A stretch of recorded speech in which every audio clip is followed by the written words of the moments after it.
Korin Locke was just a gamer who woke up inside the world of the heroic legend of Arhan, a game he knew inside out. At first he wasn't worried. After all, he wasn't the protagonist. That role belonged to Park Si-hoo, the hero destined to defeat the final boss. Korin believed all he had to do was survive and follow the script. But the deeper he followed Si-hoo, the more things felt wrong. Missing heroines, twisted quests, and secrets buried beneath the surface. By the time he uncovered the truth, it was horrifying. The so-called hero was a monster, farming the blood of the heroines and hiding an obsession far darker than any final boss. Korin died, betrayed and powerless after Hero failed to defeat the final boss alone. Now return to the very beginning. He's no longer naive. This isn't a game. The hero is the threat, and Korin's only goal now is simple: stop Si-hoo before he becomes unstoppable, so he could calmly enjoy his wonderful school life together with the beautiful girls at the academy. Korin soon wakes up to find that he has been regressed to the point where he first started 3 years ago. He vows to not repeat what happened and needs to kill Park Si-hoo. Korin needs to kill the main player. Some time ago, the system notified us that an incident with the Rotian River had happened. The dam broke, causing tons of water monsters and villagers in the town to be drowned. At such a devastating incident, Park Si-hoo laughs, finding it amazing. At that time, Korin looked at him blankly. He didn't understand his joy, but now when he thinks of it, he realizes that Park saw his own advantage in it, an opportunity to monopolize his experience. Though Korin decides to stop him now, as long as he stays a rank 5 rookie like him. Additionally, all possible power-ups are concentrated in Merkaba Academy. Park Si-hoo, who came back stronger after entering the academy, may not be a monster right now, but no one knows how fast his power will grow. In that case, the admissions will start 5 days from now, so the best option is to kill Park Si-hoo right now. While running and picking up mushrooms, he gets a system notification informing him about a tutorial quest to save people, along with the security guards,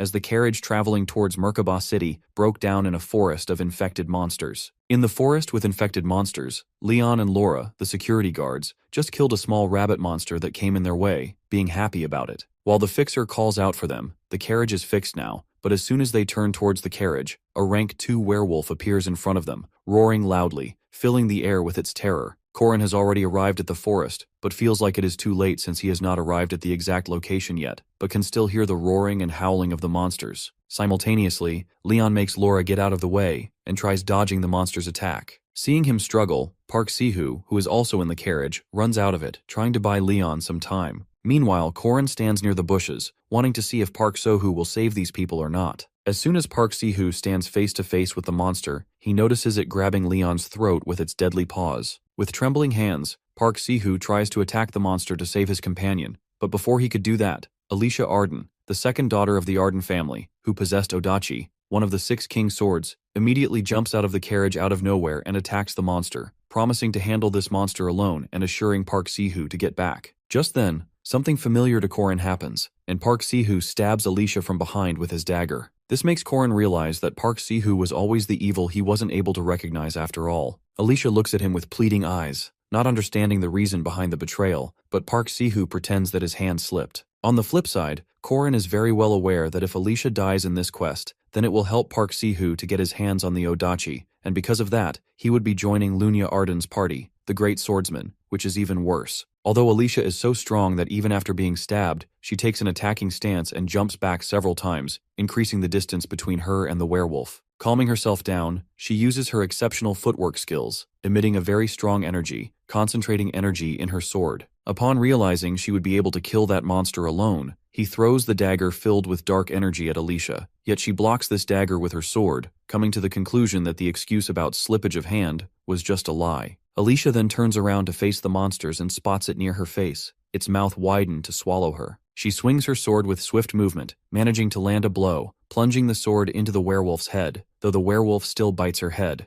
Alicia and the werewolf fall on the ground while Park Si-hoo grabs her Odachi, planning to stab her one final time, thinking about killing the NPC will bring in EXP too. Before he could kill Alicia, Korin secretly threw a powder that was coated on Topanic mushrooms, which are the favorite of forest monsters, so as soon as it was thrown on him, the forest monster lunged forward to attack him. Seeing the opportunity, Alicia is being dragged at the corner by Korin. He thanks God as she is breathing. However, Korin uses his dagger to remove the monster's fangs, but in the meantime, Park Si-hoo sees him dragging her. Korin stands there unfazed, mocking him for having an Odachi, since he killed 3 hornets in 1 minute. When Park Si-hoo looks at him closely, he immediately recognizes it is none other than Korin Locke. Park Si-hoo takes a defensive position, gripping his Odachi tightly, demanding to know how he'd get there, which makes Korin realize that Park Si-hoo might have forgotten everything, taking it as a chance. Distracting Park Si-hoo, Korin charges forward swiftly, swinging his fist at Park Si-hoo's head and throwing the dirt he picked up from the ground at his eyes. To defend himself, Si-hoo wields the sword in the air but obviously misses the attacks. Korin dodges these strikes but understands that Park Si-hoo is a mediocre swordsman, moving fast enough. Pushing himself forward, Korin grabs the monster's fangs, aiming at his throat, but Park Si-hoo manages to open his eyes, counter-attacking at the last moment. Korin lunges forward, aiming the fang at Park Si-hoo's throat, intent on ending this fight,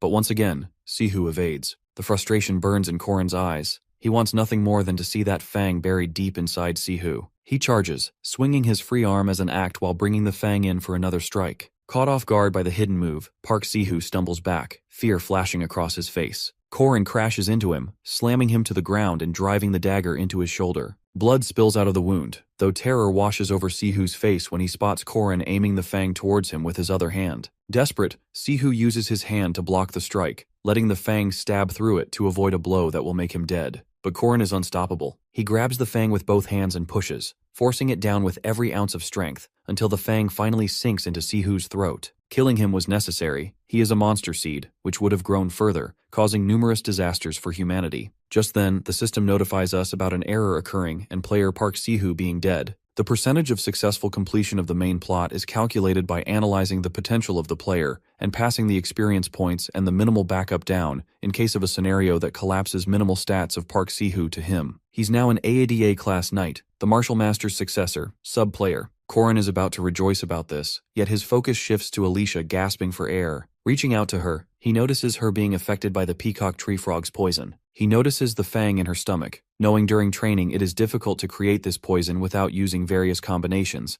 and if Park Si-hoo's skills were a little higher, she would have been dead up till now. But since the fang is still inside her, she needs to detoxify, and the bleeding should be stopped as well. Tightening the belt around the area of her injury, Korin stops the bleeding. Though he knows biting her own tongue would create a problem, he brings Park Si-hoo's dead arm to her mouth so that she could bite on it. Additionally, he wraps his shirt around her waist, and now she is lying on the ground peacefully, while Korin prepares the antidote. Meanwhile, as the antidote is being prepared, Korin's mind races with thoughts. He is not aware of how he traveled 3 years back, but things aren't the same. He killed a player and even saved someone. His thoughts are interrupted when Alicia murmurs to know his name, but Korin suggests she rest, ignoring the question. He wants to keep everything about himself confidential. He reminds himself of the situation, the story of the heroic legend of Arhan. This hero will be rescuing the world, taking down tons of monsters, including the final boss. Park Si-hoo was in the story so that the world would end, so Korin has a chance to be that hero. Though even after being a sub-player, he is not allowed to use the player's equipment and staff. While drawing a circle on the ground, he thinks of using factors external to the system. Then suddenly powerful flames erupt from the small magic circle. They swirl and then vanish just as quickly. However, he knows, it worked. In his previous life, though naturally weak to magic, he had devoted himself to studying one thing: runes, ancient symbols of immense magical power. Duty, restriction, oath, 3 primal laws, the source of superhuman strength. Now, with nothing left, he decides to engrave all 3 runes onto his body. While engraving these 3 runes, he promises to not turn a blind eye to the misfortunes of good people, not to perceive spirits, and to save the world. With all 3 commandments being completed, they will be applied to the player. However, failure to uphold the oath will result in certain death. Sometime later, Alicia opens her eyes after a very long sleep. She is surprised to see herself in a bed, and as soon as she wakes up, she feels the pain she received from her recent injury. Though the nurse there informs her about being in Merkaba City Emergency Hospital and suggests she not move. Curious, she wants to know about the person who left her here, but she ends up disappointed after getting to know that her savior already left. On a nearby table, she notices her savior's belt, which still has her blood on it. To ignore it, she demands honey bomb candy from the nurse, yet gets frustrated upon getting strict instructions to have stew for now. It has been 3 days since that incident in the forest, and today is the day for Merkaba's entry test. While searching for his ID in the wallet, Korin notices a letter in there.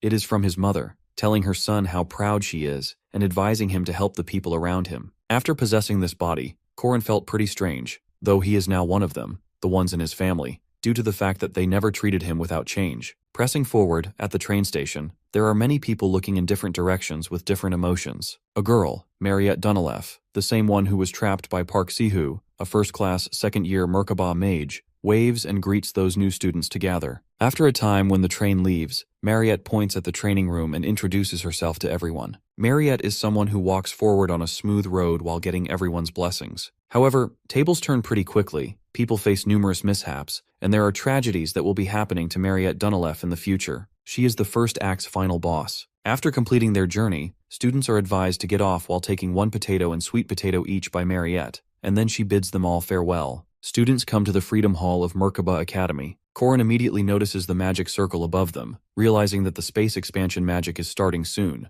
As the space expansion magic takes place, the hall turns into darkness, making all the students freak out, though Corin stands there unfazed, already experiencing all of it. A voice can be heard in the darkness to motivate students who are backing off. It is the voice of the old Haman. All of it is the same as before, as if they are in a training camp. Instantly, a man steps out from the darkness. Furman Daman, Night Faculty Professor. He wants to see every student's capabilities, so a system window appears in front of every student. It is the overall rank of each one of them. That being said, they all have to stand in front of the number sign matching their number. As soon as Furman wishes them luck, all of them are teleported to a different location, since the battle is starting soon, to analyze their skills. Josephine Clara is amazed to see this year's students have a lot of hidden talent, but she decides not to judge the first or second ranked students yet, and to wait until all the others have been assessed. In the second position is Alicia Arden, the same girl saved by Corin, Uel, Dronworski, and Cranel Luden, and in the first position is Huarin. However, it is shocking for Josephine to see Huarin being enrolled. At the same time, the examiner feels disappointed seeing the 5th rank students being so weak. He hesitates to test the 6th rank ones, thinking they'll be even worse. Yet Josephine doesn't let him do it because each student deserves to learn. Not having much of a choice, the examiner announces that the test will start in 30 seconds.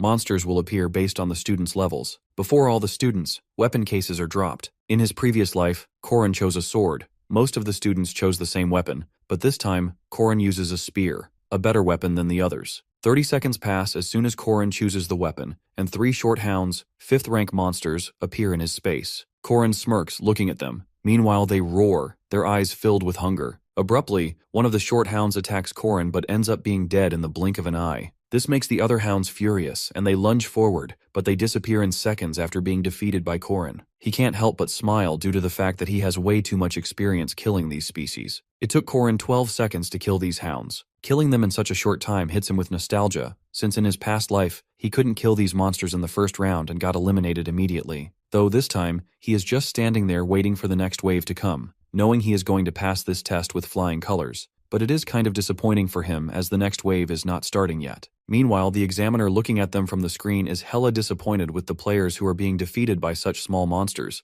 remembering his time when he used to kill 5th rank monsters in a total of 1 minute and 22 seconds. However, he doesn't even plan on looking at the 6th rank players after seeing the condition of the 5th ones. Although his gaze shifts to Corin, who is a player of 6th rank, assuming that there might be a bug as there are no monsters coming. Ignoring him, he looks for other passers, taking 7 minutes, while assuming that the 3rd rankers will be needing 2 to 3 minutes only. Little does he know that it is a lot. Corin has killed the monsters in 12 seconds only. Though the odd feeling gets back to the examiner, he can't help but ask his manager if there is a system malfunction, since someone who should have been eliminated a long time ago is sitting there and chilling. However, they are also aware that the malfunctions don't really happen, as Josephine has created the system for these students, and she can't make mistakes. Annoyed, the examiner summons the monsters by his own in Corin's space. Their eyes widen in shock when they witness Corin defeating the monsters in just 7.3 seconds. They stumble back and call out for Professor Furmak to see this exceptional sight. Unaware of everything, Furmak is confused.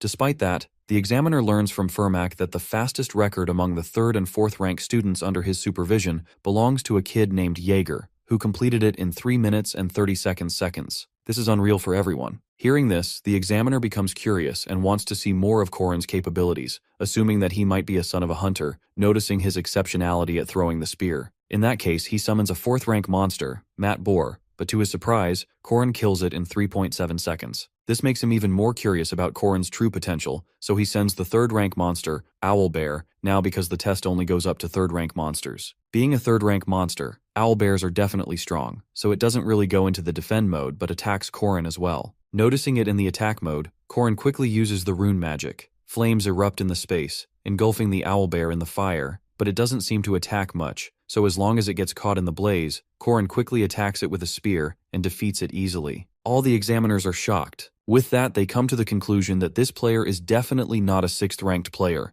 and is someone who shows quite the potential after a very long time. However, after the monster killing test, the evil spirit test begins. As soon as the evil spirits are summoned, Korin can't see or hear them because of the promise he took while engraving the runes in his body to not perceive spirits. Korin still tries waiting for a minute, but when it is confirmed that he can actually not interfere with evil spirits, he gives up eventually. Later on at the Merkaba Hall, students are talking about their ranks. That is when Korin's gaze darts towards Jaeger Hinchpeter. In the past life, this guy got killed by Park Sihu because he was so full of himself. Still, he is, but it is probably because of the age factor. With that, Lark, a 5th rank player who looks evidently uncomfortable. In the past life he was bullied and couldn't ever get over his complexes, and he also had the same luck as Jaeger, got killed too. Meanwhile, the director, Aryu Kasar, welcomes all the students, wishing them luck, hoping that the students will be learning and will find their own path in this place. Later on, when they all roam around, Jaeger notices Lark sitting at the corner and decides to bully him like in the past life.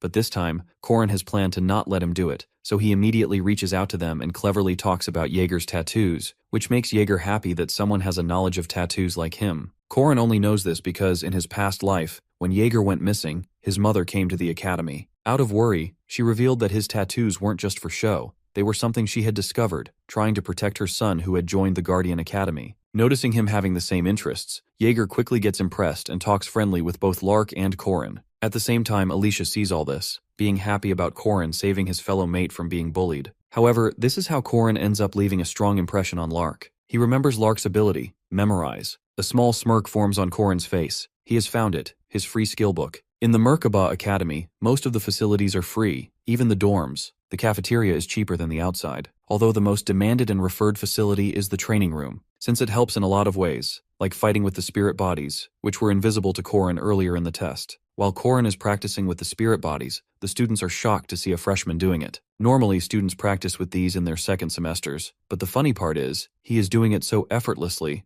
Meanwhile, the second-year students can't catch wind-type spirit bodies. The students make fun of Korin when he gets a powerful blow to his face. With that, the instructor walks in, demanding an explanation for Korin's practice against a spirit body. Korin calmly explains that he's training his spear skills. The sudden attention makes Korin anxious. Why was this old man approaching him so directly? Had he made a mistake during the entrance test? But the instructor, seeing Korin's determination, hands Korin 10 meal tickets as a reward and tells him to come find him if he succeeds. He'd personally offer his praise. With that, the instructor leaves, seemingly in a good mood, while Korin quietly returns to his practice, thanking God that everything was fine. At the same time, Marriott looks at Korin's training. The way he is training unstoppably shows his urge to get better. Therefore, after a tough training session and getting a strong strike, Korin falls on the ground, breathing heavily, gasping for air. Quickly, Marriott hands him a glass of water, assuring him that he did good, should rest now, and will be better the next time. But Korin is relentless, as he is aware of the fact that in the past life, he had Sihu with him. Because of that, they had potions and skill books from the combination window, but now he has to do everything on his own, so he doesn't stop and practice again. With that decision made, Korin chooses to test his limits. He knows it might be excessive, but he needs to understand how far his past abilities can be pushed. One by one, he unleashes them. Ominous Serpent Stab, Black Capture Plague Counterattack, Returning Heaven Spin, and Pagoda Tree Mountain Throw, each strike landing heavy against the spirit. As he moves through the techniques, a thought races in his mind. In his past life, his body was weak. All the information he had about Park Sihu or the future was useless when faced with monsters and true geniuses. If he wants to stand among them this time, he needs more than knowledge. He needs immense strength, and with that he shoots his spear with the combined skill of Ominous Serpent, Deep Righteous, Slithering Serpent, and Calamity Serpent Intent, causing such an intense result that widens Marriott's eyes. She is speechless. She decides to choose words for his talent but ends up being quiet by seeing his outstanding skill. But obviously it was excessive for Korin, so he ends up being on the ground, all dizzy. The next day, Marriott introduces the Academy's facilities to the students. But even while being with all the students and visiting these facilities, Korin's mind drifts into thoughts. He wants to get stronger because with this weak body, he won't be able to test all his limits. And to be able to do it, the one way is commandments. His gaze shifts to Lark, remembering his promise to not turn a blind eye to others' misfortunes. So he reaches out to him and offers to go out and discuss grimoires, a skill book. Merkaba Library has tons of books but hides grimoires, though they both go to the library in search of the book. Korin promises to give the skill book to him if he helps him repel evil spirits. While searching for the book, Korin opens the hidden door. As soon as they enter the door, Lark demands to know what he needs to do in order to repel evil spirits, but ends up getting a strong punch by Korin, making him unconscious on the ground. Korin studies Lark, who is unconscious on the ground. At first, he wanted to help Lark too, but he needs to complete the special quest as well. Capturing the evil spirit here can make him earn the hidden piece he wants. Though the problem is the special evil spirit, Sabantia Duke. Sabantia Duke's attacks are so powerful that people can't even tolerate the first blow and end up being dead as soon as the quest starts. However, as his promise is not to perceive any evil spirit, he can't even see the special spirit, nor are his attacks working on Korin. In that case, he offers Lark's unconscious body to Sabantia in order to attack him. In this world, there are mysterious elements known as factors, forces capable of turning ordinary humans into demi-humans like vampires or werewolves. One day, Sabantia awakens as a vampire and, unable to control his urges, kills his servant. Despite his efforts to resist the transformation, he fails. Fearing he might kill his wife and daughter, he sends them away and closes his castle. To prevent further disaster, he uses magic to imprison himself inside a book, the grimoire, now hidden in the library. Although, immediately after taking over Lark's body, Sabantia lunges forward to attack Korin. Yet Korin chose Lark since he can fully unleash his hidden physical strength. Lark cannot really do much. Even when he tries to attack Korin, he dodges the attacks and counterattacks him. Korin feels sorry for Lark, but has to do what he has to do to clear this quest. If he possessed Lark, he would obtain the highest grade items, like the Duke's cape and the vampire's armor, the same items Park Si-hoo used, which played a great role in the future. But Korin is different. He wants to end the life of this soul kindly. In that case, he tells Sabantia about what happened to his wife and daughter after he was sealed, the way his wife died and how amazing of a hunter his daughter is. Upon receiving this information, Sabantia is ashamed to attack Korin in the first place, and they had a pretty detailed conversation before he died. However, after clearing the quest kindly, Korin obtains the epic item Soul Dust, the grimoire, the book that Duke Sabantia's soul was sealed in, having abilities and spells. He even gained a new ability, Persistent Warrior's Regeneration, which can recover a wounded body. Although as soon as Lark wakes up, Korin suggests he stay still since an evil spirit possesses him and hands him the grimoire. Seeing the grimoire, Lark's face lights up with joy, and just because Korin didn't turn an eye to the misfortune of those who are kind, according to his promise, he earned 80 points. Based on the game mechanics, 5 stats are gained with each level up. This is the number of points he received after leveling up 16 times. He wonders if the total is compensating for the fact that he can't directly gain stats, but still, it seems like a lot of experience. 40 points came from Lark, and 40 more from Sabantia. At the stamina training room, Mariette is distributing sweet potatoes to the students, and she also wishes Korin luck for catching the spirit bodies today. Though the students find it funny that the 5th-ranked student would be chasing spirits, they find it unreal. However, Mariette places a bet with the students on whether Korin can catch the spirit bodies or not. Gripping the spear, Korin hopes to catch the spirit, thinking positively because now he has points from Sabantia too. Starting with the weakest basics first, he makes himself remember the last time he used Slithering Serpent to defeat the spirit body, the most difficult among the Calamity Serpent intentions, so he decides to use the Ominous Serpent skill. In a single blow, he catches the spirit. This is unbelievable for Korin himself. He never expected to be improving his strength this early. Additionally, Mariette congratulates him and hands him his share from the bet with the students. Later on that night, while walking around the campus, Korin thinks about his weaknesses and strengths. At one point, his spear skills are being improved quickly, but on the other hand, with the rune's magic, his mana is always low. In that case, he needs to solve this problem, and then he can maintain his abilities very easily. While walking, he heard a voice. He immediately recognized it. Someone even Park Si-hoo couldn't kill in the past life, one of the strongest forces in the heroic legend of Arhan, a notorious balance breaker, an adamant Jiangshi, Huaran, sitting under a tree, looking pretty suspicious. It is kind of shocking to find her there in the darkness, but Korin decides to ignore her and walk past her, but his eyes widen in shock when she doubts that he is the owner of the body he is in. Panic washes over Korin's face. His mind races with questions. Is she guessing, or does she really know that Korin has possessed this body? Huaran is someone like a corpse, having both human and monster within her body. She might see the color of someone's soul, being in between the middle of life and death, so it was something that was meant to happen. Her recognizing Korin has possessed somebody's body, though Korin acts in front of Huaran, pretending that her words haven't affected him and are not real. In the past life, Korin always doubted his true form. He never understands if the real him and Korin, the one whose body he possessed, is the same or not, and if not, then who is he? These questions about his true self always haunted him, but in the end, nothing mattered when he was on the ground lifeless. In that case, he explains to Huaran about his neighbor Bruce, who turns into a green giant when he is mad, though his two different personalities hate each other. What he's trying to say is that being a new soul or an original one, either way, it makes no difference. Whether someone chooses it or not, they were born into a body, and there's no sin in simply being born. Hearing that, Hwoaran grits her teeth, not agreeing with Korin because for her, even being born is a sin. Korin can see where the rage and agony are coming from, but he says nothing and leaves. The next morning, Korin is at the south part of the academy. He left the dorm even before the sunrise because of the mission board. The commissions there help students level up for the main quest, meaning it is a necessary course to move forward. Korin doesn't want to level up but wants to test something else, though his attention shifts to Alicia, who is staring at the board carefully. Not understanding her being so focused, Korin asks the reason behind her desperation, and her answer shocks him. She needs money. Even though the activity support funds for second rankers like Alicia are pretty high, she is not getting any due to the fact that those who are already wealthy, these fund support clubs don't really help them, and since her parents are permissive, she must earn her own living expenses. Looking at the board, Korin suggests she take part in a patrol mission, which is cheaper, but they will accept up to 3 people. Yet Korin denies Alicia taking part with her, as he has some other plans. He'll pick the best ones, find the butterfly cat. If he saves the cat dying because of the water monster, he will help the owner with the prevention of depression, and will obviously get rewards on the completion of the duty promise.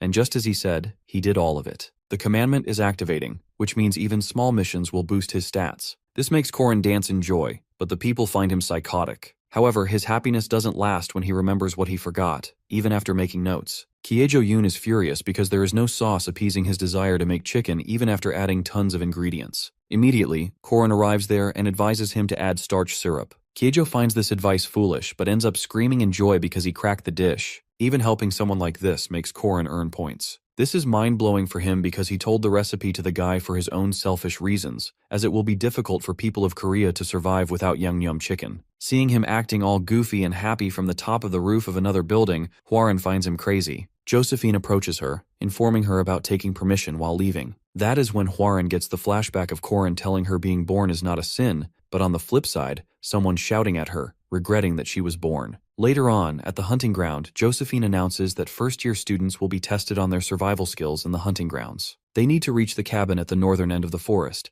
and they will pass, though they need to wear their rank armbands, and they will obtain points depending on their time. Korin notices Hwoaran not being there. As always, she was never there for practical tests. Just then, his attention shifts towards Alicia. She thanks him for helping her out. She is now able to cover her monthly expenses. To her surprise, he hands her a candy she loves, and without hesitation she takes it. Abruptly, space magic is created, and all the students are teleported to the forest. Korin is shocked to witness students fighting as soon as they enter the forest. The hunting ground is an event where even skilled players have to make endless attempts in order to steal others' armbands for the sake of gaining points. But the disadvantage is that players are scattered in the overall forest at random locations. Smartly, he decides to aim for the most dangerous players, and after Hwoaran, it is Alicia. Little did she know Korin planted a tracking rune in the candy she ate. Korin ignores those crazy players fighting like kids and starts moving forward in the deep forest, because as long as he deals with the strong one first, the rest are like free points. Smiling, Korin keeps heading further, being aware of where Alicia is because of the tracking rune placed inside her body. Sweat coats Alicia's face. She doesn't understand why all the people are attacking her at once, finding it unfair. Still, she attacks those players and knocks them out. Just then, a guy attacks Alicia. It was a close hit, but to Alicia's surprise, he falls on the ground, unconscious out of nowhere. Alicia notices Korin, who knocked the guy out for her, making her happy. But just because she got distracted, Korin smartly attacks her armband. Her eyes are filled with tears of betrayal as she thought of him as a good person. Alicia is a pure fighting type second-rank knight. She still finds it hard to properly use her Vigilant Eyes ability. In terms of fighting power, she is about average among the second ranks. But when she breaks down in tears, feeling betrayed because she believed Korin was a good person, he only smiles evilly. With a mocking tone, he tells her to be a good person herself, and hands over her armband. She literally dealt with a group of students of 3rd and 4th rankers who made groups against her, though she didn't consider Korin, a 5th ranker, a threat at all, but that was moments ago. As of right now, she is struggling to save herself from Korin's attacks. He is smartly counterattacking her by letting her attack first in order to put her under pressure, but Alicia can sense some spaces in between those attacks. She tries to take this space as an opportunity to aim at him, but as soon as she tries attacking him, it is stopped by his weapon. First, he uses Lan to deflect the incoming attacks, pushing down Alicia's weapon. Then he follows up with Chow, a straight-line stab that catches her off guard. Alicia is shocked. He's combining the most basic techniques with such precision. By combining these fundamentals, he creates a powerful and direct counter, Spear Intent, Ultimate Essence, and 6 flawless steps. With the block capture plague, he sends her crashing back to the ground. Alicia pants on the ground, blocking the attack with her aura. She notices his level of mastery is exceptional over any skill he has, coming to the conclusion that he can't be a 5th-rank player at all. However, Korin has finally achieved the armband, but he doesn't know yet that the battle for him is not over. Mercenary of sword control, Dron Warski attacks Korin out of the blue with his heavy iron sword, though he is shocked to see a 5th-ranker block it. Being aware of his capabilities, Dron simply puts a proposition to hand him the armband and leaves unharmed. Korin can't help but curse his poor luck since Dron is the last guy he wanted to encounter. Even after killing numerous players, he is standing without a single scratch, so the only better way out, according to him, is running. Without hesitating a bit, while biting that armband, he starts running towards the cabin. Although he is surprised to see Alicia running after him while crying because she doesn't want to die as Drone is unleashing attacks from behind. Upon arriving at the cabin, Cranel Luden stands at the exit with golems, demanding the armband. Behind him is Dron, and in front of him is Cranel. Not having much of a choice, Korin takes an attacking stance, ready to fight both the guys at the same time. After some time, Korin gets inside the cabin with 3 armbands, deciding on his winning prize. A few moments ago, Korin pierced the magic sword's core before it powered up and stuck it in the ground using telekinesis. He dodged attacks with small movements, used Dron as a shield, broke the golem's crystals, and then defeated Cranel. His skill, speed, and tactics felt like a true battlefield expert. Watching him, Alicia felt like she was seeing her sister. Witnessing this, Alicia becomes more motivated to work hard, while Drone is shocked with his capabilities, and Cranel can't help but cry on the ground when Korin advises him for acting smart, and if it was Korin, he would have make a friend stand guard. Cranel has no friends. Now the strongest participant there is the druid who gets protection of the forest, Ul. However, there are no participants, only mages too, Mariette Dunalef. Though Yule couldn't get much protection from the forest, since the experts like Mariette took on the role of monsters. Seeing her cry, Mariette consoles her, but something unexpected happens. She senses someone behind her. It is none other than Huaren, who is not supposed to be there. Huaren, being half mobster and half human, tries attacking Mariette, but ends up being frustrated after getting to know that she is a monster as of now. Inside the cabin, the receptionist is impressed to see a high scorer like Korin after so long. Therefore, Korin chooses his winning prizes, including a Matbor molar knife, a leather protective coat, and Shark Bear's bile. But as soon as he chooses Shark Bear's bile, his mind changes, and he chooses Mandrake's seed instead. Still, he has 17 points left, so he uses them to buy nutritional plant supplements and earmuffs. After getting out of the cabin, Korin is shocked to see Jaeger and Lark obtaining 2nd and 3rd place as they work together. Unlike the past life where Jaeger was the biggest bully of Lark, Jaeger suggests they go to the training room that night, but seeing him all boosted up, he suggests both Lark and Jaeger help him find the golem core, which Cranel is searching for worriedly without uttering a word. Korin is aware that it is important for Cranel, and he even worked quite often with Cranel Luden in his past life, so they all help him find the core. At this time, Alicia is injured, Dron is out of fighting power, and Ul is half dead after being defeated by Mariette. Seeing her in this condition shocks Korin. He wonders what these professors are up to, giving such a hard time to students. Korin approaches Ul and helps her to stand up, but suddenly the ground starts trembling, and Ul urges Korin to run away, blaming Mariette for something. Mariette has a natural ability to analyze magic and is blessed with a large amount of mana. She's a mage who has never faced despair, frustration, or failure. She's the talented one expected to carry on Josephine's legacy. For Mariette, the hunting ground feels like a playground. Her job is to control the difficulty just enough to help her juniors grow, but right now she is facing Huaren. Although she promised to her seniors that she would never use attack magic, she has broken that promise right now in order to save herself. She is using her full power. She tries stopping Huaren, but realizing the situation has gotten out of control, Josephine appears there on time, finding Mariette in a very bad condition.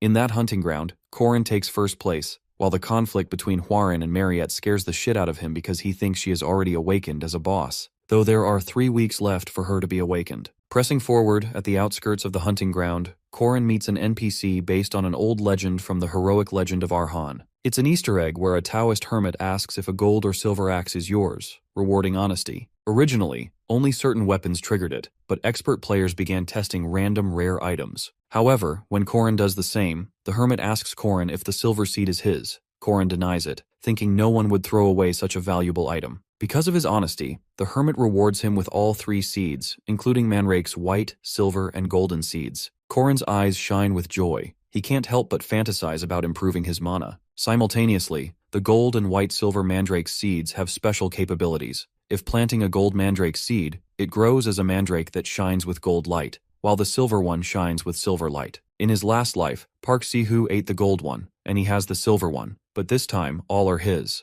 Mariette becomes the first boss and awakens as a special vampire after a mission involving the Fog City's vampire, John Doe, in 3 weeks. Corin doesn't know how a demon agent is inside her, but there's still time. That's mainly why he showed off his power against the second-ranked knights earlier, as no one would team up with a weak 5th-ranked knight. However, Mariette has finally woken up, still weak because of the injuries, though Isabel, her roommate, tries to console her. To her surprise, she is quieter than usual. While Corin has aimed to save a girl from her misfortune, deciding to train Alicia first, employ Drawn, act kind with Ewell, and become closer to Golem Sorcerer Cranel to create a party for the upcoming disaster. It all will be okay, hopefully, if everything goes accordingly, and Corin is pretty confident about saving Mariette. On the flip side, something strange has unfolded abruptly. Mariette has already turned into a vampire, lunging forward to attack Isabel to suck her blood, declaring that she is pretty thirsty. Professor Josephine has banned Huaren to leave her room or to have any visitors. Huaren was allowed to have private lessons from Josephine if Huaren wanted to learn, so Huaren can self-reflect on herself. Huaren is getting bored in her room and even considers jumping out the window to be free. All of a sudden, Corin looks through the window, hanging upside down, and reintroduces his name to Huaren.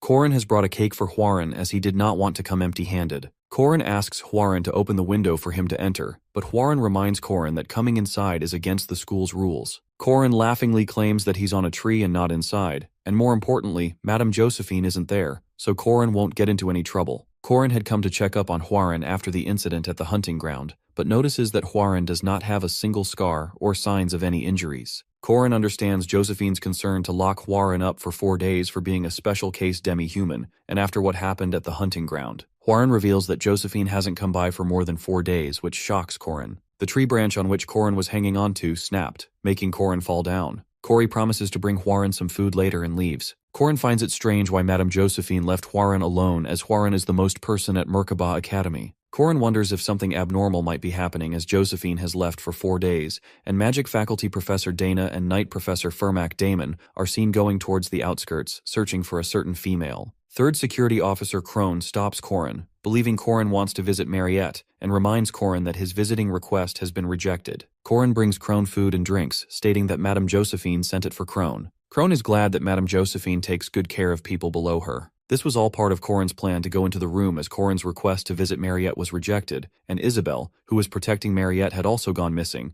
and there was a guard assigned to the doorstep, increasing Corin's suspicions. Crone's stomach gets upset after eating the food, and Corin leads Crone to the washroom. Crone asks Corin to guard the door till Crone gets back and warns Corin not to go inside. Corin accepts with a smile on his face and enters the room as soon as Crone leaves. Corin is in utter shock to see Isabel on the bed instead of Mariette, while Mariette is nowhere to be seen. Corin notices a vampire bite mark on Isabel's neck. Corin realizes that Mariette has awakened her vampire powers, but is in disbelief that Mariette was supposed to awaken her powers a month later, as Corin knew it from his past life. Corin now realizes that this was what the professors wanted to hide and have gone in search of Mariette. Corin recalls the steps to defeat Mariette from his past life. First, they have to deal with the monster wave. In the second phase, Corin and his team would hold Mariette back with magic circles. The third phase would be to face the monster Mariette, and last phase would require a combination of first-year names. Corin knows it would be easier to move forward till phase 3, but soon remembers that Corin's teammates, Alicia is injured, Drawn Weapon got destroyed, and Ludin's Golem was destroyed. All of these incidents were Corin's fault, and the first-year names are wiped out because of Corin. Corin gets worried for not having a team. In Corin's past life, Mariette attacks her roommate. Corin and his team were led by Park, waiting below the dorm to deal with the matter quickly,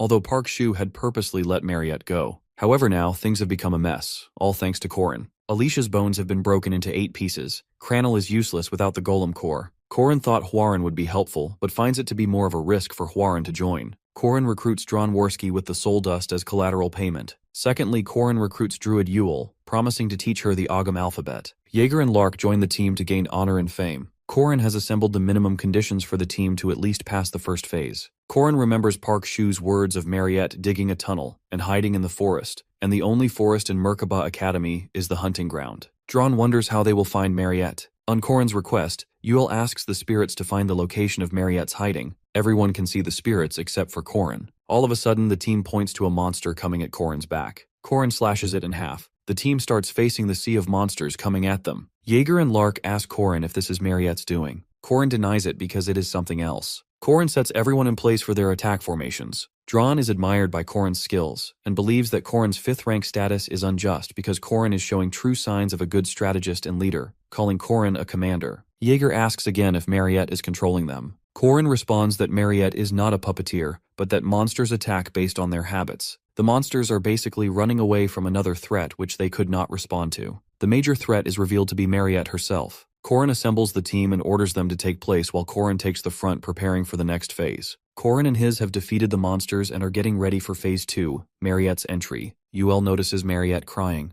Dron knows that Mariette's crying doesn't change anything, and they have to subjugate the demon. Mariette blocks a heavy iron sword attack with her orb shield. Lark states that the orb is a familiar born from a vampire's blood, and is surprised to see a newly awakened vampire use an orb shield with such ease. Corin assures Lark that they do not need to be afraid that the vampire has just been born and won't be able to receive Mariette's blood or mana properly. While the vampire won't be supplied blood from Mariette, all it can do is block the squad's attack. Dron reminds Corin that Mariette is a mage, and for a mage the defense is always a weakness which the vampire has covered, so it is something to be concerned about. Yet Corin still doesn't find it to be a problem for them. Mariette is completely possessed and has lost control of the vampire powers and begins a wide-range attack. Ul yells out that she doesn't know about any other place, but the forest is her stage, and Ul manages to create wooden shield to block Mariette's attack. Jaeger thinks that the shield might break from the attack. Ul has used half of her mana, and her mana heart begins to throb as an after-effect of the hunting ground. Ul is just about to reach her limit but keeps on going, because of the promise Corin had made her. Corin assures Ul to keep going for a bit longer, as Corin intends to turn the tables in just 5 more moves. Corin knows from the game and from his past life that Mariette won't be at her full power until the 4th phase. Corin makes Lark leave before Ul, as Corin knows Lark can use his beginner magic only 2 more times. Lark is surprised to know Corin's calculative accuration. Corin alerts the rest of his squad to be ready when Mariette starts using her alchemy magic freeze. The wooden shield collapses.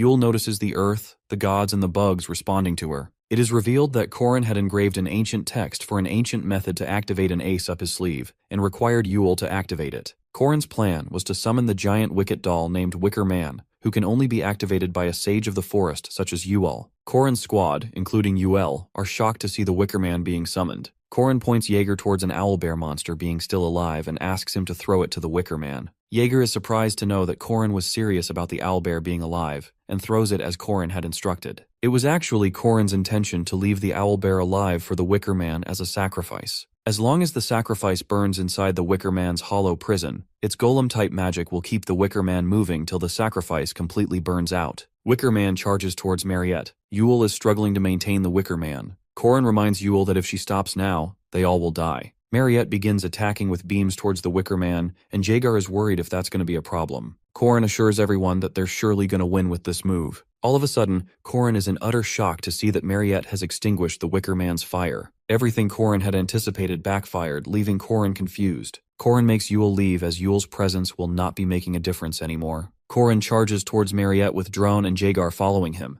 Dron uses his direct acceleration sword attack, but fails to break Mariette's orb. Jaeger, with a smile on his face, lands an attack with his special move called Cumulative Destruction, and manages to break the orb. Jaeger starts getting overconfident only to be scolded by Corin to stay on guard. The 3rd phase has started and Mariette has summoned the Blood Realm, trapping Corin, Dron, and Jaeger. Dron and Jaeger pass out from the strong pressure. Corin is now the only one standing. It is revealed that Mariette was only using minimal defense up till now. The orb has now forcefully sucked her blood and mana to create the Blood Realm. Corin never imagined to be the last one standing, as it usually requires at least 3 people until the 3rd phase. However, it doesn't matter to Corin if he has to phase Mariette all by himself, as he believes to get the same result with or without anyone. A flashback of the events is shown that Mariette, after becoming a vampire, could not control her bloodlust, leading to consuming Isabel's blood. After realizing that she had treated her friend Isabel as a livestock, Mariette ran towards the forest until Corin came to find her. Fast forward to the present, Corin is facing the dog demon summoned by Mariette, daring to bite a human. The demon attacks Corin only to have Corin face it easily. Corin mocks the demon. The demon somehow disappears only to be noticed by Corin that the demon is moving at a high speed, making it invisible to the naked eye. Corin decides to teach the demon a lesson and attack the demon's weak point. Corin already knows the demon's weak spot from his previous life, making his work easier. Corin admires the demon for protecting its creator, Mariette, until the end, finally putting an end to the demon's life. Corin promises the demon that he'll save Mariette, calling her the demon's mom.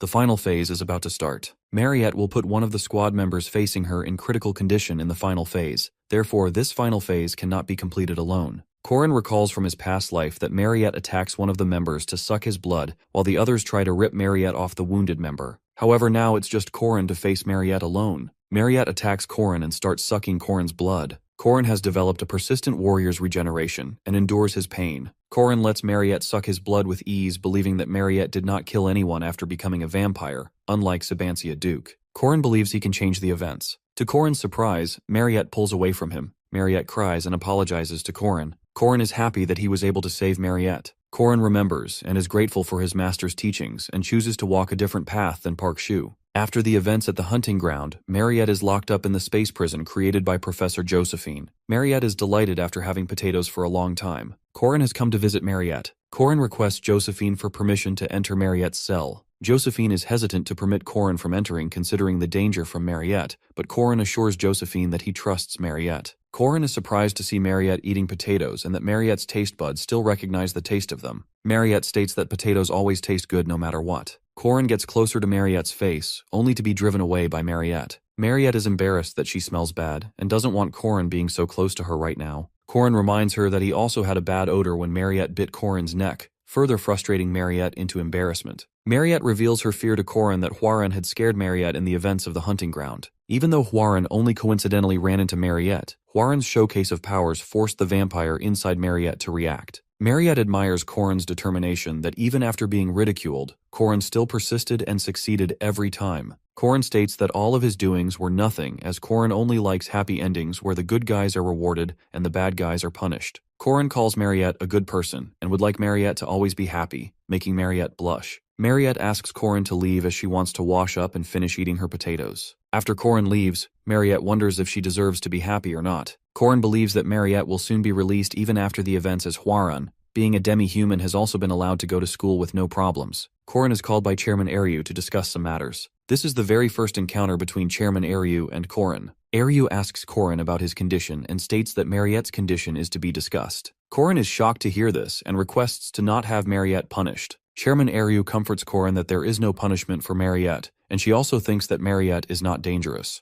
The purpose of bringing up the topic of the punishment was to check Corin's attitude towards it, as Corin was the one who fought Mariette. Chairman Eryu tells Corin that Mariette will be released from isolation after her stability is confirmed. Eryu Kasar bows down and thanks Corin for his contributions and promises to pay Corin back at his very best. Corin is impressed by the chairman's words and asks Eryu Kasar to raise his head as the payback favor to Corin. Mariette is thinking over the incident with tears and how she harmed her friends. Mariette wonders how she should apologize and questions if she would be forgiven or not. More importantly, Corin's previous words are ringing inside Mariette's head continuously regarding Corin's devotion and sincerity. Mariette realized that a piece of her life will be immortalized in her memory forever. 1 week has passed since the Mariette incident, and Corin hears the students of Merkaba Academy discussing if Mariette is dangerous or not and will not be attending the classes. Corin is surprised to hear that Mariette is still in isolation after a week. On the other hand, Mariette's isolation has already been finished. Although everyone was asking about her powers and health, Mariette could not bear to let herself free with the guilt of not seeing her friend Isabelle there. Mariette wondered if Isabelle was afraid of her and hated Mariette for past events. Mariette is almost deciding to leave the academy but suddenly hears a knock on the door. Mariette opens the door to find Isabelle hugging her and asking about her health. Mariette inquired if Isabelle is not afraid of her. Isabelle reveals that before fainting, she saw Mariette's face after biting Isabelle. Isabelle assures Mariette that they will be friends no matter what happens. Mariette cries out thanking Isabelle. Isabelle feels sorry for Mariette being alone with guilt and feeling bad for herself. Isabelle states that she already felt better, but the hospital did not allow her to leave, but a junior helped her sneak out to meet Mariette.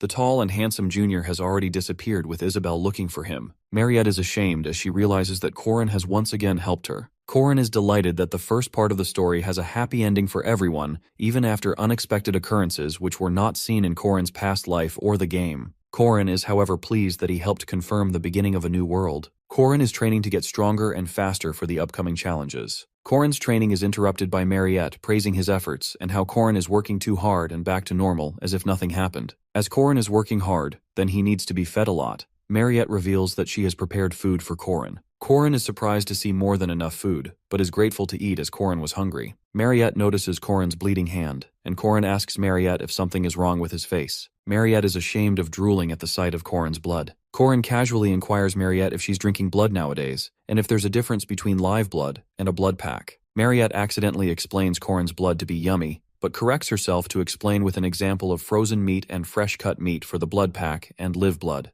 Corin offers that Mariette can drink his blood sometimes, as Corin has the ability to regenerate and endure. Mariette, being ashamed, changes the topic as she doesn't want to be a bother for Corin, and Corin should avoid saying stuff like that. Mariette offers Corin a bottle of her blood, stating that a vampire's blood acts as a healing elixir. Corin drinks Mariette's blood without any embarrassment in front of Mariette. Mariette asks if Corin liked the taste of blood. Although the taste was bitter, Corin still feels stronger than he was in his past life. Corin believes that he now can start the scenario with the girl he was training for. Alicia Arden is a direct descendant of the Arden-renowned family of swordsmanship and a second-rank knight. Alicia's life has changed a lot from before. After feeling the gap between herself and Corin, a fifth-rank knight Alicia met during the hunting ground practice, Alicia has put in the effort to develop herself more. However, Alicia is fundamentally lazy with no aspiring heart for swordsmanship. Despite being a near-genius swordsman, Alicia was a terrible student at the academy with failing marks. Alicia was relieved to have a break from her family and all the hardships and daily training imposed on her. Instead, Alicia took the time to shop and enjoy her life. Corin catches Alicia in the shop, inquiring about Alicia's absence from the training room.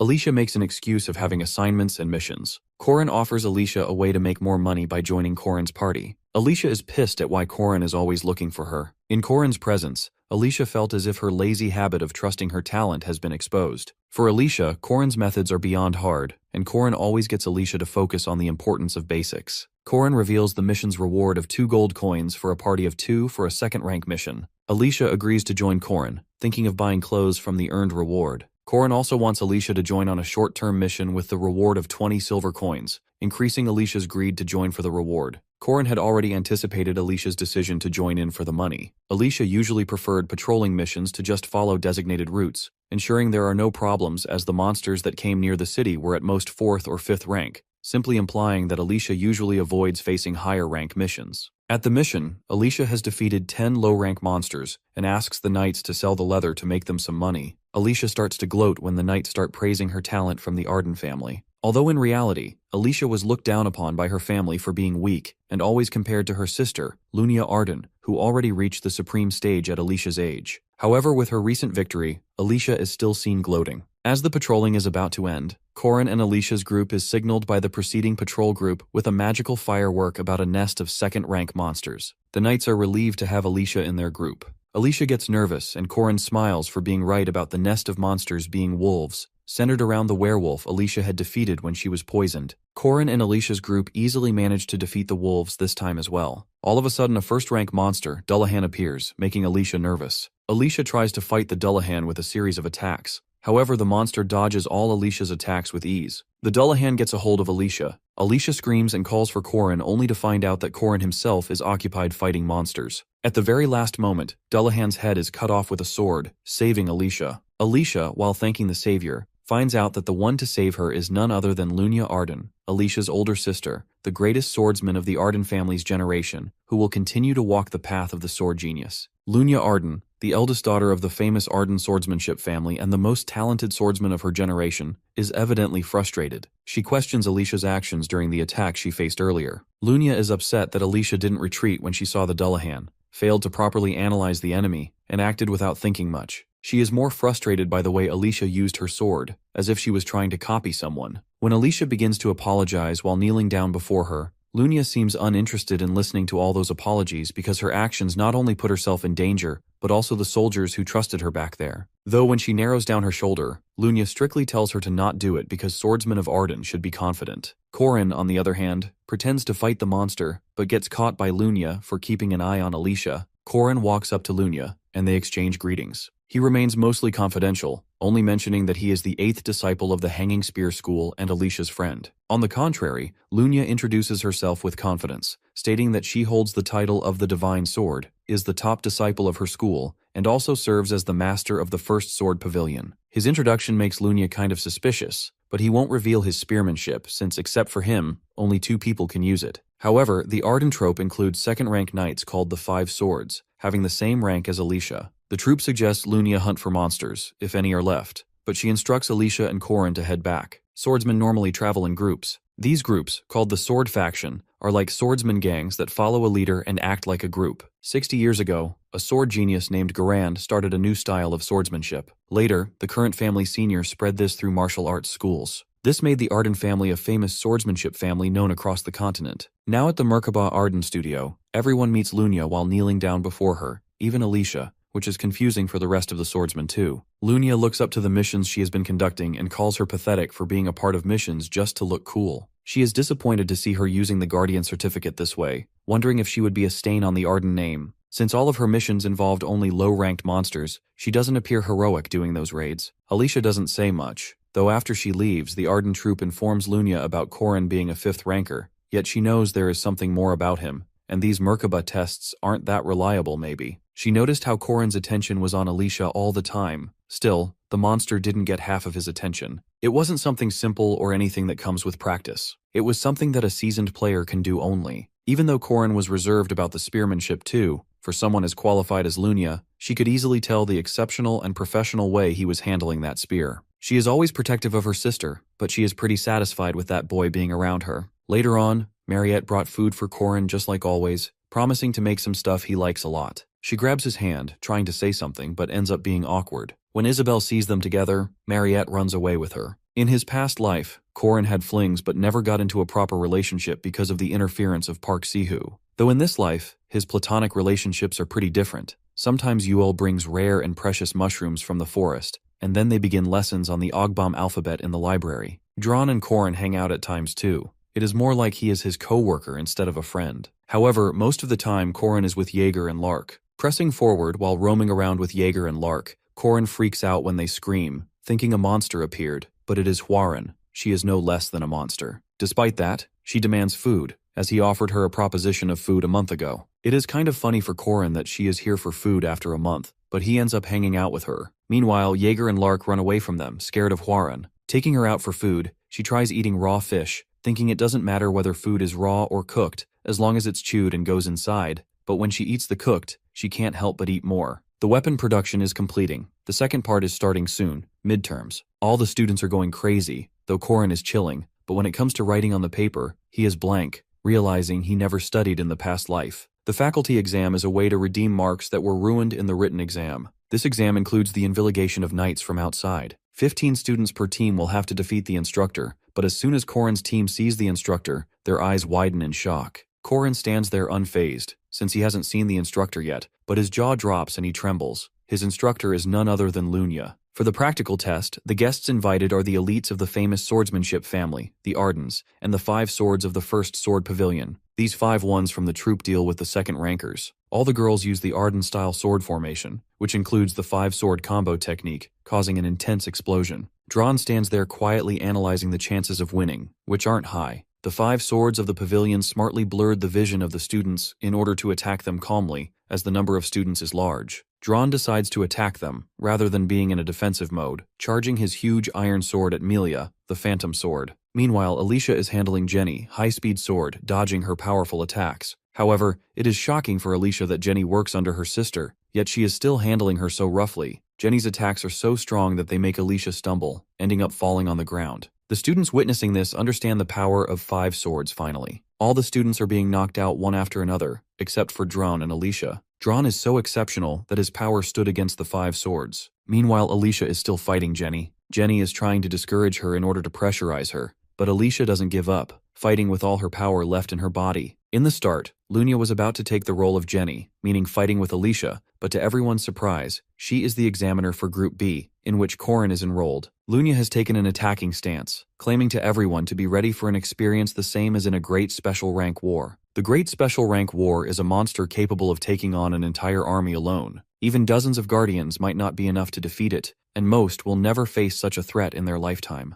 Normally, if Korin heard stories like this, he'd think they were made-up stories. But with Mariette, it's different, because Lunya is someone powerful enough to fight monsters like that easily, and just like that, she wields her sword, causing chaos to erupt in the whole arena. Jaegar is terrified with this immense power of hers, not understanding why she is giving such a hard time to innocent students. While Korin hides behind a pillar, knowing damn well that she is going easy on them. If not, they all would have been dead in mere seconds. On the other hand, Lark has already fainted. In a few minutes, Lunya has wiped out all the students except for one, Korin, who is hiding behind the pillar. She calls out for him, and he immediately is ready to surrender. Lunya smirks, okay with having him surrender, but reminds him of the rare opportunity to defeat a powerhouse. Korin can't help but tremble witnessing her strong aura. Lunia and Korin fought together in the past life many times. She was someone who taught him real-life combat techniques, but right now, he needs to actually fight her in order to become stronger than her. Seeing him taking a stance, Lunia doesn't waste a single moment and attacks Korin immediately. Korin dodging her attacks, holding himself after taking such strong hits, makes Lunia wonder who this guy actually is, since no mere 5th ranker would be able to counterattack against these attacks. Taking a pause, she sheathed her sword, taunting him for draining his energy. For once, Korin thinks that maybe she thinks he has done enough hard work, so she sheathed it but then realized it's a territory cut,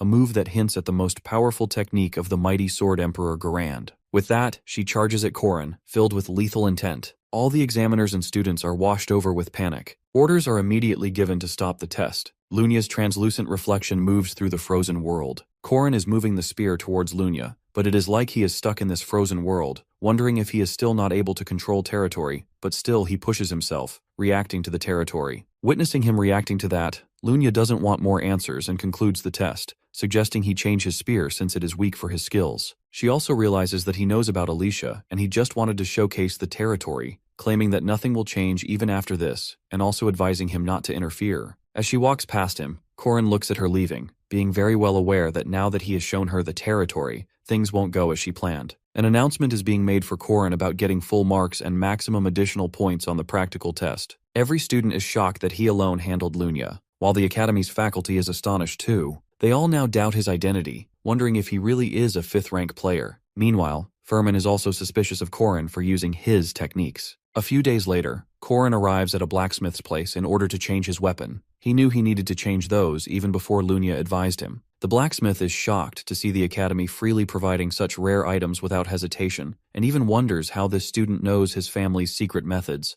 But obviously Korin has experienced all this in his past life. Korin has rare ingredients and full support from the chairman, unlike most players who rely on quests. He's aware that one of the very few weapons that can handle territory, the legendary Shadow Kingdom Silver Knight's Spear, also known as the Silver Spear. In another environment, Alicia remembers a moment from her childhood. Staring at the blood, she realized she had been in a real battle. The way she chopped up rank 5 monsters. However, it was her first time, but still she could differentiate between the smell of human and monster blood. She saw the girl in front of her, blood coating her entire body, making Alicia realize what she had done. Looking at the blood-stained blade, she saw her own face, realizing that this suffocating fragrance was the agony of a dying life. Ignoring these negative memories, she sighs, going ahead on a train for a mission, capturing Werewolf, which would bring her 70 coins. Remembering the other available urgent mission of searching for Fog City's murderous vampire, she freaks out, not liking dangerous missions at all. However, she chose the mission involving werewolves for an important reason. Seeing Korin's bloody belt, without realizing it belongs to him or that he is her savior,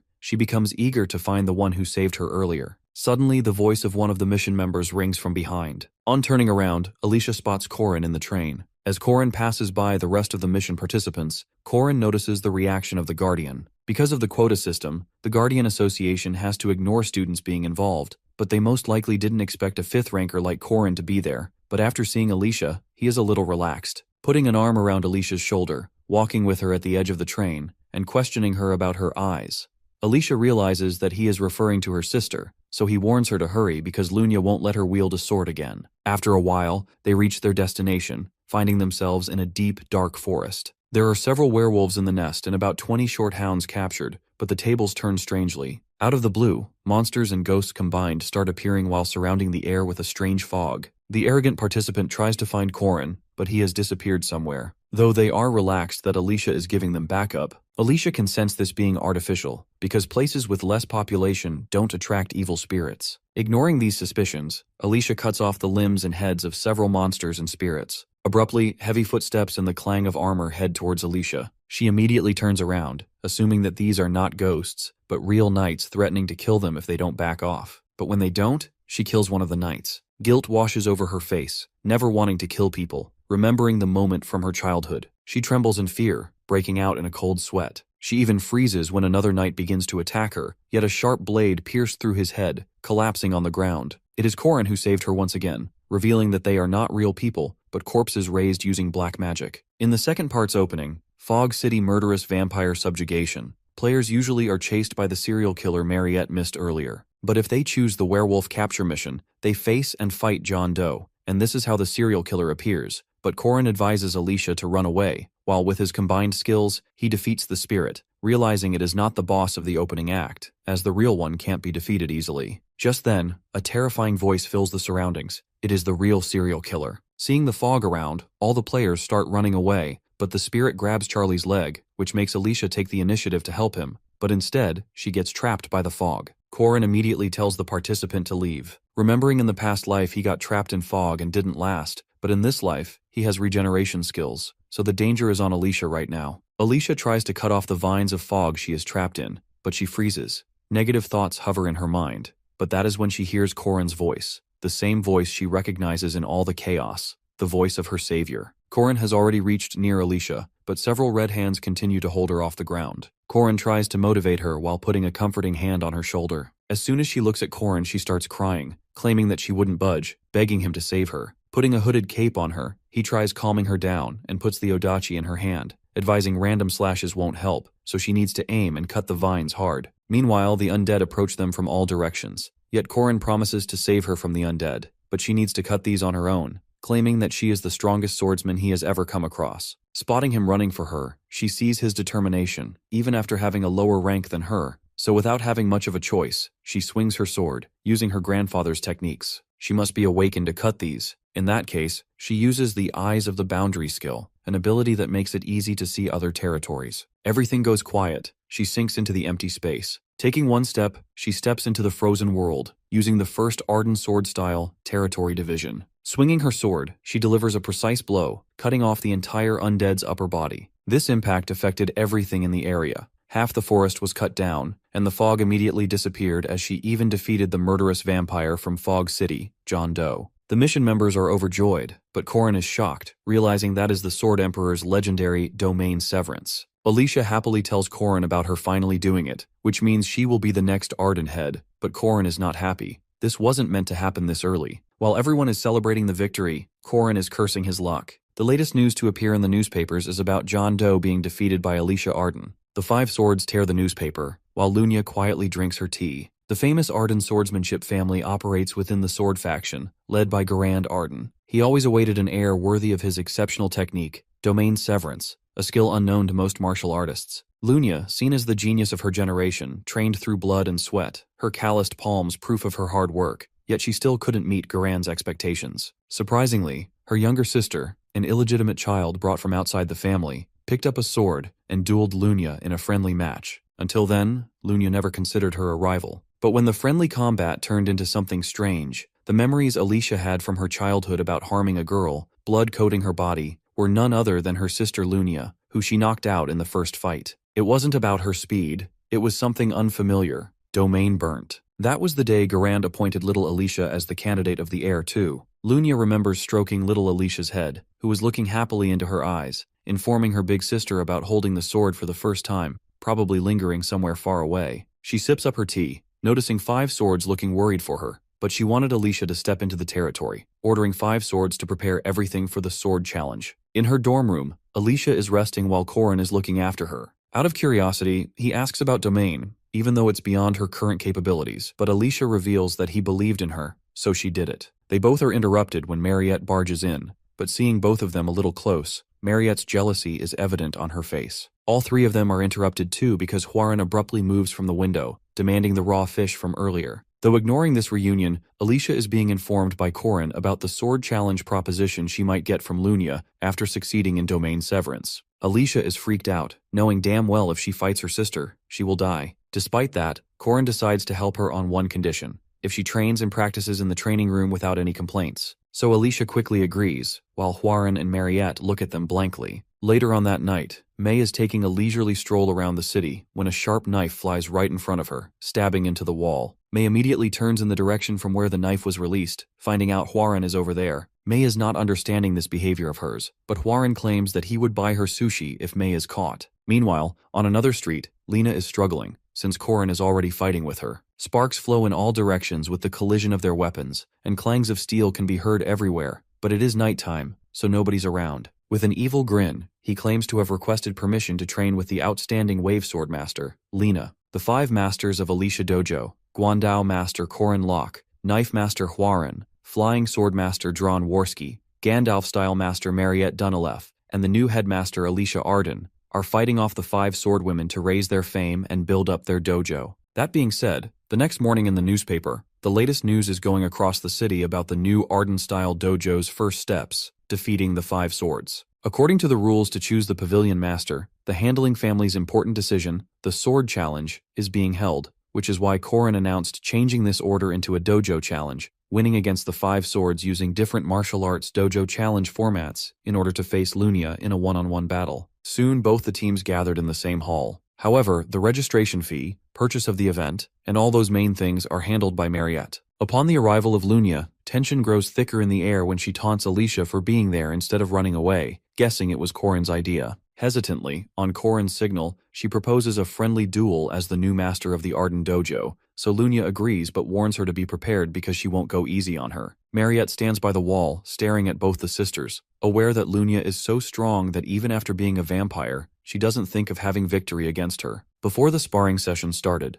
Lunia threw a small pouch at Korin, the reconstruction fee. Just then, she immediately rushes forward, striking Alicia, who manages to block it. The force from the sword strikes Alicia, blowing her to the side of the building, instantly destroying it. There is a crash, and the entire upper part of the building is blown away. Alicia looks into her sister's eyes, remembering how she always admired her sister. When she started taking interest in swords, Lunia was the one she looked up to. Even at the age of 15, people admired her for being strong, including Alicia. But as soon as she picked up her sword for the first time and cut a human, her sister, everything gradually changed. Remembering all this, she continues the battle. Lunia points the tip of the sword at her, and she concentrates, thinking Alicia would first take a step back and then to the side. As she did that, Lunia's sword was thrown backwards. This shocks Lunia because she wasn't expecting reverse defense from her little sister, but without wasting a second, Lunia attacks again, lunging forward, making Alicia parry the blow, bouncing back, skidding on the ground. When Lunia mocks her for her slippery footwork, Alicia decides to maintain her speed, get out of sight,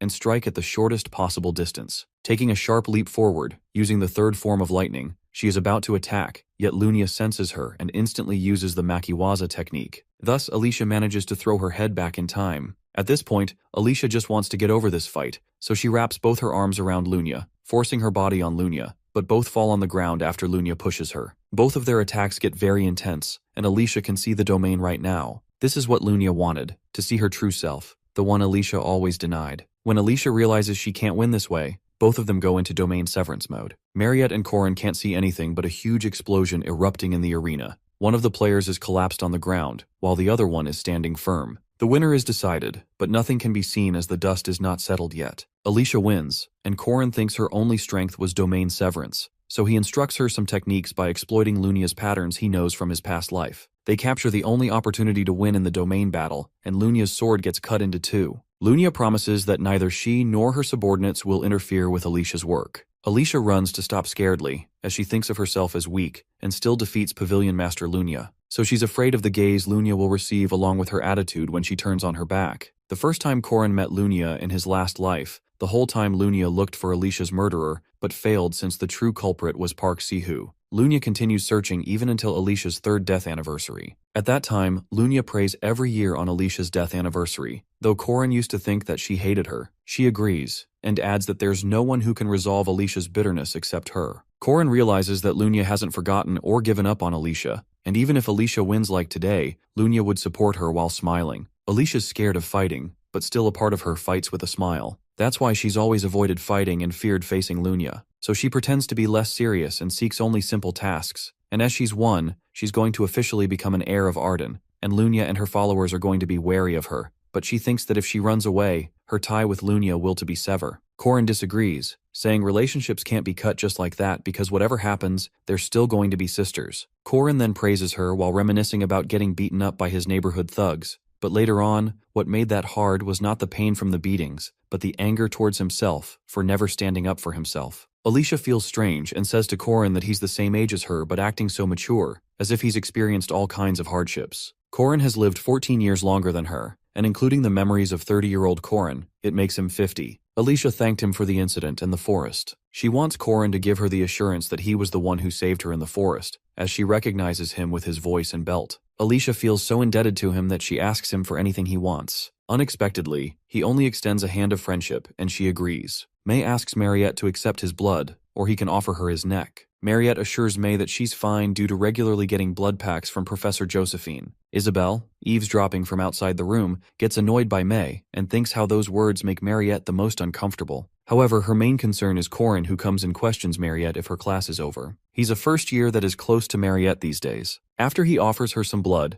they enter the room and lock the door. Isabel wonders if they're romantically involved, so she eavesdrops from behind the closed door. Corin tells Mariette about his plan to build an inn on the land they got after registering the dojo and asks her to invest in it. In the training room, Corin shows him a voucher for a restaurant, which she recognizes that it's the Holy Panda, and when Isabel hears it, she gets angry, realizing that the Holy Panda is renowned as the best spot for a date, and after seducing Mariette just now, he's now asking Alicia for a date. Corin asks about how much money he has made. Isabel kept on judging Corin, saying that after hitting on 2 girls, he is now talking about money. The next day, Corin asks Warren about the money too, saying he has an amazing investment. Isabel gets to the concrete conclusion that Corin is an incredible scammer. 97 gold coins and approximately 100 million South Korean won were spent on fighting Lunya, so Lunya thinks about offering a 100 gold coin loan. Warren also has significant funds managed by Protestants. Dron's wealth exceeding even the richest nobles collects 550 gold coins, and with that, Corin bought the land. Although now it's empty plains, in the second semester, they're going to have a friendly exchange festival with the Eastern Continent's Borame Academy here, and it's going to be the peak season for the lodging industry, where tourists from the entire continent will come flooding in. Clara has a conversation about the conflicting events with the chairman. The chairman then leaves for the Catholic Church to handle the situation there, leaving behind the place under Clara's care. While looking at some papers to be approved, she sees Corin's name and wonders what he is up to at this time. Corin's request was to harvest the mandrake's land provision. He and Alicia go to the testing facilities. Corin asks about her knowledge of mandrakes. She knows that they scream when one plucks them. She is right. One needs to be wary of his eardrum while harvesting them. They put on earplugs and start harvesting.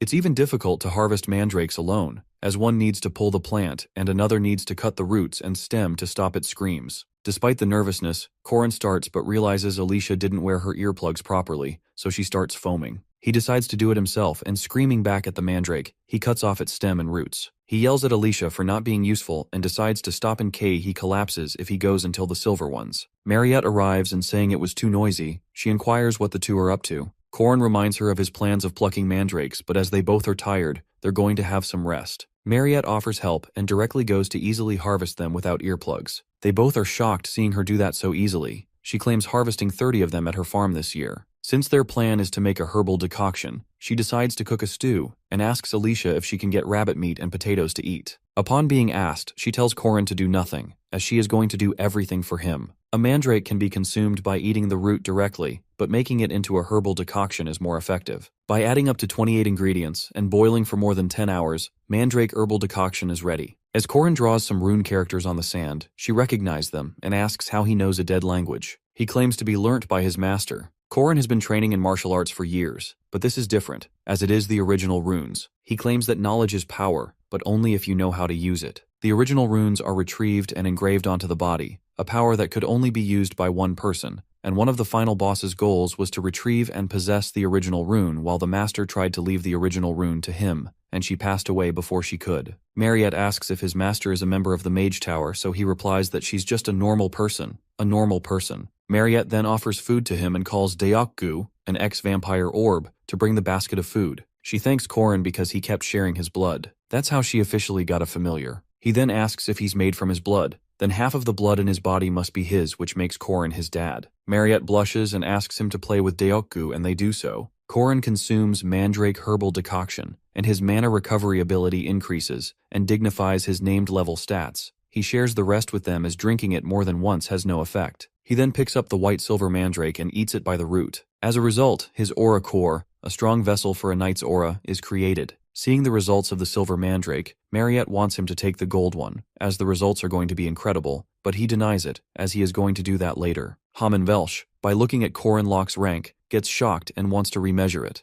The others call it underwhelming and questions the need to remeasure. When Fermac tells how Corin won against Lunya, they couldn't believe it. One of them asks if raising his rank from some midterms is a bit much, and they cannot acknowledge a promotion as it is a rule, so they all decide to leave the official rank assessment to the association, and Instructor Haman is decided to take the charge. Fermac thinks that even a 5th rank seems excessive based on his stats, but his duel with Lunia was remarkable, so he wants to re-measure him. Alicia and Corin both are in the same class, and she sits beside Corin at Jaeger's spot. Jaeger kept glaring at Corin as he is jealous of him because he has the most favorite person of his in the academy and the super cute demon tribe girl and even the granddaughter of the Sword Emperor. Professor Fermac announces about group projects. He starts explaining that the group project is spearmanship. Alicia says to Corin that it is going to be really easy for him. He gets doubtful of Fermac Damon, a boxer, suddenly teaching spearmanship and wonders if he's trying to test him out. Fermac explains the project when a student questions if the ones good at sportsmanship would be benefited. Fermac says he'll adjust the assessment criteria by offering bonus points and explains there'd be 4 members in each group and are going to be randomly assigned. Corin knows what group projects are like with those who want a free ride, since has suffered within his 4 years of being a physical education major at a university and 3 years at the academy. But now he has Jaeger, who is a 3rd ranker knight and has physical abilities in the upper rank and has good judgment skills, Alicia, who is a swordsmanship prodigy and incredibly strong, and Hwarin, who is pretty hard-working. He realizes that all his members are strong enough, so his painful past won't repeat. Corin made a reservation in the training room for 3 hours, and he is going to teach them about the theories and attributes. But unfortunately, because of Hwarin's extreme strength, the walls get broken down by a punch, and they are kicked out of the room. It is the first reflection session on the group assignment, and every group member is asked to share their thoughts openly. Alicia felt sorry for her attitude the day before, but they praised her skills. Jaeger is struggling to grasp how to execute the unique spin, but he can't seem to find the right path. Hwarin came with glasses of juices, and as she is doing volunteer work, her weekend services are mandatory. Corin questions Hwarin if she knows the source of yesterday's failure. She replies by saying that they are all too weak, as if they practice that stuff. The weak are going to be weak and the strong are going to be strong. Corin feels that she is right, but he thinks that it's a sentiment only truly strong people can express. He makes a bet that if he kneels Hwarin down within 1 minute, she has to pay for their dinner, but she agrees but doesn't want a reward. They started with Jaeger's sign, and Hwarin seems pretty good at this, so he used the Tiger Sweeping Wind, which is the 2nd step,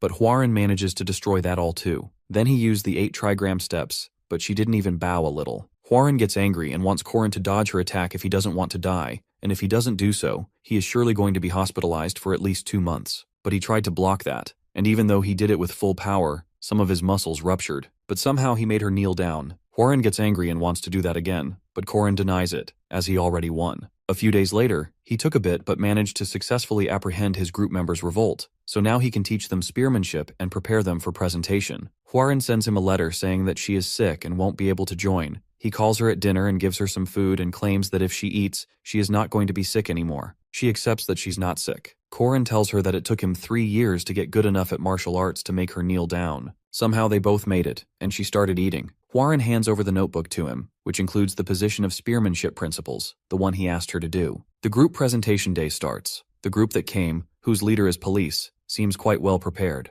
The professor activates his powers on him and holds his hand, and if he lasts for at least 10 seconds, he is going to give them full marks. Furman surprises his students by announcing that anyone who lasts 10 seconds against him will receive full marks for the project. Without warning, he tosses his notebook into the air and charges at the students with lightning speed. Using the down-ducking technique with a boost, he effortlessly takes them down. Jaguar acknowledges how fast Furman is, while Corin watches in awe, realizing the professor isn't holding back. After catching his notebook mid-air, Furman tells the fallen students that while they lack practice, they did okay and deserve a B. No one dares to object. He moves on to Group 2, and Corin overhears some of them saying it's pointless to fight a professor. The group's leader brags about their North 9 Deadly Dragons technique, claiming it's like 9 dragons flying, but before he finishes, Furman attacks. He criticizes their needlessly elaborate form, claiming they haven't practiced properly, and gives them a C. When it's Group 3's turn, Corin steps up confidently as their leader. He tells Furman that they'll demonstrate the Lan, Na, Za forms of 8 trigram spearmanship. Jaguar showcases Lan by deflecting attacks. Alicia shows Na by pushing down the opponent's weapon. Hwarin executes Ja by stabbing upward. Corin silently celebrates, impressed by how well Hwarin performed. Furman praises them for removing unnecessary movements and sticking to strong, simple fundamentals. He calls it incredible and gives them an A+.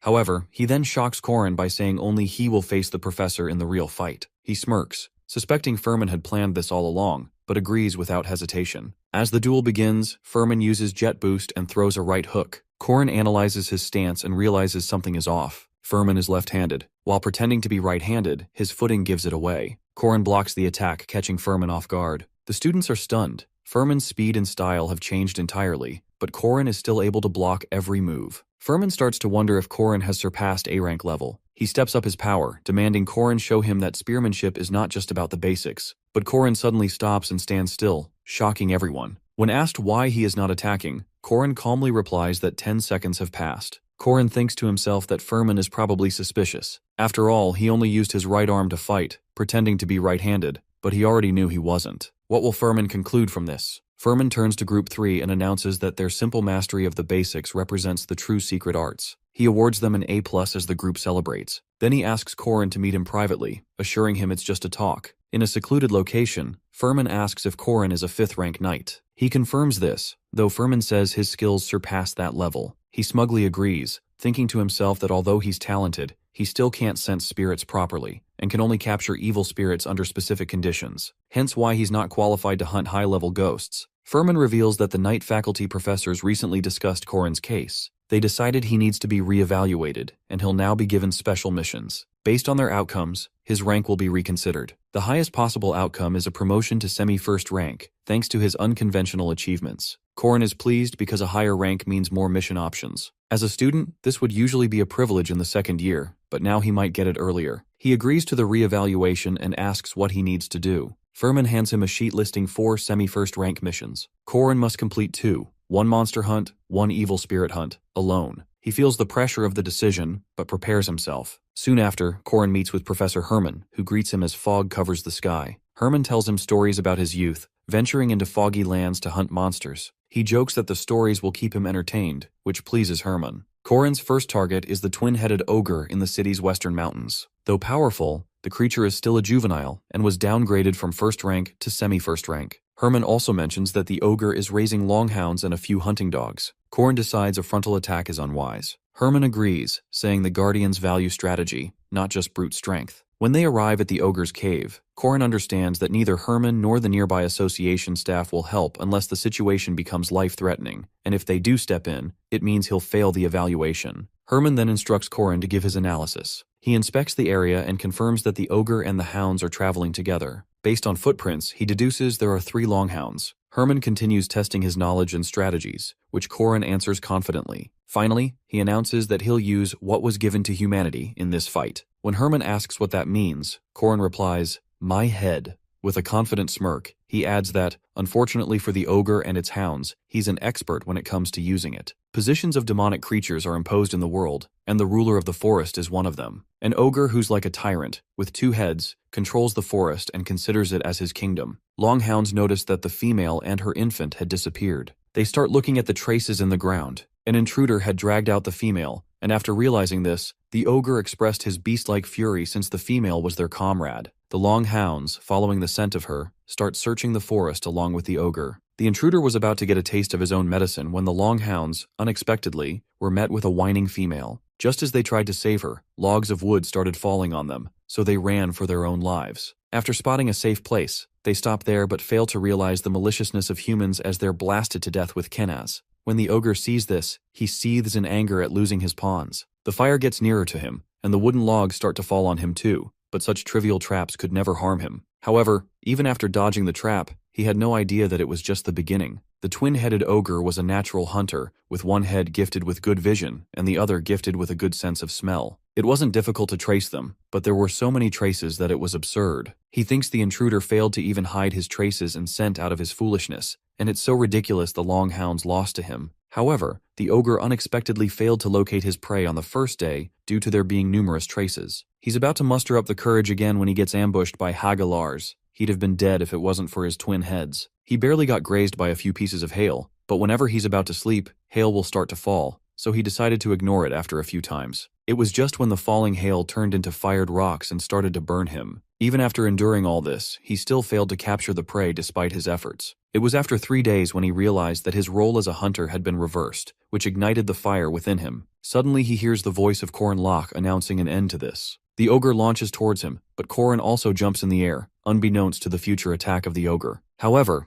Korin steadfastly dodged the attack and started using his powers on him one after another. At last, the ogre knocks out. He nonchalantly yawns at not getting to use his aura even after filling his aura core. After he's made sure the ogre is finished, he wonders if Mariette's doing fine. 3 days earlier, Korin asks Mariette how much she trusts him, to which she metaphorically states that she'd believe him even if he says he's going to make kimchi out of potatoes. He then asks how far she's willing to go with him. With disbelief, she enthusiastically answered, "Until the very end." Afterwards, he tells her about his plan, and about needing Alicia and her for it. All she heard was Alicia's name, so she asked with jealousy why Alicia was in the plan. Although Mariette is a veteran guardian and a special vampire, she's still a girl in her youth, so her heart trembled with Corin's bad choice of words. She thinks it's a greater problem than expected. However, she knew Corin was always one step ahead, whether it was when he saved her or helped Alicia, but still her one-sided crush on him took over. The reason for mages wanting to become professors at the academy is not just for the Merkaba Great Library's books, but also for the huge research building at its west end, which has the undefeatable special monsters that are sealed. Professor Dana and Professor Fermac look at the wild boar, which ate the iron mine whole, and its engraved origins. He asks Dana if the research was based on the special entity's alpha characteristics. She says she wanted to write a thesis on the influence of the special demon tribe on low-rank entities and the unique alpha energy, so he asks if he just needs to engrave a rune on this special monster. She affirms and expresses her relief over having him. He says how the dead languages are hard to use in battles, and as he's about to boast, she tells him there's a special volunteer vampire, and Mariette walks in as the first act's boss against the second act boss, the king of the iron mine. The haunted house mission is a basic one that can be chosen in the second semester in the original game. However, you need to be wary about the attack from various household items to defeat the first-rank evil spirit possessing the haunted house and destroy the hidden magic circle in the basement. Usually Corin can't sense spirits, but here he can. Sabencia Duke is possessing the training room's magic tools, and it's the Geist phenomenon of possessing a home, meaning they exert physical force that can't be ignored with religious precepts. You need to cut off the stalk and top part with the spear to disconnect the root. Then run into the window in the terrace with the spear facing forward and dodge the flying glass shards. Upon entering, jump slice thrice after cutting the clock, and then destroy the nails on the stairs floors and move ahead. Stepping on the center carpet cracks it and takes you downstairs. Here, after defending yourself from the attacking table, scratch the magic circle to weaken its telekinetic power. Then by using a candlestick and your spear, fire Kanaz plus Hagalaz and keep running upstairs while dodging the attacks. After the attacks halt, all of the rune magic that's been engraved will activate now, so you can leave the house to burn. Haman asks how Corin cleared a magic cave when even 2 second-rank mages couldn't. This was the last strategy that a legendary streamer had left behind.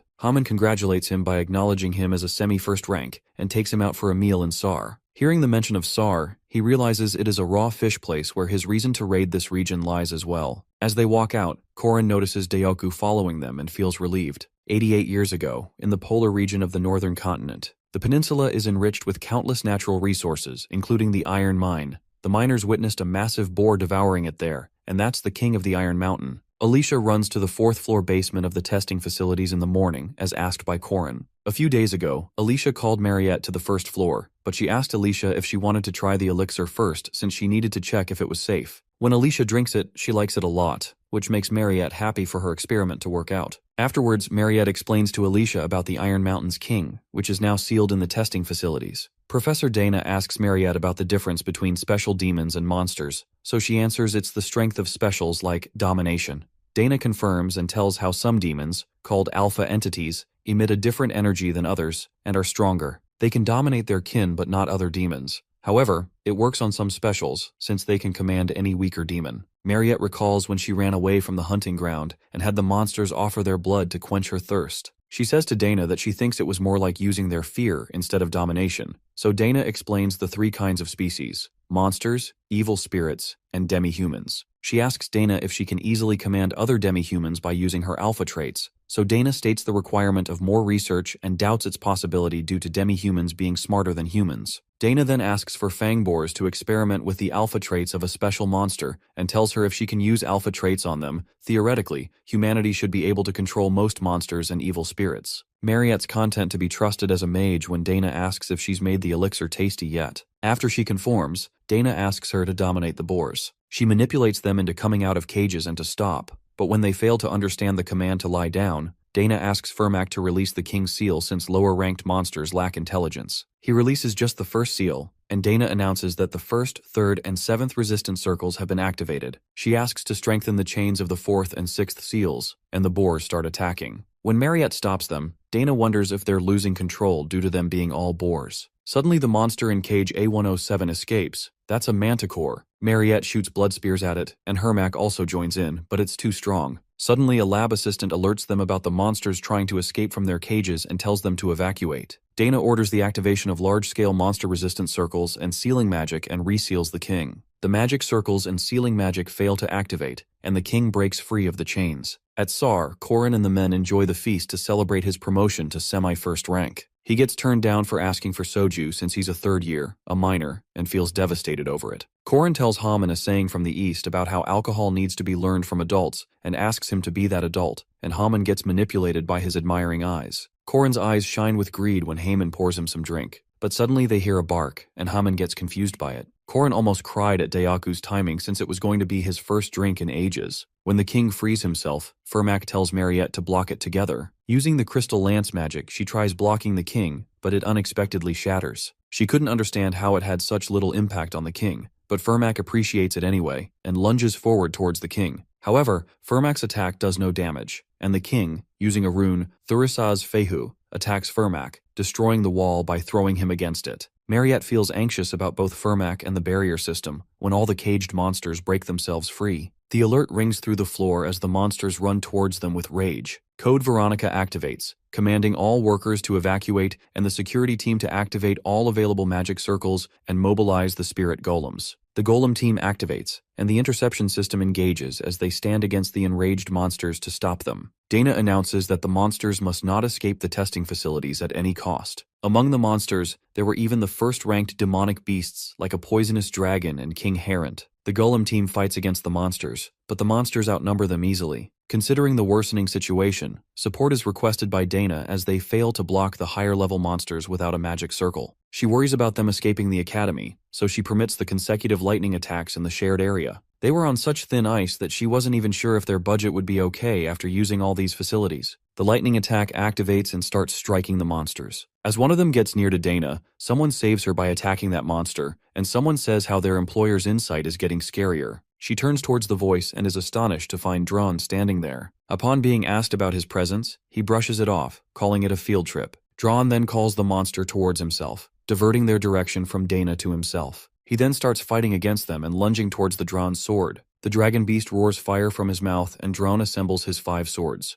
By using debris fusion, Cranel makes a golem out of junk to fight the monsters. Cranel jumps in happiness when the techniques he learned from Korin finally work. A few days ago, Korin told him that stamina is power and gave him some golem magic techniques after force training him. Korin further gave a book to him, which he was reading when he discovered the technique, and in return asked for today's field trip. The golem fights against the dragon, but they still get pushed back, so they wonder if it's due to the monster being first ranked. Yule then uses root supplementation and makes a junk wooden golem. She wonders how Korin knew it already to teach this to her beforehand. Dana then notices the poisonous dragon moving to the 3rd floor, so Alicia quickly defeats it and sighs. Dana feels relieved at all the appearing students here being no less than a 2nd-ranked knight or mage, and feels thankful to them until she realizes something. She asks them why they're all at the testing facilities, so they call it a field trip. As they don't mention anything about Korin, his plan of never being there at the academy is going smoothly. The realm of the blood barrier activates, and they feel relieved about preparing it beforehand by following Korin's words and stopping the king from getting to the ground. The king suddenly starts running towards them, and while Mariette activates her magic, she tells others not to get defenseless, as she's a special person like them. King Herant is a first-ranked monster like the ones in movies, and everything starts breaking as he moves, so Dron asks for help. Holding the lever at the control panel, Cranel asks Yule for help. Using the bombs of the spirit golems, Korin's technique, and Yule's mana, they mend its joints together and make it fight against Herent. Cranel then tells Yule how they'll explode all 5 spirit golems' absorbed bombs and spray out a large amount of mana, and together the two work towards it by making their golems fight against the monsters. It's the port city. Korin chooses that haunted house to come. He knocks on the door. An old woman comes, and Korin introduces himself to her as an academy student dispatched from abroad, and as he wasn't able to attend any mass due to his dispatch tasks, he seeks her permission to use her prayer room. Korin goes to the room and tries to remember. According to his memory, the marker and the response seem quite impressive. Alicia gets shocked by seeing the dragon, as she has never seen anything like that before, so she decides to face him alone. Mariette informs her that Korin tells her to make sure she doesn't use that. Alicia feels like Korin must have seen the potential in her. That is why he wants her not to use that, so she questions herself if she can really do that. In the meanwhile, Mariette came attacking the dragon, and Alicia was on the floor as she couldn't defeat him, which made Mariette think that Korin must be correct, as she is not able to defeat the demonic pig. The dragon has turned into a demonic pig after consuming the oldest steel, which has 100% resistance to physical and magic attacks, which is the reason countless heroes are murdered but still couldn't kill it. But as Corin asked Mariette to do that, she has to succeed at any cost. Although Mariette is struggling and managing to fight the demonic pig, this conflict is possible only because she is a special professor, Dana, who realizes that she is witnessing this moment that is going to one day go down as a page in history and couldn't hide her emotions of wonder and fear. The students fought hard to prevent the demonic beast from leaving the testing facilities, but everyone can feel it. And there comes Deoku, Alicia, who is struggling as she cannot use the domain severance that she can use to defeat the dragon. She also tries to put herself in Corin's place and thinks, what would he do at that time? So she manages to think that he must use the dodge and cut method, and she succeeded without even using the domain severance. In the meanwhile, Corin arrives, and he appreciates her, as she did well. Corin thinks that if the king's hair has been dealt with, which is the poisonous dragon, then where did it go, leaving behind only the fluids? Alicia thought that Corin couldn't come. She wants him to report the situation first about the demonic pig, and as Mariette is still blocking it, she wants to go help her. The glasses girl questions Corin about his plan as he brought her there all the way from church. Corin wants her to help him watch the demonic pig. She is confused why only demonic pigs, as there are a lot more monsters. It seems like there must be something that Corin said while explaining his plan to Mariette, which is to feed rocks with rune magic engraved on them to the monsters of the testing facilities, and after feeding plenty of rocks engraved with runes, give them food as an excuse. The plan was basically to sweep them all using the rune resonance activation function and the resonance activation with the silver spear made of the rune stone with enough time possible. Corin takes Alicia with her back to defeat the dragon. Among the mid-upper ranked monsters that survived the resonance activation, roughly 30 remained, with the special demonic pig standing among them. All the names of heroic legends of Arhan have gathered, and they are the heroes who are going to save the world in the future. Corin questions Mariette if she is fine. She agrees, so they all went to start again. The counterattack begins. Corin feels that his party is not just luxurious, it flows. But the reason the party members still cannot be confident is because of the opponent. The king of the Iron Mountain dominated without being ruled, was pulverized without being subjugated, and was ravaged and not merciful. Alicia orders everyone to split as the tyrannical king who consumes everything is out. Corin orders Cranel Ludin to keep attacking the demonic pig no matter what. He asks Yule to grow the plants and hold on one way or another, and he wants everyone else to fan out. But it's so strong that it doesn't affect them. Corin orders Dran to flank it with both magical swords. Dran knows that his employer is the strategist who waits for the perfect timing with the best safety measures, and there is no reason for a mercenary to not listen. His other weapons, the Blade of Flames and the Blade of Lightning, were strengthened with the best first-rank mana stones, and were given as a reward after the Mariette Dunalef incident. It's very difficult to defeat him as he's not getting a single point of damage after all the attacks. Corin thinks that in order to target the King of the Iron Mountains, they need to split the physical and magic attacks in half, which is a fairly common pattern. From the original runes, the 8 texts needed to go to paradise. The power of an imperfect concept, which is for the physical attacks on its red fur, and for the magic attacks on its blue fur, and the secret weapon, which is the gold fur. Yule and Cranel are ordered to try and hold on to something, and if they lose their grip, then grab him. Dran is ordered to fight from mid-distance, and Corin and Alicia are going to wait from the rear. All the attacks are left to Deoku, and Mariette is ordered to simply move around Corin's commands. Corin wants everyone to not think of afterwards, as it's a short-term battle. They all have to pour everything into it, and they'll win. Yule and Cranel kept attacking, but he escaped, so Corin wants Dran to use the same patterns as before, which worked, and that hit is even more direct than before. The transformation of the fur stopped, and it's still red, and that was fake, as after showing that he was changing to blue fur, which has magic resistance, he used a trick to attract Deoku. The dragon spits the destructive light, which is a titan rune that destroys everything that approaches, which makes Deoku fly. Mariette is asked to retrieve the orb, Blood Spear. Then Corin himself went to attack him, and asked Mariette to Blood Spear again, as if he used blue fur to block the magic attack, so Blood Spear again. The king starts laughing as he's satisfied. His lips are unturned, and in the end, it's the same as always. His hidden secret card, which limits 5 minutes of invincibility where nobody can face him when he is like that. The king runs towards them. Corin orders everyone to run. As for 5 minutes, none of them are going to work on him, but unfortunately, there is nowhere left to run. The king kept laughing in order to corner the humans. Even the small demi-human's magic was powerless then. It's time for the gold fur, which is the final phase of the King of Mountains, and as there is no hidden method there, at that moment, Alicia used the Aiden-style single-blade technique against the demonic creature. She strike with a domain slash, dealing significant damage. Korin appreciates Alicia with the words that a well-raised Alicia is better than 10 party members. Alicia is still a bit confused about what is going to happen if it starts moving again, but Korin tells her that it's time for the madam to shine now. Josephine Clara questions Korin. How did he recover that huge magic in that short amount of time? The gold pattern is a strong ability, but after it shatters, one can't use the original runes for a while. Mariette is also ready. Korin requests Professor Josephine to block her, and finally the demonic pig of the Dingle Peninsula has come to an end, and the origin light that left his body as it disintegrated is something that cannot be missed by a spearman. At the origin, the 8 texts needed to go to paradise, and it is a remnant of the divine generation that cannot be destroyed by any power, but its container, rune stones, sometimes are destroyed. 88 years ago, a boar on the Dingle Peninsula swallowed a rune stone, and nobody even thought of taking it out, but that day, the demonic pig was released and defeated, and the rune stone inside him shattered. They think, where did the original rune that was lost go? And the answer is quite simple. It goes to the closest runestone and wanders around aimlessly before settling, and it has reached its destination. 10 years ago, he entered the academy for all this and acted like a professor, and the king of the Iron Mountain, which was defeated by the academy students, which was a futile end,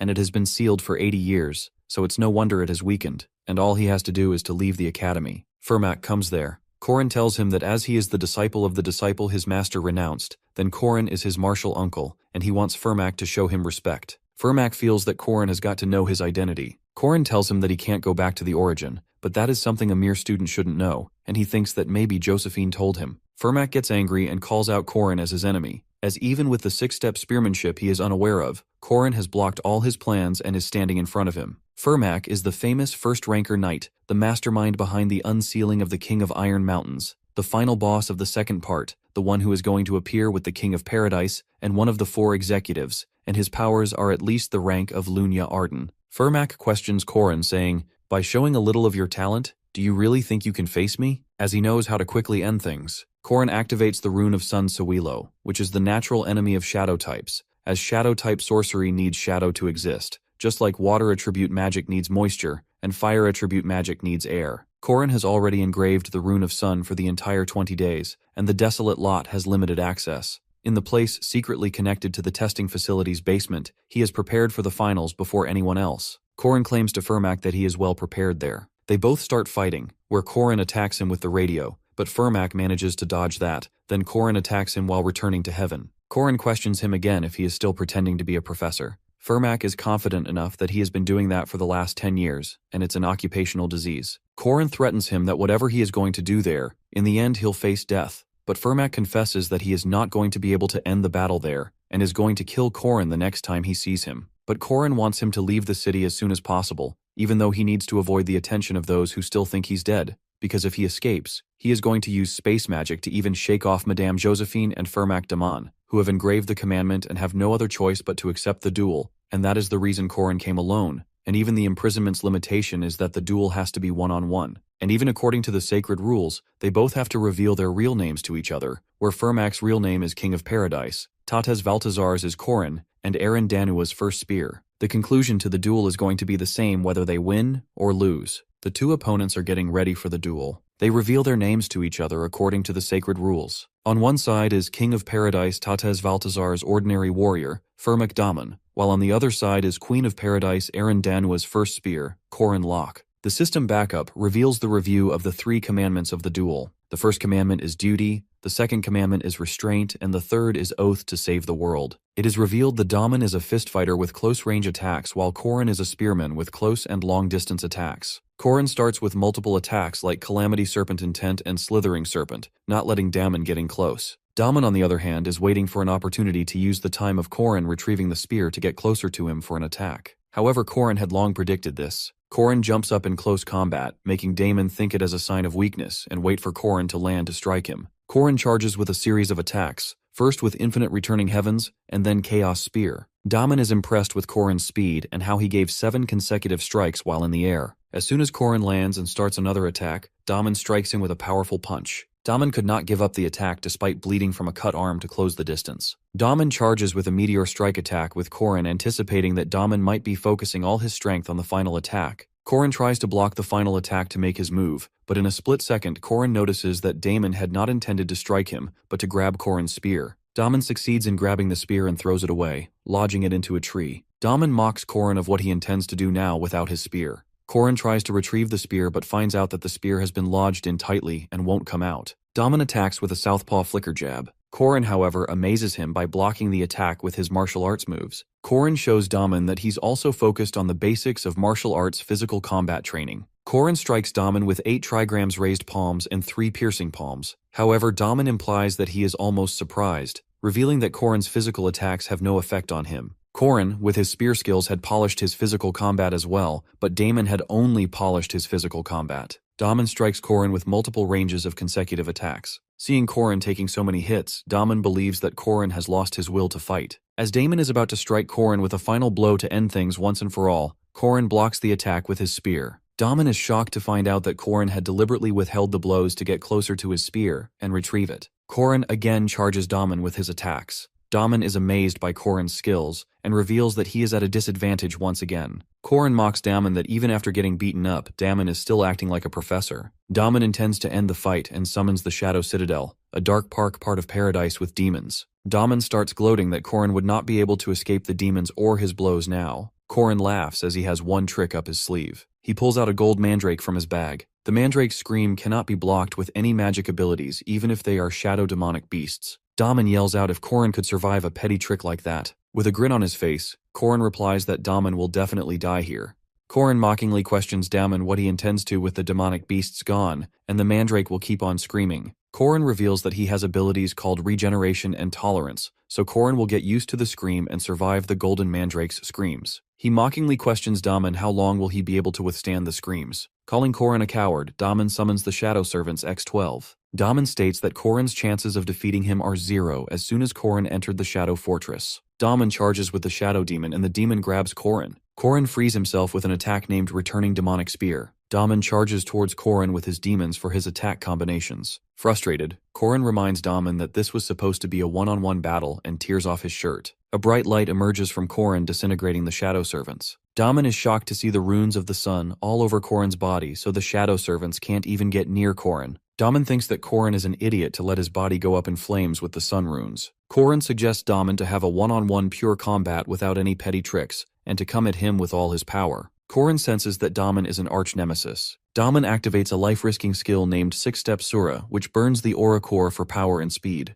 Korin activates the 6-Step Spearman Sura, revealing he can use the same skill. The two warriors go all out this move, engaging in a fierce combat. In a split second, Korin pierces through Damon's heart and wins the battle. Korin goes into a flashback of how he faced Fernak again after losing to him in the second part. Korin and his friends had found themselves in a nightmarish realm, a hell in paradise. Daman, an evil king, tried to introduce hell into this world, leading to the deaths of many people, including Korin's friends. Korin is now relieved that this time it will be different as he has killed Damon. Korin searches Daman for the Leah Fail, a stone which is one of the 4 secret treasures protected by the Druids. Korin does not find the Leah Fail but finds an original rune with Damon. Korin vows that he will not let Tatez Valtazar have the rune, as Valtazar intends to gather all 8 original runes to bring Shadow Paradise into this world. Korin looks at Damon's body. He wonders why is it important for Damon and Valtazar to kill innocent people. Korin gets Damon and Valtazar's anger and resentment for the world, but the way they're taking their anger out is wrong. Korin falls down from the pain of his severe injuries. Korin thought he had gotten used to pain from his regeneration and tolerance and lost consciousness. He is rewarded a map to Findius's son, one of the 4 secret treasures, for defeating a great evil named Fernak Daman. However, Korin is more concerned about the golden mandrake and the runes than the reward. Korin wakes up to find himself on Alicia's back. Korin asks Alicia about the cleanup. Alicia responds that Professor Dana is looking after the cleanup, however she's upset that Drawn left. Alicia tells Korin that UL and the others were the ones that found him. Korin calls Drawn a bastard and that he doesn't know what loyalty is. Drawn had clarified not to expect much from him, as their relationship was merely business-related. Before Korin finishes his sentence to inquire about the rune and gold mandrake, Alicia interrupts and ensures him that the items are safe.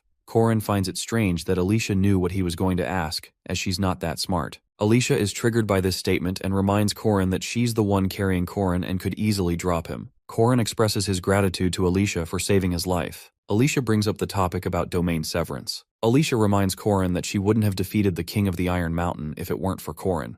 Alicia thinks and realizes that during their group assignments and making mandrake potions, Korin was drawing runes. Korin was actually preparing for this very fight ahead of time. With tears in her eyes, Alicia tells Korin there was nothing wrong with fighting together, and why did he have to go face Daman all by himself? Korin stated that it was better if lesser people die. Korin's friends find out about his battle and injuries and decide to go visit him at the hospital. They enter his room to surprise him with snacks and to be there for him at the time of his loneliness. To their surprise, Korin's friends saw 3 beautiful women taking care of him and serving him food. Korin notices his friends and with a smile asks why they had to bring snacks as he's already full. This leaves Korin's friends burning with rage. Korin's friends question themselves why they came and shouldn't have come to visit him. The girls, on the other hand, are chatting about how it isn't often they get together like this with Korin. The girls suggest playing a game and also invite Korin's friends to join. Hearing this, Korin's friends start weeping with joy and getting some attention from the girls and start blessing Korin. There's a knock on the door and everyone starts to wonder if someone else was supposed to come. One of Korin's friends goes to see who it is and is shocked to see the people who came and asks what brings them there. Korin answers that they had come as expected, and he was going to go see them anyway. It is revealed that the visitors are Chairman Eryu Kasar, the lady publicly acknowledged as the chairman of Merkaba Academy, and Professor Josephine. Eryu Kasar asks Korin about his health. Korin responds that he is better, and it was about time that he revealed his cards a bit. Chairman Eryu Kasar apologizes for sending away Korin's friends as they had to discuss confidential matters with him. Korin understands the matter. Eryu Kasar states that they have many questions to ask, as this incident wasn't something that could be overlooked by them like they did with Mariette. Korin exposes that Fermac was a spy, and the other two do not seem surprised with this information. Korin realizes that Chairman Eryu and Professor Josephine already had found out about Damon's betrayal and thinks that they do not know the whole truth yet. He reveals that Fermac Damon was a disciple of Tates Valtazar. Josephine does not believe Korin's story, to which he adds the moves which Damon used. Korin further clarified that he is the same as well, knowing those moves. Josephine is outraged hearing this and asks Korin if he's also a disciple of Valtazar. Getting off his bed, Korin reassures them that they do not have to be wary of him. Korin further adds that he's not giving this information so the chairman can act on it right away. Korin states that he knows the chairman's body right here is just a spare, and the main body is at the castle, and probably isn't in the condition to come out, leaving Eryu wondering how Korin knows about this information. Korin again informs that Valtazar is still alive and is now stronger than ever, and he is not alone as he was before. Korin reminds Eryu that Valtazar got stronger because of Eryu's indecision 80 years ago, showing the runestone in his hand, saying that the origin was split across the world because of Valtazar's betrayal, and the Eryu could only recover 2 pieces of it, and even those pieces would have been taken from them if it weren't for Korin.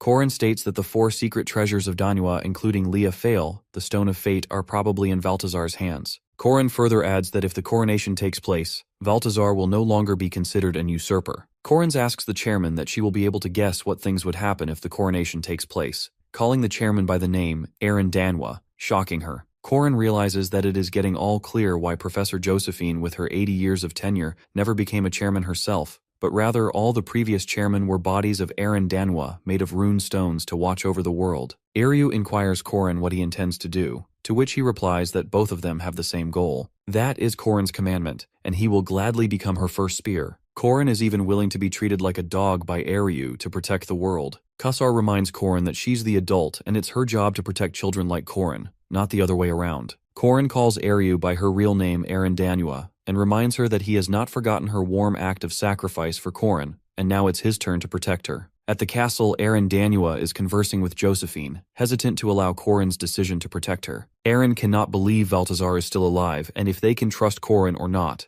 Aaron wants Josephine to watch over Korin for now, just to make sure he can be trusted. Aaron cannot decide this solely as a person, as she holds a greater responsibility, and they never know if Korin could be lying about everything. Aaron could not understand why Korin was looking at her with such sad eyes. The Merkaba Academy summer break ceremony takes place. The ranks of the students are reassigned based on their performance, which holds a special meaning. This reassigned rank is an official rank given to the students by the Guardian Association. The students are praised for their efforts and performance for the semester. The chairman starts announcing the students who are to receive their reassigned ranks. Second-year magic class valedictorian, Mariette Dunalef, is promoted to semi-special rank. Mariette, despite faced unfortunate hardships, showed a strong will and contributed to the prevention of a huge incident at the testing ward, even after turning into a vampire. Mariette got her achievements by assisting Professor Dana's research, and her conversion into a vampire significantly increased Mariette's mana and showed her efforts in holding back the King of Iron Mountain, preventing many casualties. These efforts made it impossible not to increase her rank.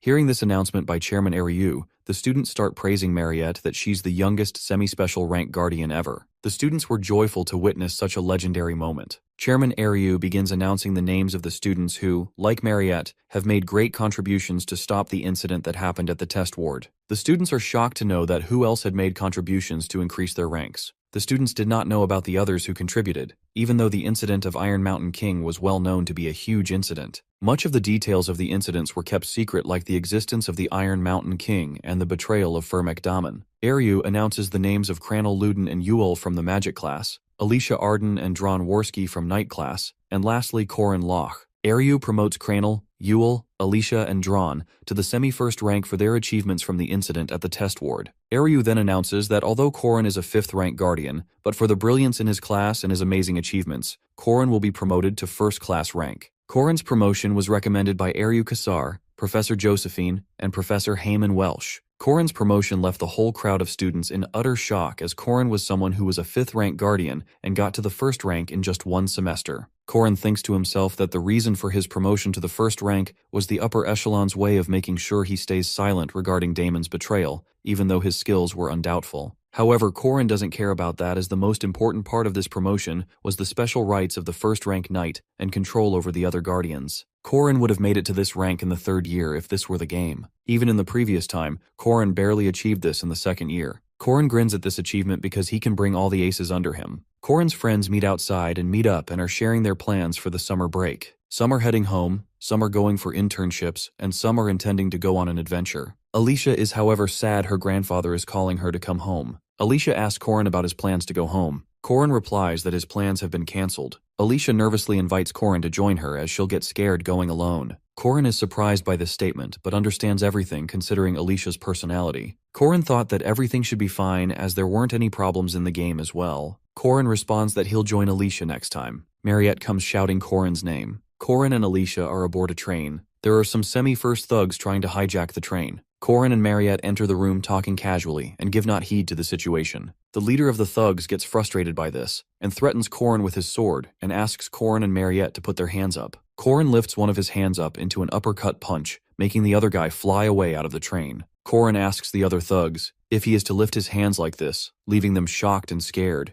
Corin is in Merkaba Academy's library. Corin is reading a book named Grimoire, Persistent Warrior's Regeneration. The book reads out about the hero seeing a dying warrior within the battlefield that reeked of blood. The warrior was standing and had tied his body to the boulder with his intestines. The hero asked the warrior if he should slit his throat. The warrior asked the hero for some water to quench his thirst, as he would be grateful to the hero. Respecting the tough warrior, the hero gathers some water in his hands from a nearby lake for the warrior to drink. As soon as the warrior drinks the water, his body heals and regenerates. Corin closes the book thinking that it got too intense. A student, possessed by Duke Sabantia, comes to Corin asking about his castle in the south. Corin responds that the castle is still standing. The Duke tells Corin if he would have the reason to visit his castle, he should look into his office, as he might find something. Corin inquires what he would find, to which the Duke responds that even he could not find it in his previous life, so it is all up to Corin to find. He admires Corin for his courage and humbleness, because Corin had the option to run away, but chose not to, and for that, the Duke respects Corin. The Duke leaves the student's body after thanking Corin for informing him about his wife and daughter. Fast forward to the present, Corin and Mariette reach the south. Corin decides to accompany Mariette, as she is a resident of the south, and Corin can visit the Duke's castle to find what he is looking for. The station master thanks Corin and Mariette for saving everyone from the thugs. The station master hands over some money to Corin, which he excitedly accepts. On their way, Corin gets hungry, and Mariette says that she will recommend some places. Corin inquires Mariette if she really knows this area well, to which Mariette responds that she comes here quite often. Corin wants to buy anything Mariette says. Mariette shows Corin the entrance to the South Plains and tells him that all the carriages go to Left City, the big city in the south, for 8 hours. Corin gets impatient from hearing about the long distance. Mariette takes Corin to the transfer station called Wyvern Landing Zone. Corin has used Wyvern landing zones in his past life. Wyverns are a more comfortable and faster transportation than carriages, but very expensive. Even Corin's partner from his past life, Park, hated spending on wyverns. Corin asks Mariette if the one-way cost of borrowing a wyvern is at least 30 silver coins. Mariette disagrees and informs Corin that her family has arranged for a different wyvern.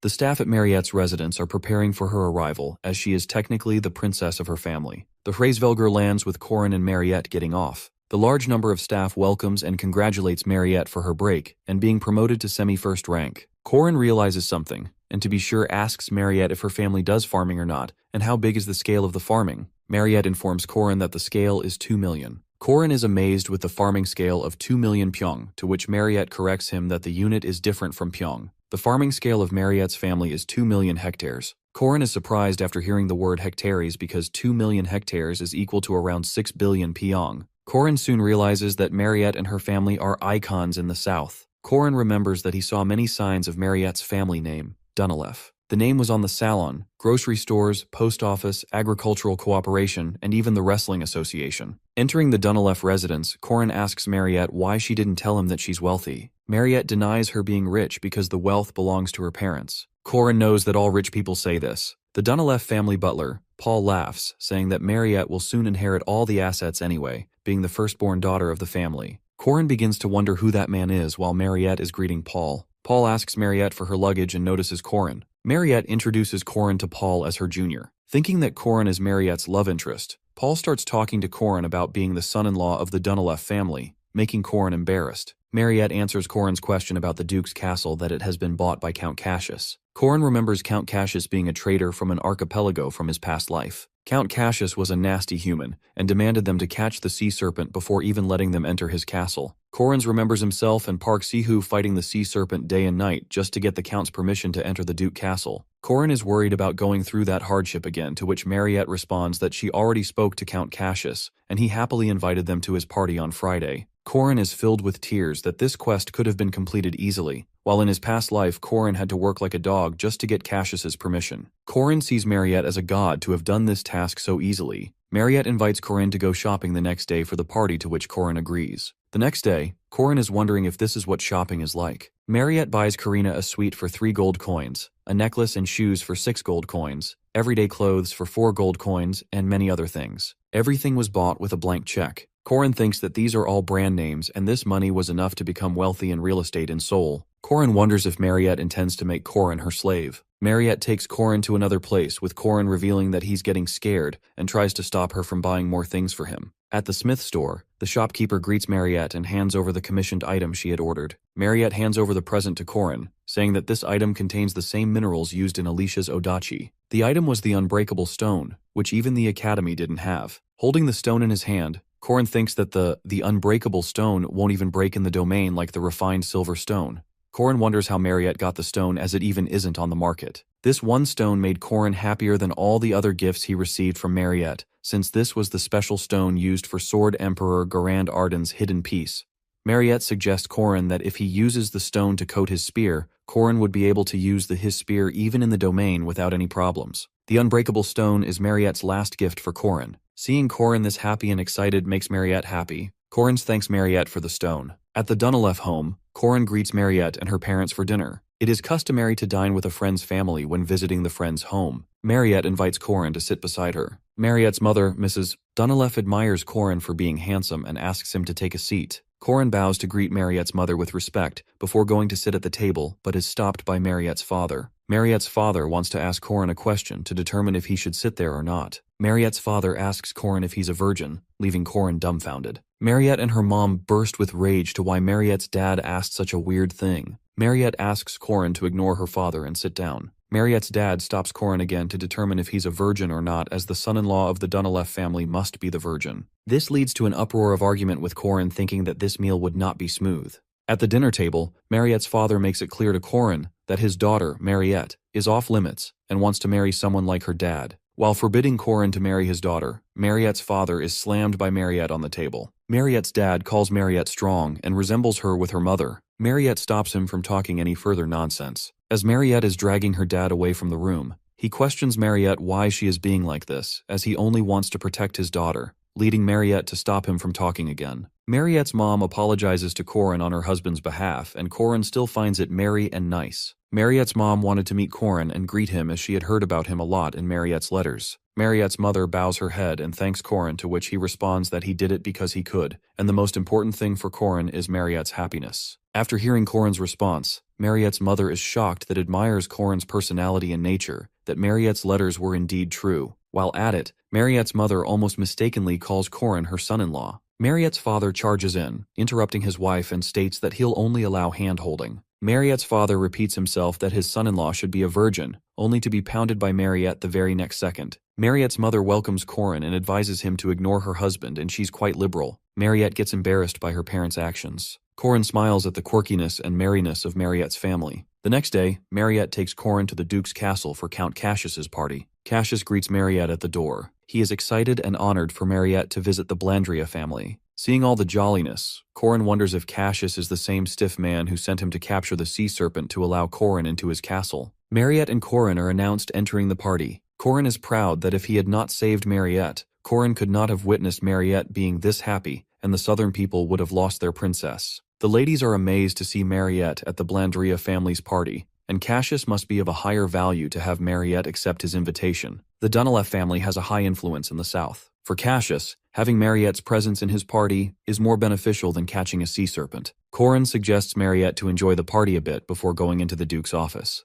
Corin and Mariette had brought their gear and intended to ask Cassius to enter the Duke's office when the party reached its peak. Mariette is suddenly surrounded by suitors of high-class families to have their first dance with her. Mariette starts getting confused. Seeing Mariette's confusion, Corin rushes in and gets on one knee, leaving all the other men stunned. Corin taunts the other men that although they're energetic, they still lack manners. Corin kisses Mariette's hand, asking her to have the first dance with him. Corin reminds Mariette the basic etiquettes of a ball to have one's first dance with your partner. From his past life, Corin remembers getting scolded for etiquettes to kiss a beautiful lady to request a dance. Getting red with blushing, Mariette accepts Corin's request to dance with him. Corin apologizes to Mariette for being reckless if she felt bad. Still blushing and stuttering, Mariette did not mind his actions as she loved it. While dancing and looking into Mariette's eyes deeply, Corin told Mariette that he felt as if he was abandoning his savior who helped him get to this point and should return the favor. Corin gets a heated feeling while talking to Mariette and is almost about to confess to her, but Mariette steps on his foot with her high heel. Mariette apologizes to Corin, telling him she's not a good dancer. Bearing the pain, Corin says it's not an issue. Corin suggests that he should lead the dance with Mariette and asks her to put her left foot on his foot. Corin's foot might get dirty and the dance would be awkward, but Corin tells Mariette not to care about others watching. Mariette's focus should be on Corin, her partner, and should focus on enjoying the dance. Corin guides Mariette with the dance and compliments her. Corin and Mariette gaze into each other's eyes, are laughing and having fun, sharing a dreamlike moment. After Corin and Mariette's dance, the suitors gather again to ask Mariette to dance with them. Mariette declines and excuses them to being tired and wishes to rest a while.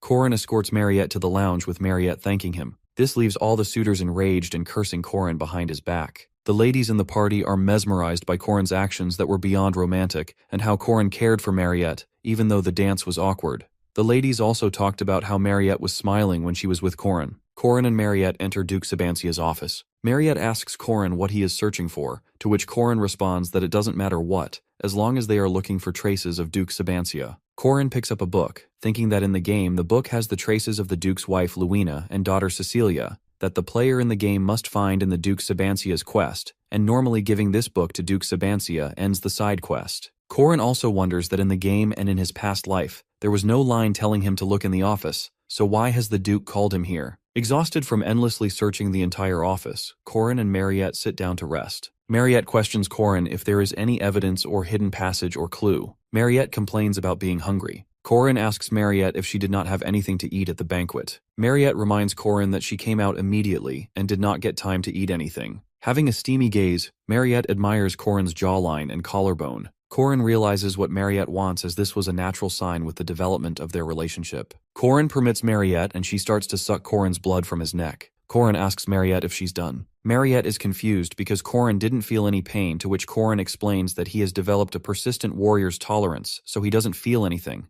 leaving Mariette stunned with shock. The topic of persistent warrior's tolerance reminds Corin that he received this skill alongside soul dust. Corin immediately asks Mariette to summon Deaku. Corin states that Deaku is a little hazy, closer to an astral body before his body materializes. Mariette makes Deaku hold on to this state a while longer on Corin's suggestion. As Deaku begins to disappear, a mysterious presence enters the room. Corin prepares Mariette to be on guard. Seeing the Duke appear, Corin feels it to be such a drag that the Duke's soul should have told him beforehand that it was going to be like this. It is revealed that Duke Sabancia's spirit was sealed inside the Great Library's grimoire. The Duke had decided to separate his body and soul when he couldn't die, and was suffering from the desire for blood. The body of Duke Sabancia is now in front of Corin. Sabancia wonders how a random person like Corin has come to visit with remnants of his soul, and what brings Corin to his castle. Korin introduces himself as Sabancia's distant junior. Sabancia compliments Korin's appearance. Korin compares Sabancia's assessment to be better than back at the library. Korin questions Sabancia how his body is moving without a soul. Sabancia interrupts Korin that the questions will only be asked by him, making Korin to believe that this might not just be a present after all.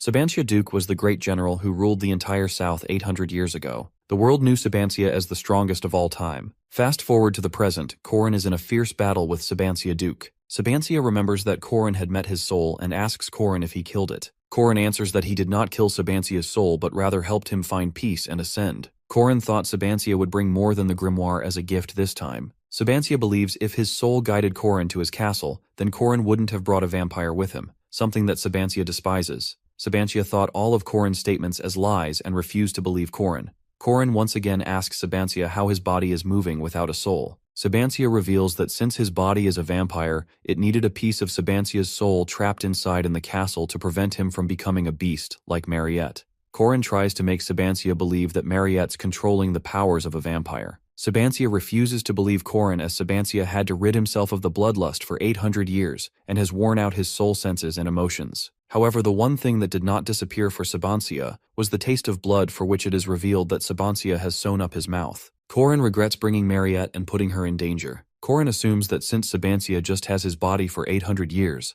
Sabancia might be strong at least as a semi-rank now. Korin activates his 6-step spearmanship and intends to face Sabancia with full power to defeat him. Korin charges with the Calamity Serpent Ultimate Essence and Rising Serpent Skies, while Sabancia uses Poisonous Dragonhead Charge. Sabancia shows Korin the power of creation which Sabancia gained from slaying a dragon, and charges with an attack called Final Demonic Sword Dragon Murder. Korin realizes that he underestimated Sabancia's strength and collapses. Sabancia approaches Mariette, calling her a petty beast, and how she hopes to live a human's life. Mariette is confused by Sabancia's words. Sabancia questions Mariette if she doesn't consider herself a beast, and if not, then how positive is she to overcome her will. In the end, Mariette will kill all those she loves just to quench her bloodthirst. Sabancia charges towards Mariette to end her. Mariette saves herself and summons Deoku. Sabancia traps Deoku with 8 trigrams binding. Sabancia is impressed by Mariette's speed and compares it to be faster than his own during Sabancia's prime. Sabancia mocks Mariette for being a foolish beast, relying just on her strength with no strategy. Mariette cries for Deoku to come back. Sabancia shows Mariette the Romania sealing sword and explains that this is a binding sword to seal immortal beings. Sabancia's hatred for vampires is clearly seen as he repeatedly calls her a beast, and she will always remain one. Remembering Korin's past words, Mariette refuses to believe Sabancia's words and tries to assure Sabancia that she has changed. Sabancia thinks that the path of Mariette's death is better for both her and Korin while binding Mariette with his sword. While Sabancia laughs at Mariette's helplessness, Mariette gazes upon Korin's neck. Witnessing this, Sabancia is assured that vampires shouldn't exist as Mariette, even now, cannot forgive her bloodlust and is learning to suck Korin's blood. However, Sabancia is amazed to see that Mariette is injecting her blood as an elixir into Korin to save his life. Sabancia is convinced that Mariette can control her vampire powers and suppress her nature. Mariette cries for Korin to wake up. On the other hand, Sabancia is impressed by Mariette and Korin and what they achieved, something he could not do, and knelt down for his desires. Sabancia pulls out his sword and lodges it into Korin. Mariette yells at Sabancia that he has already done enough to harm them, so how far does Sabancia plan to go? Mariette pleads with Sabancia not to take Korin away from her. All of a sudden, Korin puts his hand on Mariette's shoulder, ensuring her that he's fine and right here. Korin asks Sabancia why he saved him. Sabancia tells Korin that he transferred his aura core into Korin and now understands why his soul sent Korin here. Sabancia sees the qualities of a hero in Korin. Korin lacks greed but possesses the beliefs and pride others don't have. Sabancia believes Korin has changed what Sabancia couldn't in 800 years, and Korin has the right to even change the world and correct Sabancia's mistakes. Sabancia disappears, calling Korin a hero. Korin is surprised to receive a gift like the great General Sabancia Duke's aura core. Mariette hugs Korin, causing him pain from his injuries. Mariette was scared as she thought Korin had died. Mariette starts crying and makes Korin promise that he will not die without Mariette's permission. The one thing that Korin is pleased by is that Sabancia Duke's mind, body, and soul finally found rest after 800 years of pain.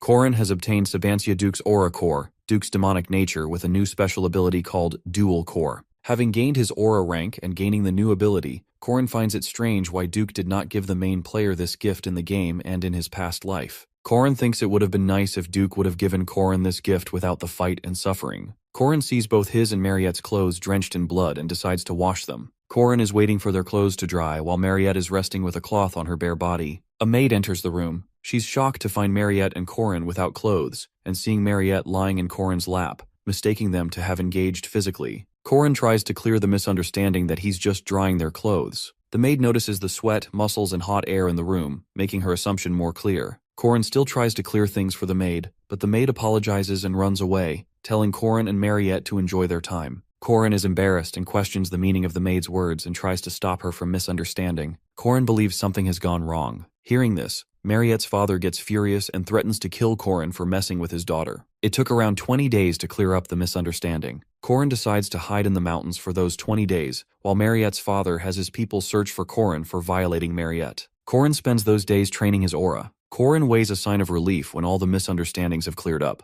Otherwise, Corin would have been the South's #1 enemy. Corin is excited to return back to school for the second semester and the festival preparations. Mariette asks Corin if the inn business she invested in with Corin was doing well, making Corin more excited, as they would be making 10-folds of what was invested. The large number of tourists for the festival will be the means for Corin's profits in the inn business because of the rise of value in the lodging industry. Corin intends to make it big and sell the land to make huge profits. Corin dreams of having a large sum of money and getting rich, but soon his dreams are shattered when he sees a typhoon. Corin wonders and finds it strange why this typhoon didn't happen in his last life. Mariette believes that the typhoon will cause a problem in the festival preparations and tries to console Corin that it is natural to fail at least once when someone tries to do something big. Mariette, with a steamy grin on her face, suggests signing an IOU with Corin, that if Corin fails to repay her back, Corin will have to give one condition Mariette wants. Corin is frightened by Mariette's suspicious offer and hopes to find another way to pay her back. Corin and Mariette reach the Merkaba Academy Special Dormitory. Chairman Eru welcomes Corin and Mariette and asks them about any difficulty in coming from the typhoon. Corin inquires about Professor Josephine and Eru informs Corin that Josephine is returning with Warren.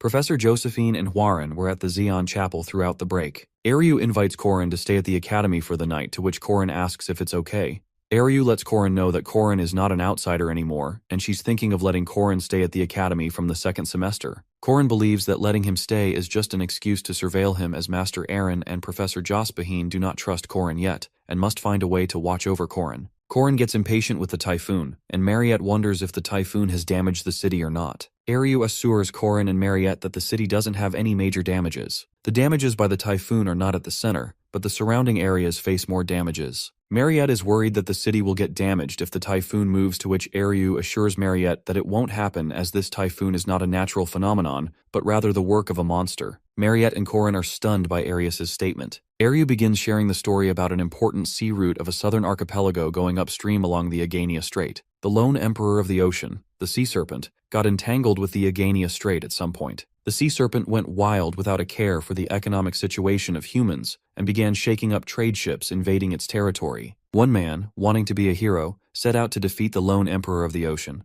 The man is revealed to be Levant Blandria, the son of Count Cassius Blandria. Levant intends to be promoted to a first-rank knight after defeating the sea serpent. Levant intended to get Mariette back from Corin after Mariette chose to dance with Corin, leaving Levant feeling humiliated. With Levant's fiery heart, a raid group battled the sea serpent for 5 nights and 6 days, letting the sea serpent escape. Levant pledged this victory to Mariette's name. Levant and his men believed it to have brought peace onto the Agania Strait, which was far from the truth, as they could not catch the sea serpent and lost it. The lone emperor of the sea ran away, causing the loss of many innocent lives. The typhoon bat alvin, in order to breed, became the core of typhoons to protect themselves from their enemies. A typhoon bat alvins is also known as the golden bat because its blood, bones, and flesh all act as elixirs, making them being demanded and sought after not only by humans but by monsters as well. The injured sea serpent devours the male alvin, making the female alvin go towards the far north to protect the baby in her womb, leading to the academy to be safe from the serpent. The female alvin chose the academy as the place to give birth. Watching his land get destroyed, Corin gets frustrated.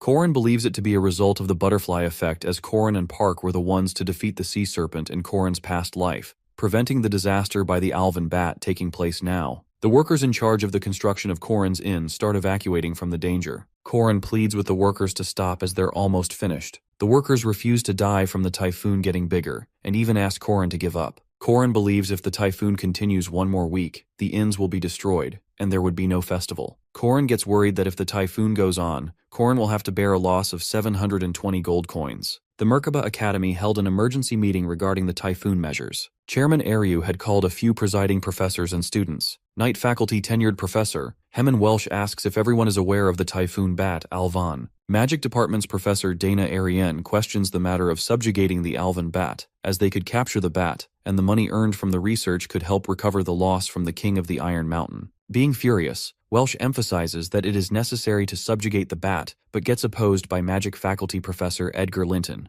Edgar explains that the typhoon will clear in 1 month, so there is not need to risk facing the Alvan bat. Alchemy Faculty Professor Lorala Mass inquires Edgar for his opinion's proof. Edgar adds that Alvans breed from June to September and known to repeat the short-term pregnancy process, so the typhoon will most likely stop in a month, even when all the variables are considered. Lorala agrees with Edgar's decision, while Night Faculty's new professor Ogun Rentry states the importance of trying to subjugate at least once, as the return of the students will be pushed back and the festival plans will be disrupted. Lorala agrees with Ogun but still decides that Edgar's approach is better. Corin interrupts the association, first calling them professors, then correcting himself to call them seniors. Corin humbly asks everyone to listen to what he wants to say, even if Corin lacks knowledge. Corin reminds everyone that they swore to be brave and realize kindness and justice, that they won't go against their creed even when facing death itself, and they would all protect the weak and defeat the evil, as all of them are guardians, the protectors of humanity. Edgar tries to reason with Corin regarding the subjugation.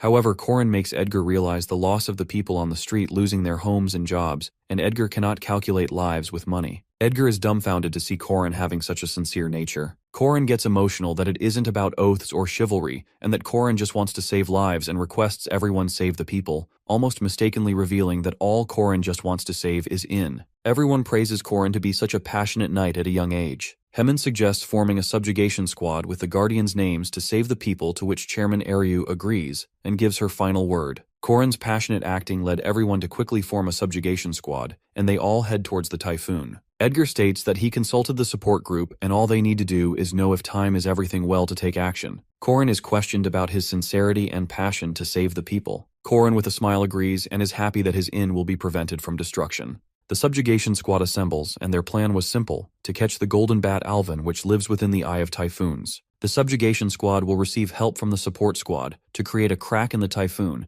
and if they succeed in opening a crack, the entry squad would go in to defeat the Alvan. Corin and the squad soon find themselves facing countless monsters in the typhoon, which were caught within the typhoon attempting to eat the Alvan. The monsters are hungry and super pissed. Corin, on the other hand, is far from worried because the squad has some elite fighters. Semi-first knight Hemin Welsh, who was called Stronghand Haman in his prime, semi-first rank knight Professor Ogun, who wields a 2M long axe as it were chopsticks, a first-rank mage and the current party leader with outstanding talent, Professor Edgar, and above all, second-year academy student first-rank knight crazed warrior Berjacker. With these members in the squad, it was a piece of cake to defeat these monsters. Berjacker gets pissed when Corin asks if Berjacker is a half-giant, midst fighting the monsters. The focus of the squad is to capture the villain. Corin and the squad need to enter the eye of the typhoon before the damage spreads, and for Corin's inn to his concern. The subjugation squad charges towards the eye of the typhoon, making Corin excited. Entering the typhoon, the squad is surprised to see a smaller typhoon within the typhoon. It is revealed that the Alvan noticed intruders entering the typhoon and created the smaller typhoon with the last remaining power out of her motherly instincts. Edgar wonders if they can go through the second typhoon. Professor Ogun believes if they can endure the damages to their bodies, then they have a slight chance. Edgar fires a flare to request help from the support squad. Seeing the signal, Professor Dana excitedly uses her mage powers as Dana's getting the chance to show her powers for the first time in a while. Edgar sees the strength of the thunder from Dana's attack to crack the typhoon, and wonders if Dana intends to kill them all. Professor Edgar gets the squad behind him to cover everyone with a shield, questioning Dana over using her powers.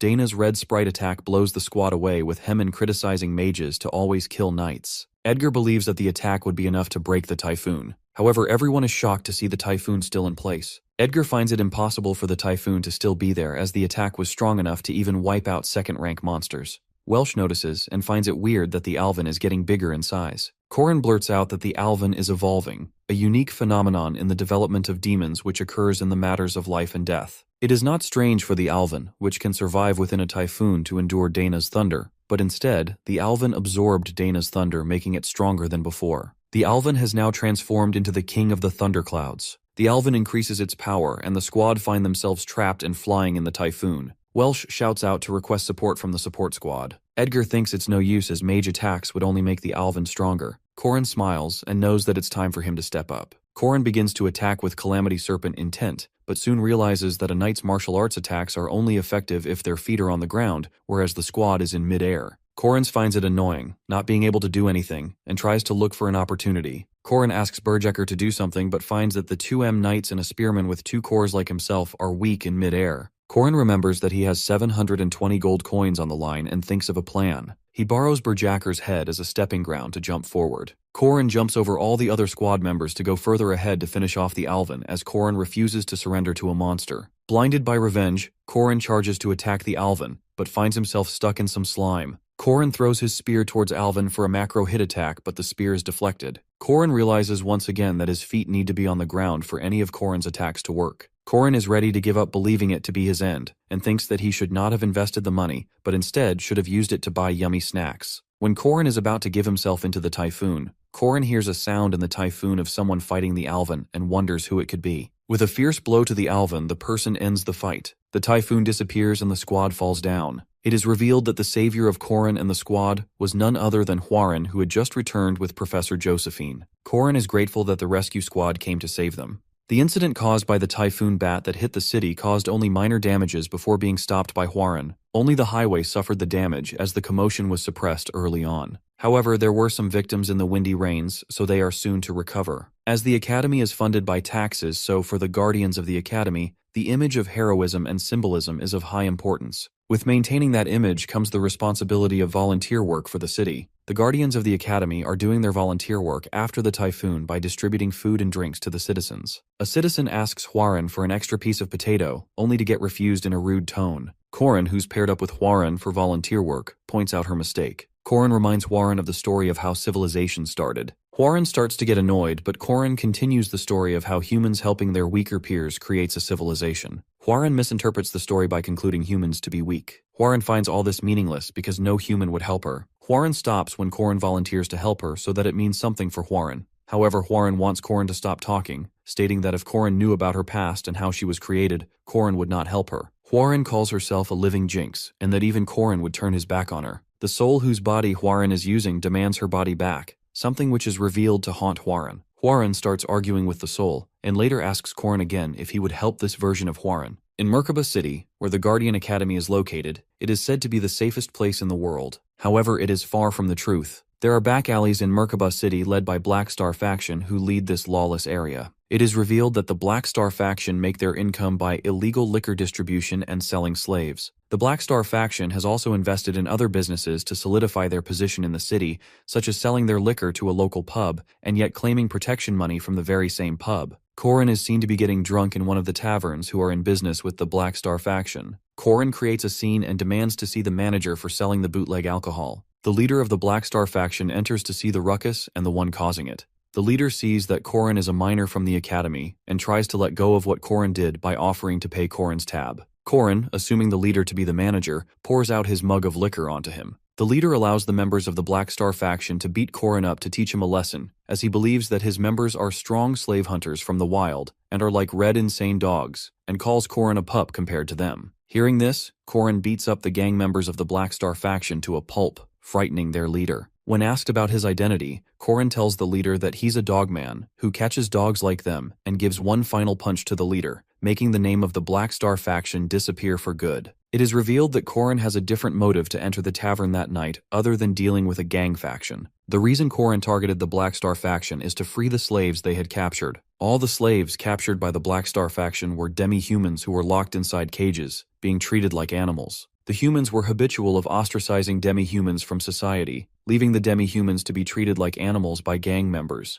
Korin frees the demi-humans, leading them to the carriages waiting for them provided by the Dunaleff family. Korin asks one of the demi-humans about 2 siblings named Ren and Ron. Korin is surprised to see Ren and Ron as children, as Korin had met them in his past life, and these children were in their 20s. Korin, however, knows that the bodies of humans develop based on the mental development. Korin approaches the siblings trying to greet them. Ren tries to protect Ron from getting beaten up, and it is clear that both the children are frightened and traumatized. Korin remembers Ren being a ripped and gruff woman from his past life, and wonders that Ren would develop into that in just 1 year. In Korin's past life, Ren and Ron were working for the Catholic Church as villains, and both the humans were difficult enemies, but somehow managed to be killed by Park Hu. Korin intended to save Ren and Ron before being sold to the church to prevent himself facing them as mid-level bosses in the future. Ren wants Korin to leave them alone, but Korin hugs both the siblings to ensure their safety. Korin asks their names and they introduce themselves as Ren and Ron. Korin introduces himself as a guardian named Korin Locke, to which Ren and Ron come at ease and relax onto Korin. Korin wonders if he should hand over the were-human children to the guardians or not. Korin is seen drinking at the tavern with a bar employee named Lenya. Korin is still thinking that he had intended to use Ren and Ron to keep Korin's enemies in check. Korin asks Lenya to take Ren and Ron to the inn and get them some food. Korin now knows that he has to save Hwaran all by himself. The next day at the Merkaba City Landing Zone, Eastern Platform Village, there are 3 visitors seen landing. The conductor asks for their registration, but comes to know that it's Senior Professor Kang Ryun, an official from Barama Academy of the East with his 2 disciples Jinhyuk and Kang Yuhua, so the conductor welcomes them and escorts them to a carriage. It is revealed that Kang Ryun and his disciples have intent for murder and want to take revenge against Hwaran. After a month from the Typhoon Bat incident, the Merkaba Academy is seen preparing for the upcoming festival. The festival, unlike its name, is an academy exchange war where students of the 4 academies of each region compete and battle in their strive for mastery. Korin's friends are discussing if they'll participate in the individual, duel, or group matches. Alicia asks Korin which match he would be choosing, and Korin has decided to choose the doubles matches and intends to take Alicia as his partner. Korin notices Alicia's hesitance and ensures her that they're a fixed team as before. Alicia tries to change the topic and suggests Korin to choose the group matches, but Korin refuses to have a random team distribution.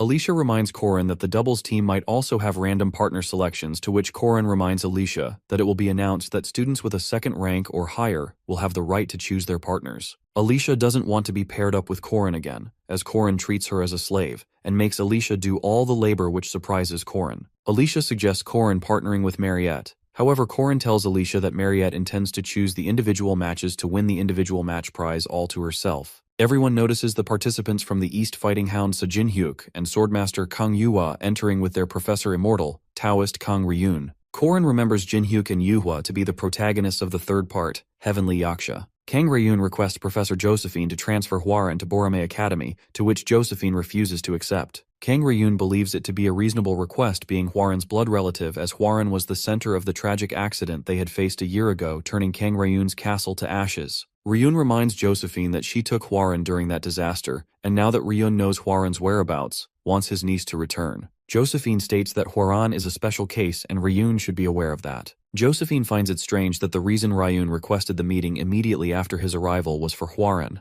Ryun wants to recover Hwaran from the beast that resides in her body. Josephine reminds Ryun that Hwaran's body is still alive because of that child, and more importantly, it is the will of Chairman Eryu and Hwaran's father, Kang Yu. Ryun questions if Josephine would allow a beast to socialize with others, and Josephine states that spent the 1st semester with no such problems. Li Jinyang, the Catholic Church's dispatched bishop, believes Hwaran's socializing might just be part of the beast's wicked plans. Josephine tries to put an end to the bishop's words, yet the bishop requests Hwaran to participate in the festival to test the true nature of the demon, as it will be revealed in the heat of violence. Josephine thinks it to be a good opportunity to show that demons can also socialize with others. Josephine makes Ryun clear that it's up to Hwaran where she chooses to stay, and the Hwaran's legal guardians are Chairman Eryu, Josephine, and Xi'an Cathedral's Great Saintess. Josephine is thinking over Korin's words to be true. Korin had informed Josephine that Balthazar's dogs are hidden within the festival. When inquired by Josephine to reveal the identities, Korin states that he doesn't know the details, but guesses it to be the Catholic Church in Borame. The Catholic Church wants to expand its influence with desperate attempts, while Borame has sent its students to participate.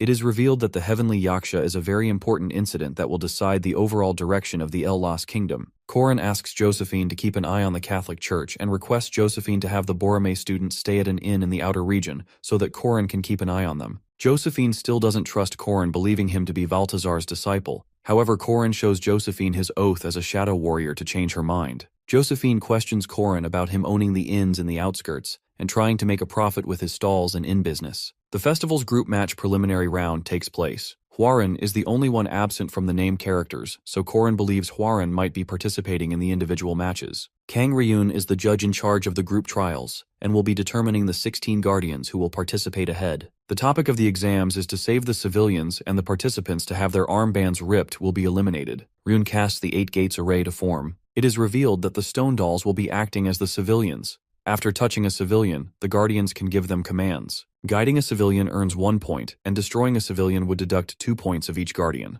Korin is happy to see his friend's passion and excitement. On the other hand, Alicia is shown to be performing well against the obstacles. The task for the guardians is to transport as many civilians as possible to safety. Alicia felt quite accomplished with her group, gathering many civilians and deciding to find the safe zone to win. All of a sudden, the ground starts shaking below Alicia and her group. It is revealed that Korin's friends Jaeger and the others have tied the civilians to make a trolley, calling themselves the Mandrake Bandits, with Korin's as their leader calling himself the almighty immortal Locke. Korin and the others believe it to eliminate all the others to win themselves. When Alicia is calling out Korin's name, he doesn't seem to care, declaring to refer to him as almighty immortal. Behind him, Jaeger and Lark are motivating him, being happy about his behavior. Though Korin very smartly took students on his side, the real reason was to join the forces and pass the first match, and just because only 16 of them could work, they eliminated more students than that. Cleverly, they didn't go into defensive mode. Rather, they used students as protection by taking them on their side. The students not on their team are furious, thinking to remove them by using magic, but hesitate because some civilians are on Korin's team.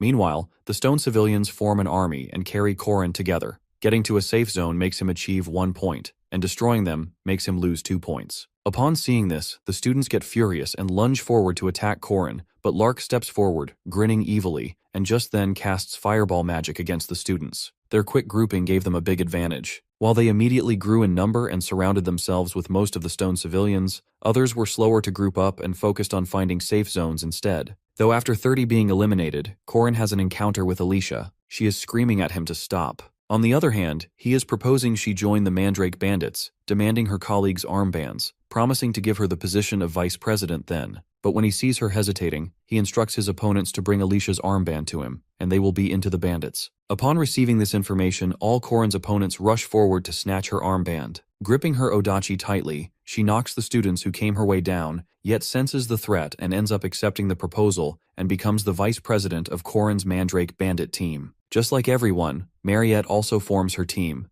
It is actually based on friendship, and Mariette is doing a great job up till now with gathering stone civilians. She was even sure that her friendship and unity could overcome any hurdle until they met the Mandrake Bandits. Looking at Korin's pretending innocent face, she decides not to fight, and she also joins the team, chanting Korin's name over and over again. This shocks Isabelle because she wasn't expecting this behavior from Mariette. Watching through the screen, Professor Kang Ryun is pissed to see Korin. While Josephine denies even knowing him, not accepting that he is from her academy, that results in Korin's party gaining a bad reputation. However, they pass the match with flying colors. After gaining rewards, in another round of the double match, Borome's twins, second-rank guardians called the Chen siblings, take an attacking stance, ready to attack Korin, but being very skilled, they get quickly knocked out by Alicia after Korin dodges their attacks immediately. At the same time, 2 onlookers are judging Alicia's performance. They were expecting Alicia to be something more than extraordinary, as they heard that she was the Sword Emperor's granddaughter, but concurrently wonder about Korin. Since they were aware of the 2 main threats, Warrior Berjacker and Mariette. Though Korin being a threat wasn't in their books, since the Chen siblings are not easy to deal with, and Korin dodging their attack that easily shows his exceptional skills. They can feel him being experienced just by the way he stands, breathes, and moreover, the way he observes his opponent to unleash a calculated move. The onlookers find him annoying, wishing he doesn't get in the way when they use that formation. However, a strange guy among the onlookers was already hearing their conversation. His expression darkened, overhearing all that. In the academy, Hwaran is walking around. Nostalgia of her becoming a yaksha is hitting her hard, since the silence in the campus reminds her of that day. The emptiness is because of the festival. Her mind drifts to a horror memory. In front of her is a building engulfed with flames, while she stands on the burning skeletons looking at the building being destroyed. In an instant, Hwaran's attention shifts towards something else, a surprise attack. But then she senses something else. Killing intent. It is a powerful skill. Hwaran quickly turns back, and the same suspicious guy, Saijin Hyuk from the crowd, is smirking, impressed by her presence of mind due to the fact that most people can't even sense it, and just faint. Hwaran can sense danger. She knows something is up, so she demands to know if they know each other by any chance. Upon hearing that question, the guy's expression completely changes. Something untwists, washes over his face. He gives her an evil smirk and pretends not to know her. Before excusing himself, Saijin Hyuk clarifies that he was just trying to prank her by assuming she was someone else. However, Hwaran could feel some familiarity towards the guy but ignores it and leaves. One of the female onlookers from the crowd, Yunhwa, suggests that he shouldn't have done this at a place like this, but Saijin Hyuk is okay about it since the Master's 8 gates work on that monster. Basically, to save this powerful creature and prevent its destruction, the 8 Gates Array Utter Annihilation must be activated, yet Yunhwa advises Sai Jinhyuk to wait for the moment of Yaksha's provocation. However, her plan is to take fire from the orchid, and the rest will be on that guy. In the second round venue, at El Las Kingdom Central Nazria City, the city is bustling. At a cafe, Korin is trying to digest the fact that they have come so far for the match, and was shocked when Professor Josephine announced the sudden change of the stage of the group match by Professor Kang Ryun. She investigates Korin because Borima claimed that bandits stole the supplies. However, Korin denies stealing those supplies, but he did steal something. Supplies secretly moved through the Catholic Church. These supplies are important for Kang Ryun's secret plan to set up the 8 Gates Array, Utter Annihilation, and control Hwarin. It becomes clear that the story about Borima's supplies being stolen was actually made up by Kang Ryun and Lee Jinyang, so they could cover up their own theft and cleverly get the materials they needed. They acted quickly to hide their actions. Korin's thoughts are interrupted when Alicia keeps talking to him, ordering food for him and herself as well, but he reminds her about the precautions of not eating anything there. Just then, Kang Ryun enters the cafe. When he realizes everyone is already there, he immediately starts counting. And once the counting is over, suddenly all the armored men there start attacking the player. Korin was already alerted, but Alicia is pretty confused about them attacking each other. She is more shocked to see the corpses being decomposed immediately, but at the same time, Korin is not surprised. For the last 300 years, the city has been stuck in a time loop. During the day, life is normal. But at night, the entire city of 1.2 million people turns into a land of the dead. As soon as the city becomes dead, Kang announces the beginning of the group match. He will announce the division of the team real soon, and the mission is to retrieve the Moonstone. They have from now until the morning 3 days later to complete it, but they can choose to give up at any time. The team members announced they were sent outside the inns where the undead were roaming. They were only given the briefing of the task and some necessary items, though Korin's team is D, including Alicia, Jaeger, and Lark. Korin is aware that he needed to be on the top 4 teams in order to pass and to make it to the 3rd round no matter what, to save Hwarin. Korin has planned everything, knowing the most dangerous enemies are outside the city center. In that case, they will focus on the lower-level zones at the city's outskirts, where the undead will match the difficulty, and Korin's spear will be the one to clear the path, and they did exactly the same. Then they arrive at the outskirts steeple, move to a higher place, and only target the shining Moonstone undead that have swallowed the Moonstone. Korin announces defeating the stage boss immediately, suggesting Lark use flying magic, but before Lark could even use any magic, the Revenant Titan and his team lunge forward to attack Group D. Korin and all his team freak out and order Lark to use the flying magic, but maybe luck wasn't on his side, and a Geist occurs, a phenomenon in which a spirit possesses an object, and just like that, Lark was eliminated. In the meantime, the undead attacks the outskirts steeple tower and starts collapsing. All 3 group mates try to run to the highest peak to not be injured by the rubble. As soon as the tower collapses, both Alicia and Jaeger mock Korin's poor luck because these unfortunate events happen with them only when they are around Korin. However, they decide to run until the sunrise. Despite that, something unexpected happened. An Abyss Shrieker knocks Jaeger out, and the White King appears. Now Alicia and Korin are surrounded by the 3 bosses of Nazria, a White Tiger, an Abyss Shrieker, and a Revenant Titan. Korin is very well aware that this can turn out very badly for them since all of them are 4th-rank monsters. Korin's body trembles as soon as they charge forward, with the thought of being eliminated, yet instantly, a flash from an unknown person's spear, matching the flash of Korin's spear, is blocking the attacks. Taking this as an opportunity, both of them run and arrive at a safe location. The unknown person in the cloak is glad to see them safe, but at the same time the person demands to know how he knows her spearmanship. Just then, the person in the cloak turns around and walks towards Korin. His eyes widen in shock. She is his disciple from the future, his master, Manhwa. In his previous life, during the winter break of his 2nd year,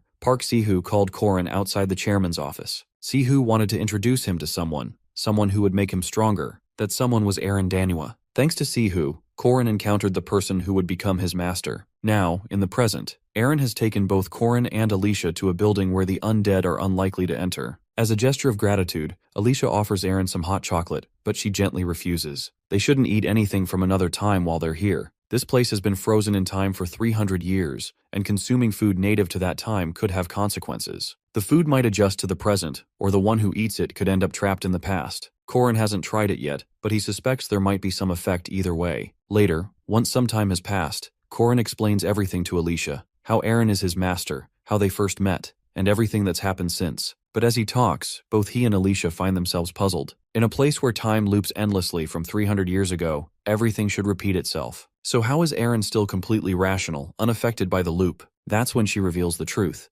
She's friends with the Grim Reaper and has been working to prevent the rise of the immortal king in Nazrea. But now, that king is on the verge of being born, right at the city's center. Upon hearing this, Corin insists they move out immediately. Eren needs an assistant, and he's ready to take on the role. This is the main quest of Nazrea's field. The player, and the Grim Reaper, must assist the unknown spearman to stop the immortal king from being born. Neither Eren nor Corin rejects the mission. Corin knows that to weaken the king's power, the 3 undead must be defeated. Without wasting time, they reach the city's center. The Revenant Titan looms before them, a towering mass of rotting muscle wielding a monstrous weapon, surrounded by minions. As soon as it detects their presence, it charges. But Corin and Eren act instantly, unleashing their combination technique, Tiger Weeping Wind and Whirlwind Great Magic Spear. Lightning surges from their spears, crashing into the undead giant and staggering it. That's Corin's cue. He signals to Alicia, and in a flash, she vanishes from sight. A moment later, she reappears beside the monster, her odachi slicing through its throat in a clean, swift motion.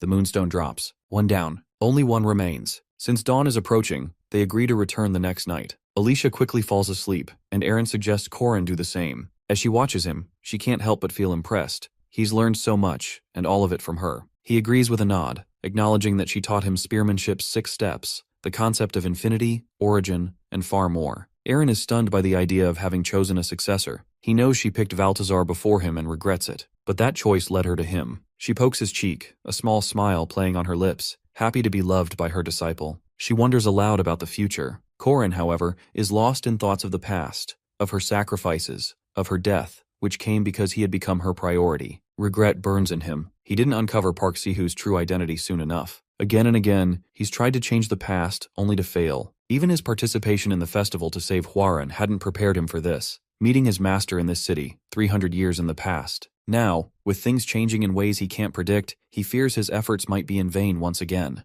Eren senses his unease and gently reassures him. Everyone fails. What matters is continuing on. She promises to bless his future, so he should rest, for just a little while. Still, as he closes his eyes, questions swirl in his mind. Only time will tell what lies ahead. The next day, the match begins. Huaren cuts through her opponents with ease, her strength far beyond anyone else's. But she's been warned, told to hold back and go easy on the others. They're no real threat. Josephine has also spoken to her about Corin, saying he's the strongest among all the students. After dominating round after round, she enters the 8th match. Her opponent is from Borome Academy. It's him, the same boy who ambushed her before, Saijin Hyuk. His face darkens the moment he sees her, but even with that smirk, he can't hide the tension. They've met again, and this time, neither of them plans to hold back. Saijin Hyuk unleashes a storm of attacks: Sky Wind Kick, Instantaneous Arrow, Fighting Hound Combatant, and Deathly Full Moon Hit. Each strike carries incredible speed and force. The crowd goes wild, stunned by the sheer power and ferocity. Everyone knew he was strong,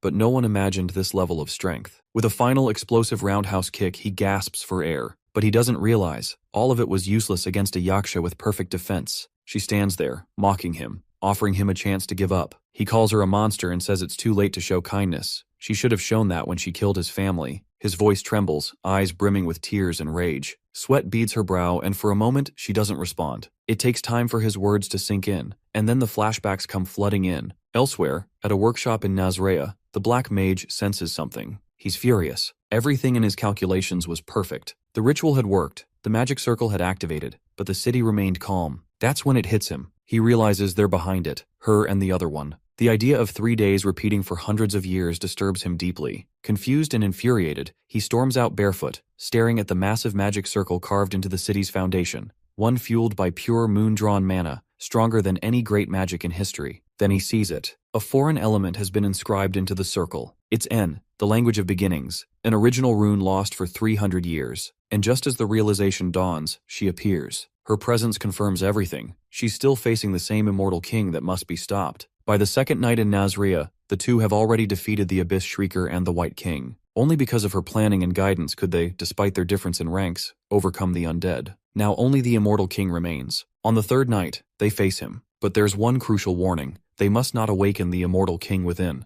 The Black Mage who raised an undead army 300 years ago, aiming to become the undead king, looks even uglier than expected. He wonders if the mage isn't fully lichefied. She chuckles, explaining that the soul extraction is incomplete. Unlike most leeches, he lacks sharp intellect and refinement. Suddenly, without any warning, the spear in his hand thrusts forward. He charges, declaring he'll handle it alone. His power exceeds even Mariette's now, and he knows it. But then the Black Mage retaliates with Doombolt. A massive explosion lights up the area. It becomes instantly clear this won't be easy. No delays. The enemy follows with Time Curse, Death Wind, and Apocalypse. The onslaught is relentless. But in all that chaos, he loses sight, and that's when the chance comes. Core encounters with Infinite Returning Heaven and Naja Demonic Technique, cutting through everything and knocking him out easily. It's not surprising, not to him. This is a repeat quest. He's beaten this one many times before. She's impressed, but before they can celebrate, they notice she's missing. He finds her on a rooftop, staring out at the city. She knows it wasn't the mage's first rebirth. And then she tells him, it's been 36,000 times.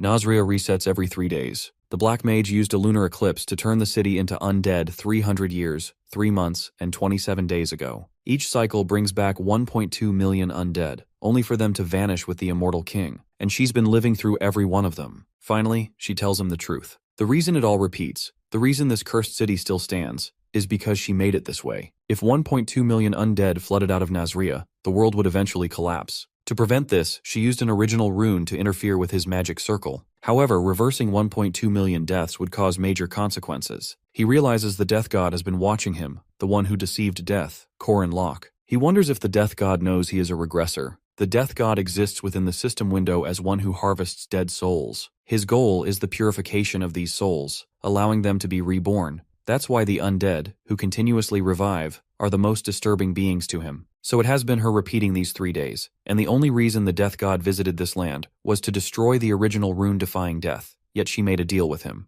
The undead transform more of their own with every life they take. In that case, those leaving the city won't leave any human purified. Despite that, he has 2 choices. Either lose the opportunity to purify 1.2 million souls, or be able to purify the entire world. His choice has 3 conditions while making a contract. First, he will watch over the 3 repeating days. Second, every time she defeats the immortal king, his memories will reset to 3 days earlier. Third and last, her leaving the city and repeating these days will be split. After this, those 3 nights exactly repeated for 300 years. But now she admits this is getting difficult, because after passing the 20th thousand time, he begins to understand that the days keep repeating. That being said, he gets furious. He questions her unstoppably. For how long will she continue killing these creatures? Is her mental state supporting her through all this? Is she sure that she will always be able to kill the immortal king? And how many times will this be repeated? She seems strangely calm, determined to keep repeating this for as long as possible, acknowledging that he came here to save someone, so he should go. To save the world, sacrifices are made. Saying this, she begins to leave. Meanwhile, he knows that nobody will recognize her for these sacrifices. He has always seen this version of her, the one always ready to sacrifice. But this sacrifice isn't useful for her, so he proposes a contract to the Death God. She immediately turns around, insisting he stop, but he doesn't. The Death God finds it intriguing and decides to listen. He wants to destroy the contract made with her and, in advance, receive the treasure of the Netherworld. In return, he'll purify Nazria in 6 months. The god finds it impossible to purify 1.2 million souls all at once, saying the cost is too high. So he tells him to choose a single number so that some will remain for change. He already knows that single numbers contain the 10 highest items, so he chooses a treasure, which remains a mystery for now. Pressing forward, he faces her, who's annoyed, finding him crazy. But being selfless and sacrificing for others is what he learned from his master. And because he is no longer weak, he won't let her sacrifice herself this time. He won't fail. Moving on, the repetition that happened for 300 years repeats today too. Killing the 3 bosses and the immortal king is the usual. There's no specific reason, yet she's fought for 300 years, aware of her uniqueness. She made it her duty to live like a hero until now. She can't help but think of the one who thought about her and let her rest for once. The Death God is surprisingly relaxed seeing this version of his companion, the one he has spent 300 years with. Though he finds it odd, the treasure chosen is the Death God's orb. Its special features are to always hit the mark, separate body and spirit, and ignore defensive power. However, this power is only effective when used by the Death God. For a human, it's just average, and for someone like him, who can't perceive spirits, it's the worst option. But since the scales didn't tip, it means the reward is still a perfect match for him. At Nazria's entrance Kana Inn, he judges the whole scenario. Only 8 teams and 32 people are left, and only 4 teams can move on to the next group. The Borame Academy team, led by her, has a total of 558 points. Group A with Mariette has 449. Borame is definitely leading the leaderboard. Everyone in the inn talks about the immortal Locke bandits, since they expected a lot from them. There Jaeger and Lark sit, annoyed by what they hear. As soon as he and Alicia enter the inn, the examiner thinks about their loss but still decides to count their score. Group D secures 3rd place with 250 points. But when they reveal the King's Moonstone and the Immortal King's Moonstone, everyone is shocked. And so, the group match qualifiers were decided. After that, Corin and Alicia decided to return together to save Eren. Alicia didn't know exactly what Corin was planning, but she was sure she could help him in some way. As they rode, our MC thought about how he could find a way to use the power he had received from the Death God. He received the treasure of the Netherworld in a different way than planned. But if he does well, the Death God's orb might be the hidden card for the third part. A hidden card to help some arrogant kid like our MC. When they returned to the academy, they learned the sudden news that Hwoarang had been arrested. But before we find out how that happened, let's learn about Ran's story. Ran was a girl who was loved by everyone, but she was unlucky and never even went outside on her own due to a chronic illness known as Taiyin Qi blockage disease. It is an innate constitution mentioned in legends. The abundance of yin energy suppresses the yang energy. The self-destructive curse disrupts the body's harmony. Unfortunately, Ran was born with this curse. Her father, Kang Yu, tried every solution, but nothing could fix her blockage. It would have been a happy and harmonious family if two misfortunes didn't happen. Rank's chronic illness and Kang Yu's genius, since he was the renowned necromancer of his time and he had sworn to do everything in his power to save his daughter. He searched for something with strong yang energy to break through the yin energy, but human effort alone was not enough to overcome the barrier of Taiyin Qi blockage disease. However, Kang Yu refused to give up and started searching for another way. He thought that if there wasn't enough yang energy to contain the yin energy, then maybe he could find another method to exhaust the yin energy. So, a being with yin was born. A being only suited to a necromancer who guides lost souls back to their homes. Kang Yu turned his daughter into a Jianxi while she was still alive, and that's how Jianxi Hua was born. Anger boils Sai Jinhyuk's blood. He screams at Hwoarang that she should have shown that mercy when she killed his family. The anger is visible through his bloodshot eyes as he's surrounded by fire and dead bodies, and he swears to kill Hwoarang. Meanwhile, Kang Ryun manipulates her to kill all the humans on that land, and tells her that no living beings can be spared. Sai Jinhyuk confronts Hwoarang and tells her that she's a monster and it's disgusting to see her pretend to be a human. Hwoarang is constantly reminded that she's not Ran. She's just a monster who stole her body. Hwoarang fights for her body, but the dead rise from the pits to drag her down. The voices tell her to die because she killed her father, and the royal family will kill her. Suddenly, two hands grab her by her throat. Ran tries to claim her body back, but Hwoarang continues to fight her back. At last, Hwoarang releases a wave of energy that throws Sai Jinhyuk to the other end. Sai Jinhyuk takes the opportunity and restrains Hwoarang with magic chains. Not being able to do much, Hwoarang tries to tell them that she has the right to her body, that it is hers, but they don't listen. Meanwhile, at Josephine's office, Josephine informs Corin of Hwoarang's arrest. Corin asks if it's because of the seals, which makes it clear that he knew it already. She tells him that Hwoarang is being restricted by the chains of Zion and the Talisman of the East, but during her fight with Sa Jinhyuk, the talisman got burned. The bishop took this opportunity to criticize it as a demonstration of Hwoarang's violence, but at the end, Hwoarang was moved to the east due to Kang Ryun's leadership, and a decision was made to create a new talisman. Seeing the forceful decision over one burnt seal makes it obvious to Hwoarang that they're bent on making Hwoarang's instability the Academy's fault. Meanwhile, the principal asks Corin how much he knows, which makes him realize he has noticed it too. It's obvious that the Catholic Church and Kang Ryun are planning something. Corin knows they don't want to hand over Hwoarang to Boromei. He asks for their trust and tells them to leave everything to him. However, in order to achieve the desired results, everyone must do exactly as he says, without anyone missing. The heroic legend of Arhan's third-part boss, Heavenly Yaksha, has a different background than all the bosses that appeared until now. It focuses on one's favorability with the character and the narrative they build. That's what the decision comes down to. Whether he chooses Hwoarang or Ran, the easiest and the most effective way would be Park Si-hoo's, to just choose one, regardless of who that is. However, our hero thinks differently. He wants to save everyone. Meanwhile, Hwoarang, tied in chains, continues to whisper to herself that the body is hers. Kang Ryun approaches her and tells her he's the uncle of Kang Ran, whose body she possesses. Hwoarang tells him she won't give her body back, but Kang Ryun tells her she doesn't understand properly. He asks her, in almost a threatening tone, if she really wants this body. He again tells Hwoarang to kill all the humans on that land and offers to help her. Suddenly, Ran's soul appears behind him and tells him that the voice doesn't reach, and it never did. Kang Ryun continues to plot and offers to give the body to Hwoarang. 2 days after returning from the group match, the players were given some free time out of consideration for the students who came back from Nazrea, and Corin needs to prepare something for Boromei. Corin asks Mariette about the street stall they set up in front of the inn. Mariette tells him that the ingredients they used were delivered by the Dunalef family, and they sold them at 3 times the price after adding some sauce. Hearing about the profits makes Corin jump in excitement. Mariette notices the mana stone throwing stall and takes Korin to him. The owner tells them that these mana stones were assessed as faulty at the mines, so he broke them apart here, and they're squishy to the touch. However, these aren't supposed to be this squishy. Mana stones absorb mana well, so their attributes change easily, which is why they're often used for magic stones. If the stone is this squishy, it explodes quickly. Korin takes the mana stone from Mariette's hand and throws it himself. The tricks he learned during his spear and stone throwing practice make his accuracy at this range nearly perfect. He throws the stone and hits a 95 score. Higher accuracy means a narrower diffusion range of the festival-use defective mana stone, and lower accuracy means a greater diffusion range.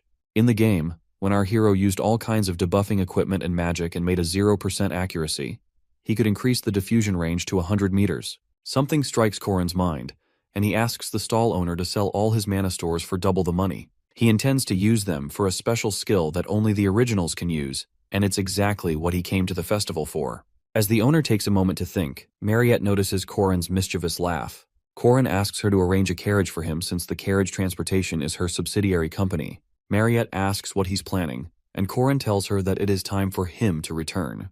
Meanwhile, in a carriage, Yua places the peach tree wooden tile in Hwarin's mouth. The tile is Jiangxi's natural enemy. She throws Hwarin on the floor and tells her to not try anything foolish. However, Sai Jinhyuk is concerned that the tile might not be enough because, at best, it only causes her a fever.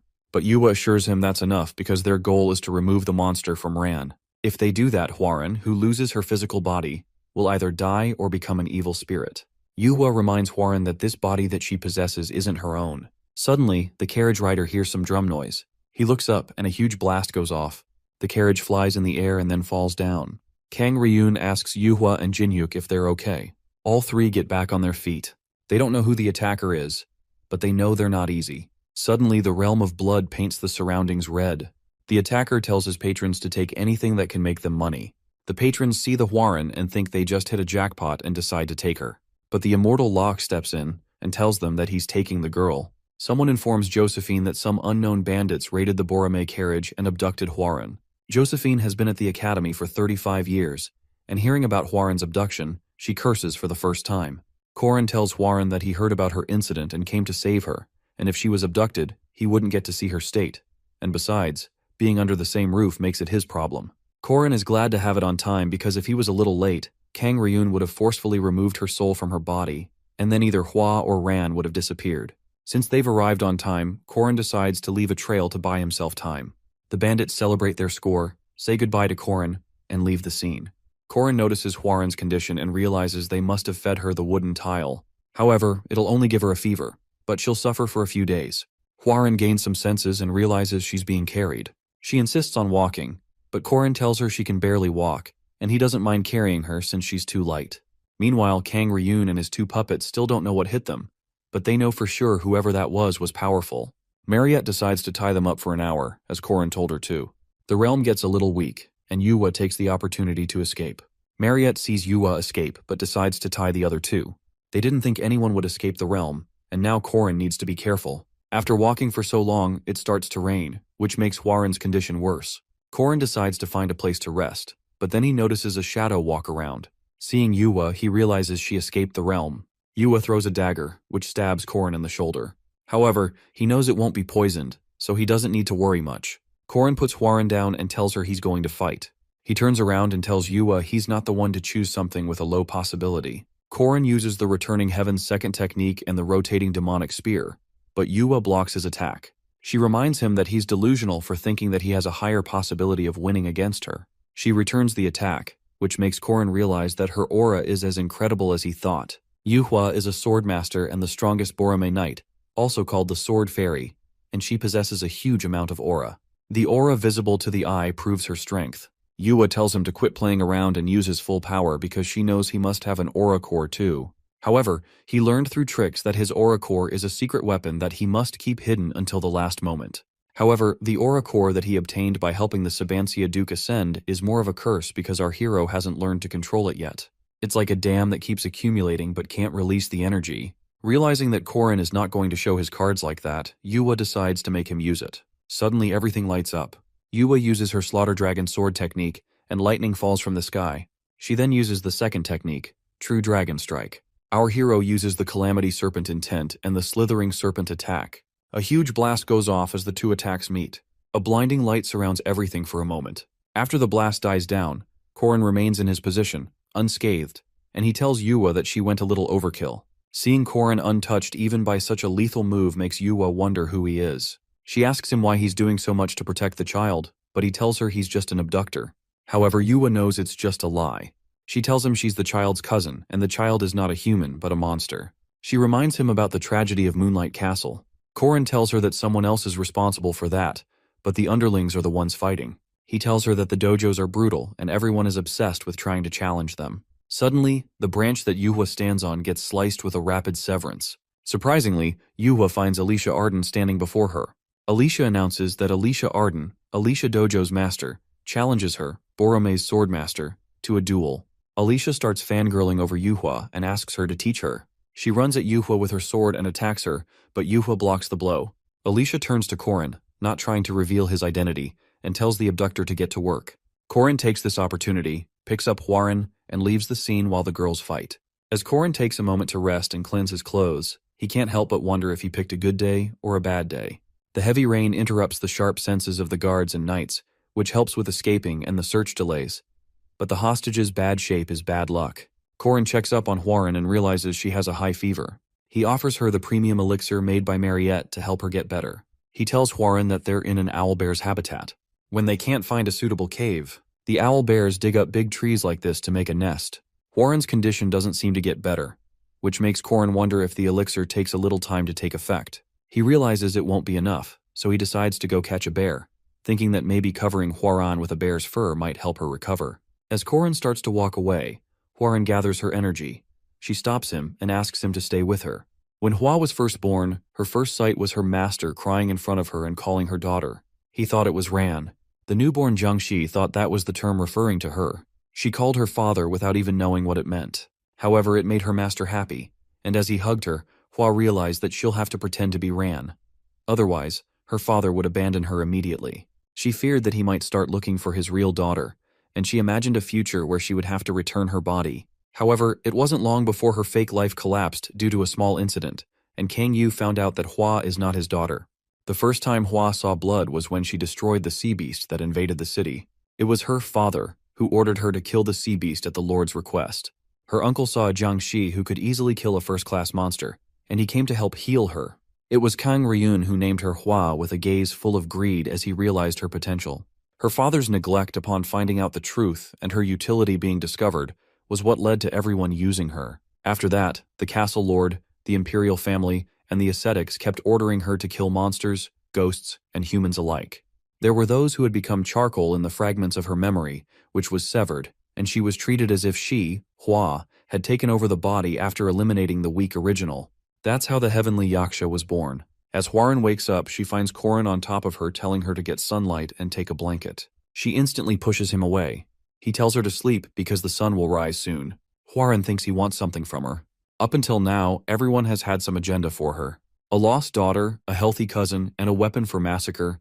They've wanted everything from her. Korin asks her if she remembers the first time they met. Hwarin remains quiet. He tells her that she told him this body wasn't hers and she was a thief without any rights. He adds that his answer remains the same. There is no sin in being born. Hwarin gets angry and tells him that it's irresponsible and dangerous to speak so recklessly while letting a monster roam free, and Josephine and the chairman know that. She asks him if he really thinks she'll stop being a monster just because of his cliché words or if the world will change. Our hero couldn't care less about the world. He tells her he doesn't know if the world will change, but he only wants to save the person in front of him. Our hero is the only player who can help those living with fixed misfortunes, and he thinks his wanting to save people is enough. Hwarin remains quiet for a moment, and then tells him that she's scared because this body isn't hers, and everyone keeps telling her to return it, and she knows she needs to return it, but she's worried about what will happen if she does. She demands Korin answer her if she has to give it back. Korin tells her yes, which makes her think he's like the others too. He then adds that she needs to talk about sharing the body first. Hwarin thinks that kind of talk is only for humans, and she's a monster. Our hero tells her that there are humans worse than monsters, and there are evil people who pretend to be heroes while secretly massacring people. So, it isn't her nature that matters but rather her decisions and actions. She hasn't decided anything, and Korin offers to help her until then and tells her to sleep. However, it was decided from the beginning that Hua couldn't yield to Ran. But she can't tell Corin that because if she did, the only hand that reached out to help her would disappear. She was in pain because she could not hold or reject that hand. The next day they continue to walk, searching for a jujube tree. They reach the lightning-struck jujube tree, of which they can only use one piece since it burns so much. Corin thinks that since they're in the forest, they'll need the jujube wood. He tells Hwarin that Jiangxis with overflowing yin energy have a few weaknesses, and the jujube wood is filled with huge amounts of yang energy, which is often used to push away ghosts. He hands over the wood to Hwarin and tells her that if she ingests it, her yang and yin energies will temporarily balance out, and her Jiangxi traits will be neutralized for some time. If she eats it, she will lose her control over the body. Hwarin gets angry and throws away the wood. However, Corin thinks she needs to take responsibility, because she can't just reap all the benefits by herself without taking responsibility. After all, he knows what those on the extremes of greed are like, and he doesn't want Hwarin to end up like them, which is why he wants her to make a decision and take accountability. Corin picks up the jujube wood and hands it back to Hwarin, but then someone interrupts them. Jinhyuk at last found them, and he thinks Hwarin is pretty clever that she found someone to stick with during that time. Corin steps in front of Hwarin to protect her. Knowing that he or Yuhua will never leave them, Corin thinks he needs to clear things up once and for all. As he pulls out his spear, Jinhyuk calls him Corin Locke, but Corin reminds him that he's Immortal Locke. Jinhyuk asks him if he's really lost his conscience with the disguise too. He starts attacking Corin and then shows him his leg and tells him that Hwarin did that.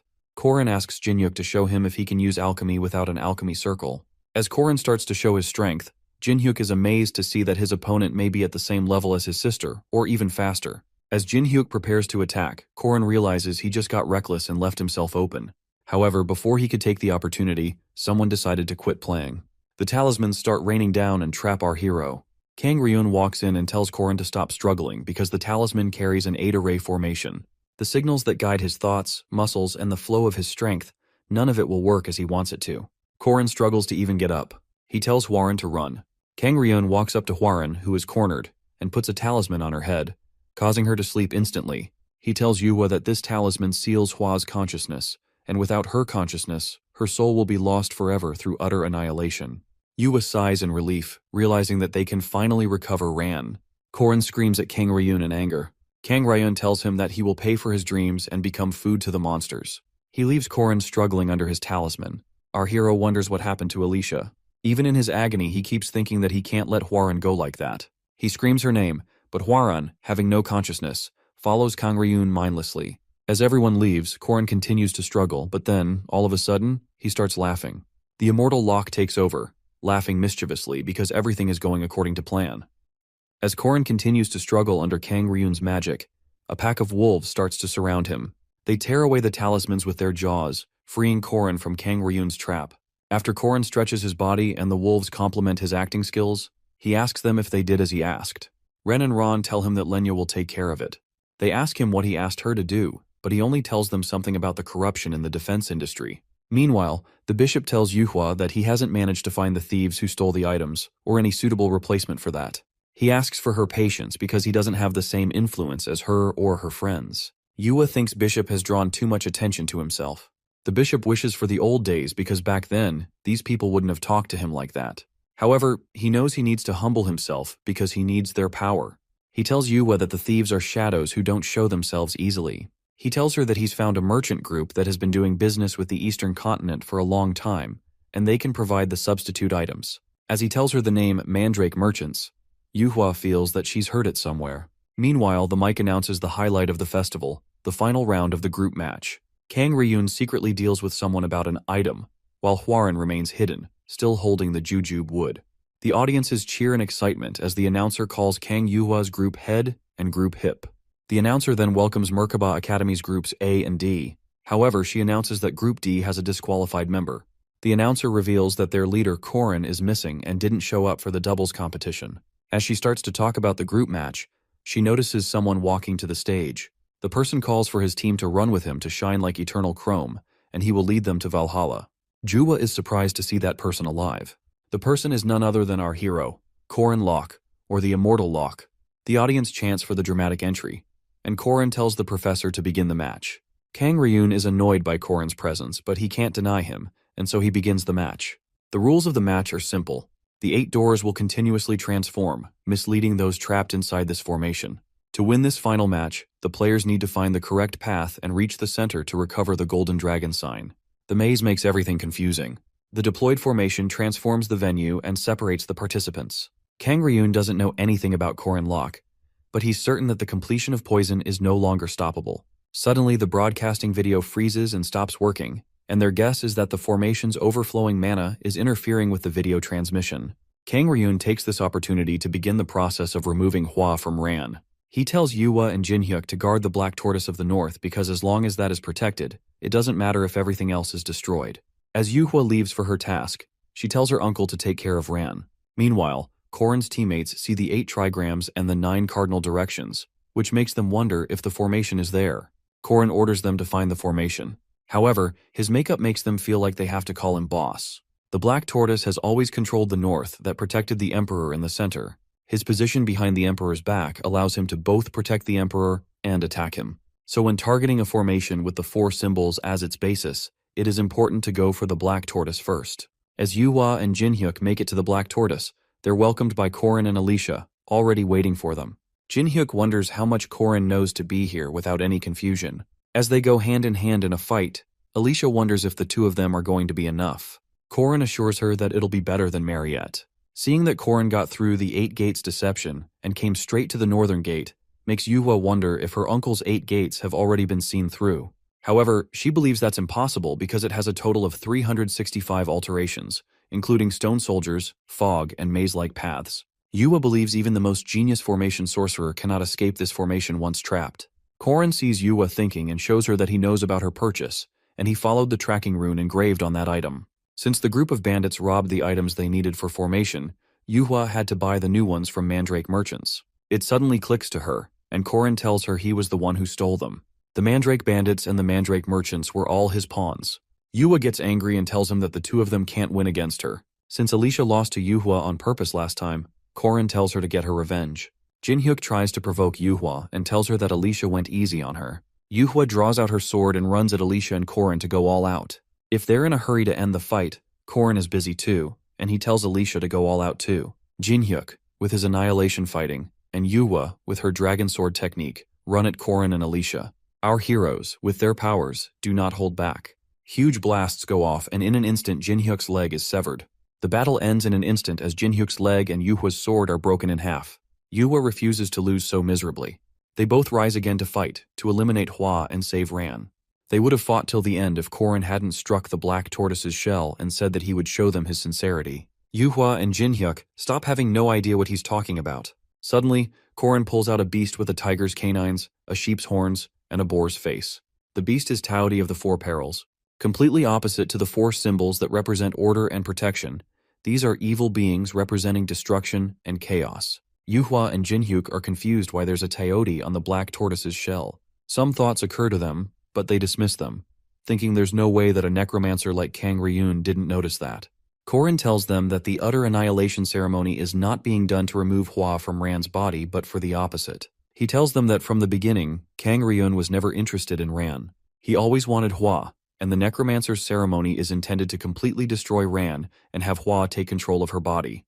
Kang Ryun stands on top of Hwaran's helpless body as he begins the ceremony to achieve his ill-intended goals. For some, 3 years may be a lot, and for some, they may be short. But after seeing Kang Yu's creation, Kang Ryun was in awe of her power. Kang Yu only wanted to save his daughter and never realized that Hwa would end up under his control. In the end, Kang Yu became the culprit of the tragedy of the Moonline caste and had his limbs torn by the Imperial Army. And not just that, but he also brought forth the heavenly Yaksha, Hwa. However, Kang Ryun failed to see that her brother pleaded with the Merkaba Academy's chairman to take care of Hwaran, and even though Kang Ryun is the best formation sorcerer and Borome's senior professor, he had no influence in another continent. Kang Ryun fell into despair until Tates Valtazar, the legendary spear star, a figure from 80 years ago, found him. He only wanted the professor to do one thing, to go wild. He told him to kill as many humans as possible and destroy the chairman's shell until she has no choice but to leave the castle. This offer made Kang Ryun drool. He believed the destruction of a city for the afterlife is a small price to pay. Soon, the Western Protestants' holy relic, Chain of Zion, which restricted her, draining her infinite inner power, would be broken, and Ran's soul, which kept Hwaran in her human form, would be destroyed. When Kang Ryan feeds her the 10,000 flesh pill given to him by Balthazar, Hwarin will transcend to the afterlife and awaken as true Yaksha. Korin suddenly interrupts Kang Ryun while he contemplates his evil places. Yua starts asking her uncle questions. She asks him if this ceremony is to destroy Ran's soul, and why the items of 4 perils are being used instead of the 4 symbols, and if the tragedy of Moonlight was caused by his order in reality. Kang Ryun realizes that Yuhua and Jinhyuk are of no use to him now. He casts the law of fresh blood to cover himself and tells them that everything living within the formation will melt and become one in 10 minutes, and he will use them to create the pill that transcends Yaksha.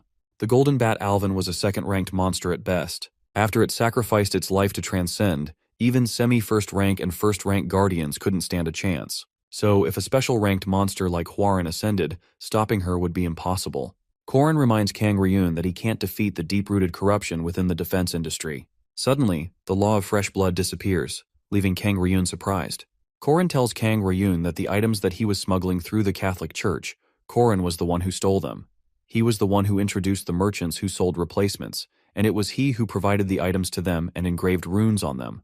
He controlled it all, and when he ordered Mariette to destroy all of them, Hwarin's transcendence will never happen. Kang Ryun refused to lose. He gives up on the afterlife transcendence and uses his remaining power to release the seal. Kang Ryun thinks that if he kills them all, he can do the ceremony again. He orders Hwarin to kill them. Suddenly, a huge blast goes off. Jinhyuk freaks out seeing that Kang Ryun controls Hwarin, and he really was the one behind everything. However, his leg and Yua's sword are broken, so there's not much they can do. Korin tells Alicia to get back, and while he stalls for time, she can finish with domain severance. Seeing Korin fight with his Aura Core Max, Alicia was overwhelmed. She believed she wouldn't last even 30 seconds if she went up against him in this state. And not just her, but she believes no human alive can stand a chance against him. However, she's wrong, because for Heavenly Yaksha Hwarin, it was nothing. Korin had burned everything in his attack in just a minute-long fight. But this natural disaster didn't even flinch. Hwarin attacks Korin with such strength that he goes flying across the field. Korin realizes that everything about Hwarin is on a different level. Just as he thinks keeping up with her movement is difficult, he sees her leap at him to attack. Our hero has reached his limit and cannot regenerate anymore, and with this attack he will die, leaving nothing behind. Even then, Korin gets up to fight. But to his surprise, Alicia steps in and blocks the attack with her domain severance. She knew the plan, but she couldn't just sit by and watch him die. However, Alicia took dozens of steps within the domain, and its burden is heavier than receiving Hwarin's attack, so her body must be crushing her right now. Hwarin attacks again, and Alicia attempts to block again. A huge blast goes off, and Hwarin stands alone in the field, surrounded by rubble. Korin gives Alicia the special elixir he brought for emergencies, because if he doesn't heal her now, she will either be completely paralyzed or die due to blood loss. Normally, Korin would have waited until Mariette had destroyed 4 perils. Then he would have used Alicia's domain severance during the brief opening to deal 100% penetration and damage, and used his hidden card. He had this plan since returning from Nazrea, but 2 things changed. First was Hwarin, whose seal was undone, unlocking her unimaginable strength, and the second was Alicia's injury to help him. Our hero would have handled the immediate crises, but Alicia won't be able to fight any longer. He wonders if he can hold out until Mariette destroys all the perils. Alicia apologizes for ruining the plane, but our Korin cannot blame her for that. If he had taken that attack, there's a good chance he would have died immediately. He tells Alicia that he's thankful for saving him. Korin has used all of his aura in his aura core and in his body. He used too much aura during the fights with Jinhyuk and Hwarin. He wonders if he has to use the Sabencia Duke's core. He can force himself, but the core holds the power that his body can't withstand, and even with the command backing him, Korin is not sure if he can endure it. Alicia points out that Hwarin hasn't used her right hand the whole time, and she might be holding something. Suddenly, Korin remembers the jujube wood he gave her. He realizes that she's still carrying the burden of choice with her. He gets up and speaks to Hwarin, hoping she's still in there somewhere, but he realizes he has no choice. Korin gave her the jujube wood because Hwarin can't take all the benefits. He knows what greed is like, and he didn't want her to end up like that. He wanted her to make a decision. Korin steps out, trying to speak to Hwarin. He remembers the Sabencia Duke's swordsmanship, and knows that his demonic energy has been passed on to him. From now on, Korin aims to recreate the myth of the Sabencia Duke from 800 years ago. He, with his demonic spear, and Hwarin, with her demonic QI, run at each other. An explosion goes off as the two collide. This collision of pure powers isn't just a battle, it's a collision of myths, of the heavenly Yaksha and Sabencia Duke. Kang Ryun is surprised to see Korin fight against Hwarin and orders her to kill him. As Hwarin extends her fist to attack, Corrin can feel 1,000 auras radiate from her. However, he too has some tricks to equal that.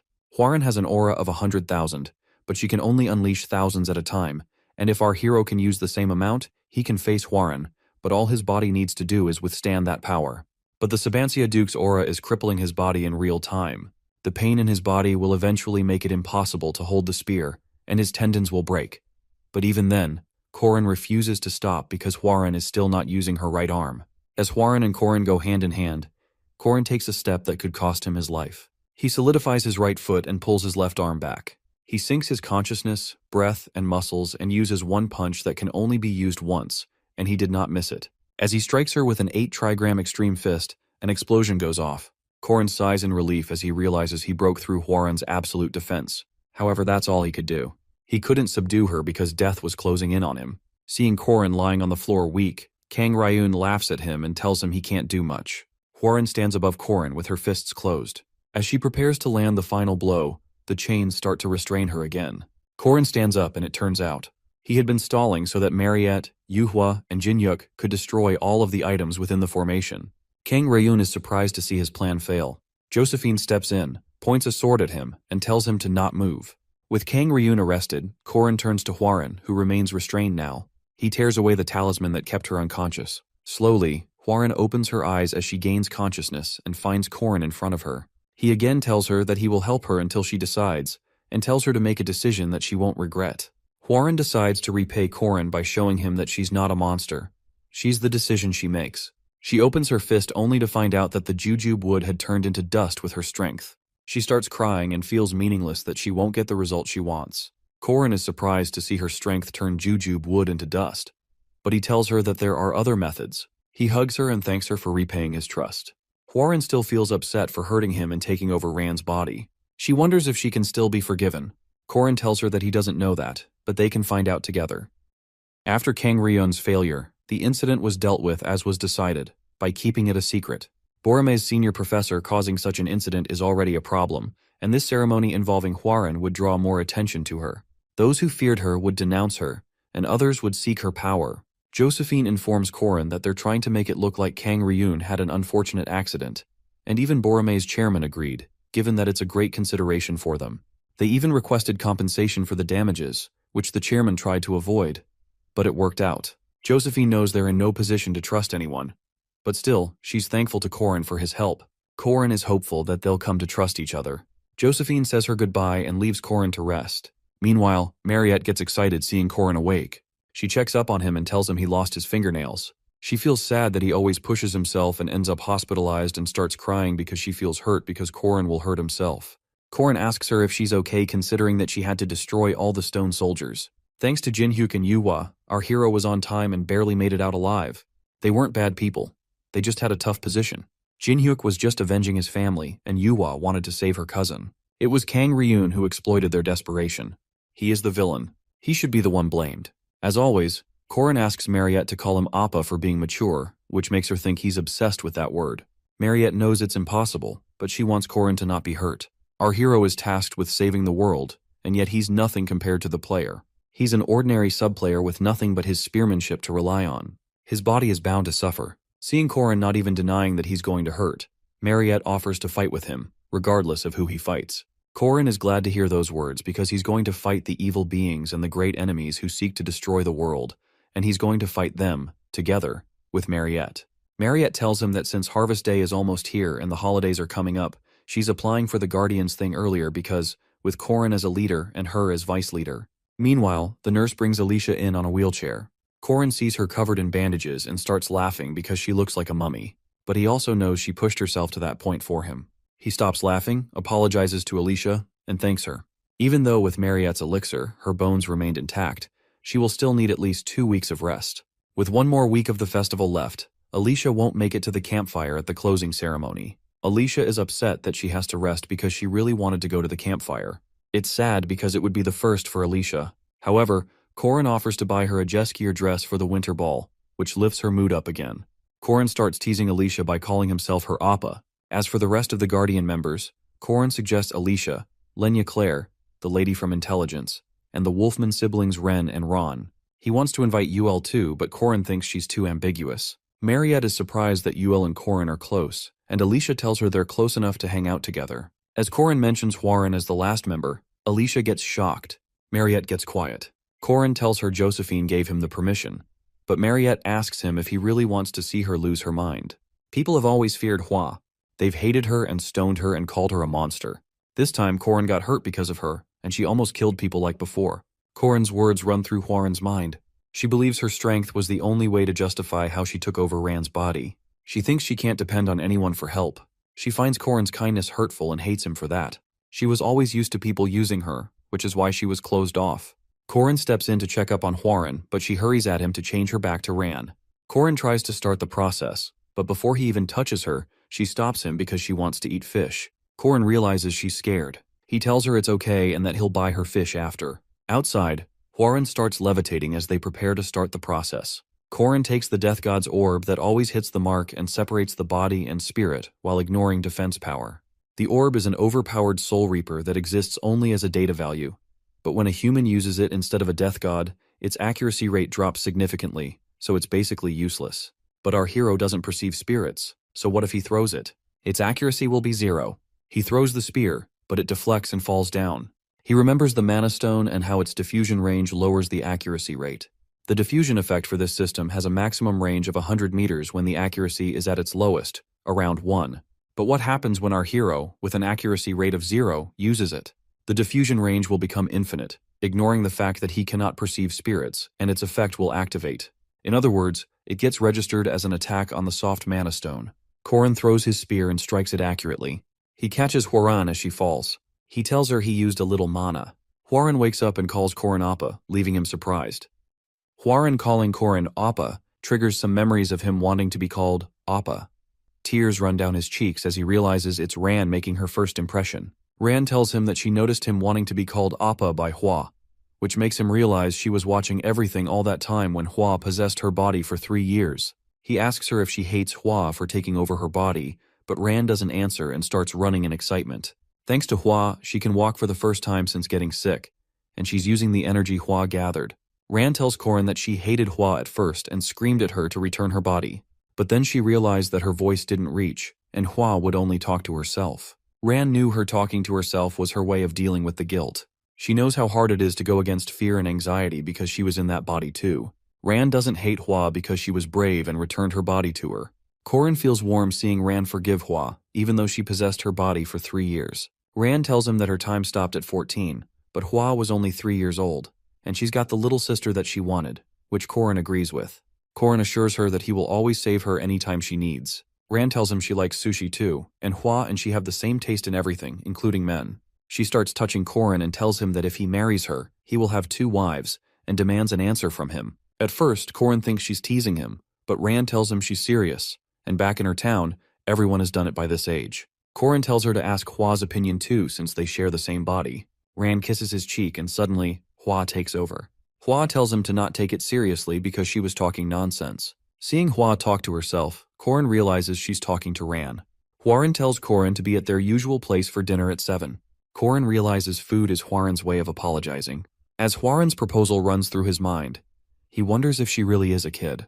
The church knights thought that they'd be able to take down the Protestant princess, but thanks to a guy, it was a failure, and they don't even know who he is and how he caught their plans. They just followed Jinyang's orders, gathered 100 cross-charge squad members, and, in order to induce Hwarin's danger, they took the risk and moved through the 100-year-old tunnel. Corin tells them they should have just used the chapel knights. The squad leader calls him out for behaving like that with them, and Corin knocks him out with just a hit. He wanted to try the throw that took everyone down at once. As Josephine tells him she'll arrest them, Corin reminds her to take out their suicide poison capsules in their right molars first. Josephine had questions. For starters, how did Corin know about the church's 100-year-old tunnel?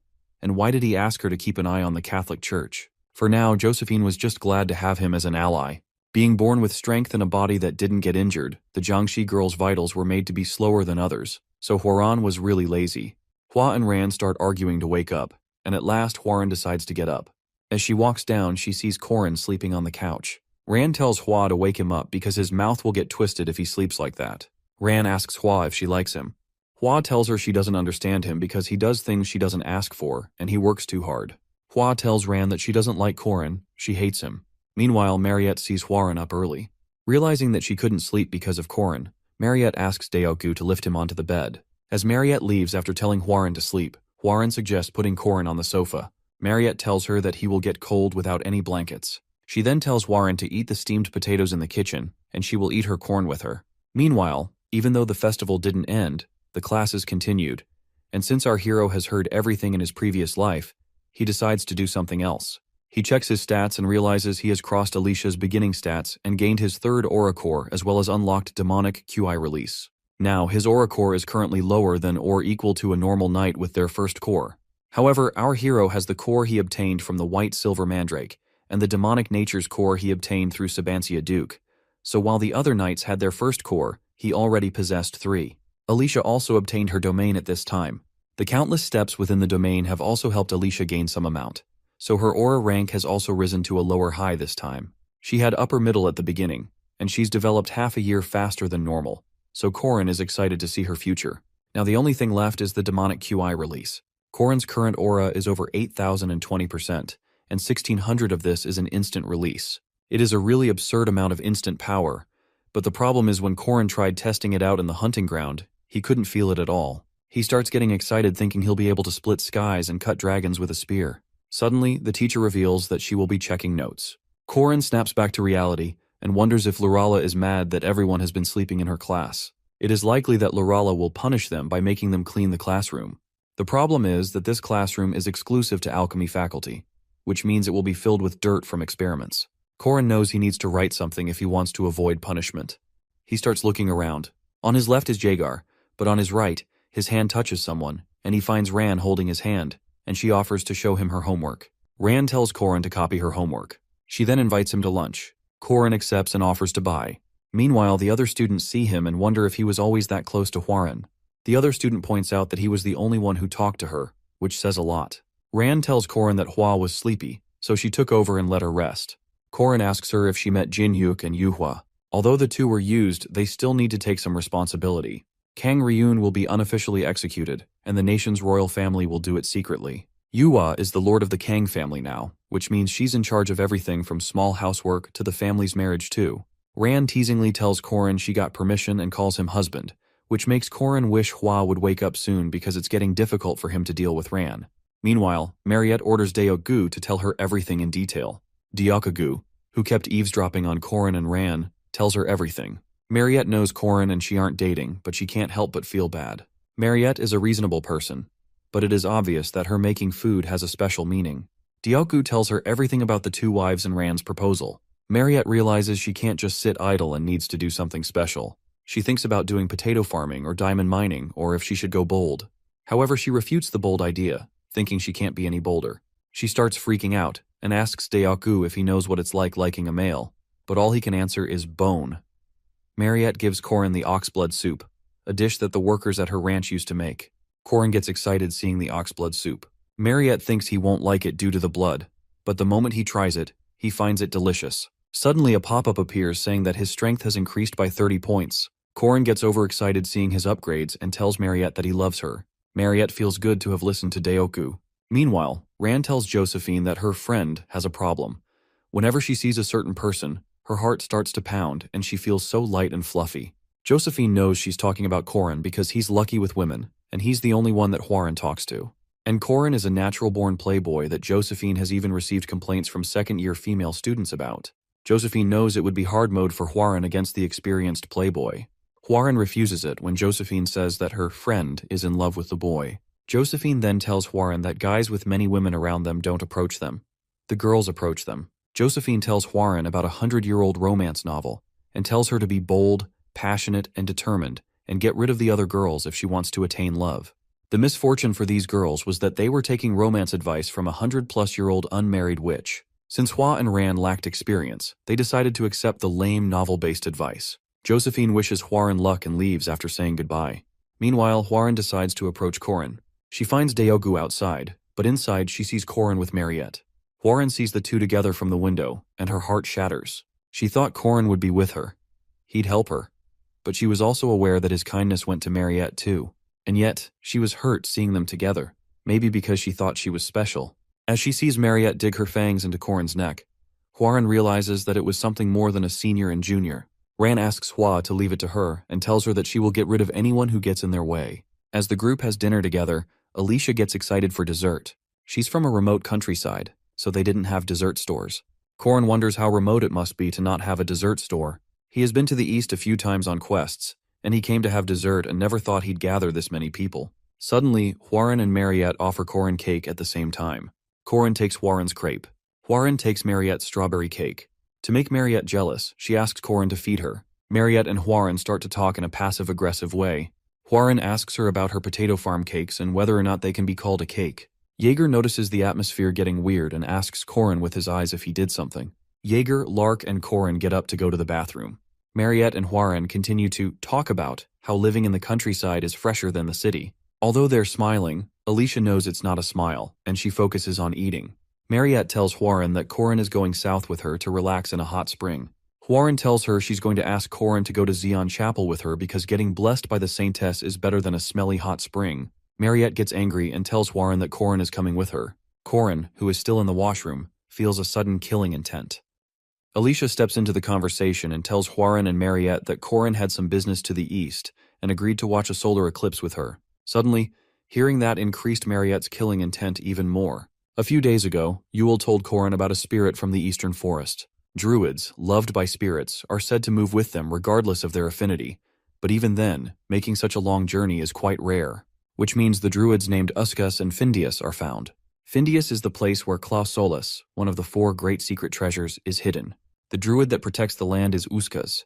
In the game, they were unobtainable story items only collected by Tates Valtazar and his minions, and Park couldn't even clear Valtazar and his minions before dying. Weakening the enemy would be better for Park, but if only he could get one of the treasures that his enemy would obtain.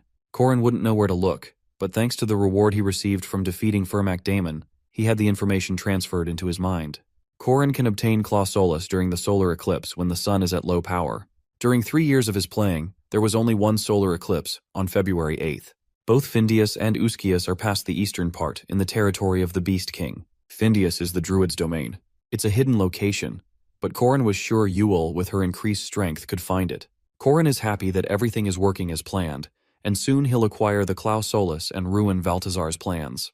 Korin tells Mariette that he's going, and he isn't sure of the Sabancia Duke's abilities, so he needs to ask the sword-crazed person in the east. He finds Mariette giving him an intense stare. She then hands him over her sigil, which could get him assistance in most places. Korin asks her if she really wants to give it to nobody, but Mariette tells him he isn't a nobody. He tells her he might need her help, and Mariette agrees to be there for him. She gives him a sack of potatoes and tells him to not take potatoes from strangers as if he's a kid. As Korin is about to leave, Mariette stops him and suggests doing it before leaving. Korin tells Mariette to suck it as much as she can because she will be stuck with blood packs. Meanwhile, a day before leaving, Korin feels tired and decides to get some sleep. As he enters his room, he finds Hwarin on his bed, who objects to his long shower. Hwarin suggests sleeping, but Korin refuses. She points out that they've done it before, but Korin tells her that was because of the rain. However, not wanting to waste his energy, Korin agrees, thinking it's fine if Josephine doesn't catch them. Besides, she was comforted when they slept together before. As Korin starts taking his robe off, Hwarin thinks he's stripping and throws a pillow at him. He jokes about sleeping naked, but then tells her he's going to wear pajamas. After arguing a little about who needs to look away and who needs to take the pillow, Hwarin tells Korin to be careful in the east because when he gets hurt, she gets hurt too.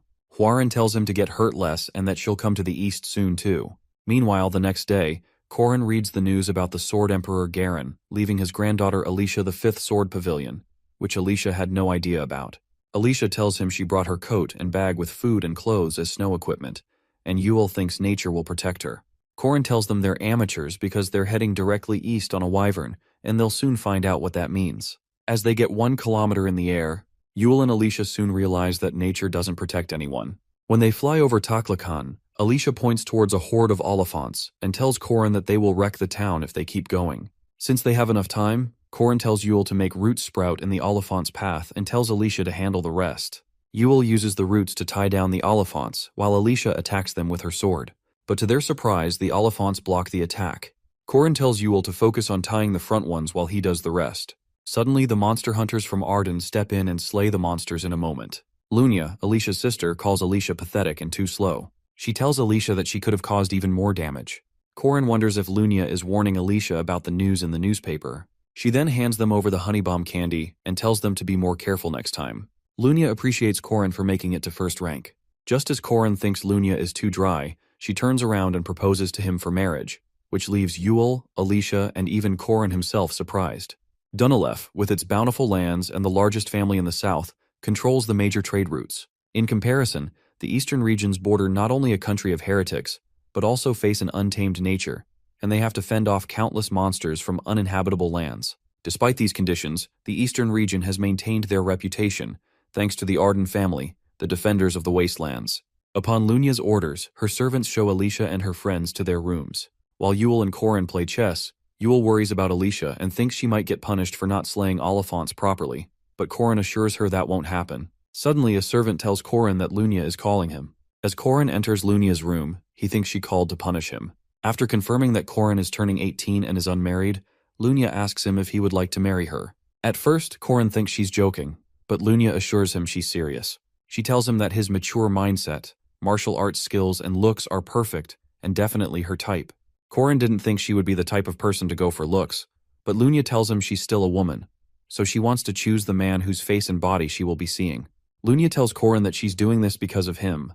When Alicia defeated her, the demented Sword Emperor Geezer appeared and told them to appoint Alicia as the 5th Sword Pavilion Master. This led to her supporters losing confidence in her, which Corin would understand because he arranged that. Lunia started to lose support and started receiving proposals from swordsmen offering to restore her name. However, she doesn't like this political move because she's too superior to be a product on the marriage market, and that's why she wants to fake an engagement with Corin. Alicia is the bastard child of Arden. Even then, countless gifts awaited her due to being appointed as a possible heir at an early age. When Alicia's mother told her about the news, Alicia tried to resist, but Sophia told her that her father's words are the law. Garand Ardon's wish is an order. He told Alicia that as the master of the 5th Sword Pavilion, she must work to protect humanity and their family's glory. With this, she has to choose people to serve in her pavilion and establish their roles. Alicia obeyed because she could not refuse, and this submission remains unchanged even now, even when she knows these people will never accept her. As Alicia stands outside Lunia's room, she overhears her asking Corin out for a date. She knows it's very like her to do that, and that the proposal must have some motive, but she also knows that Lunia likes Corin. As a swordsman, Lunia respects the prowess of a warrior, and she would have never offered to get engaged if she didn't like Corin.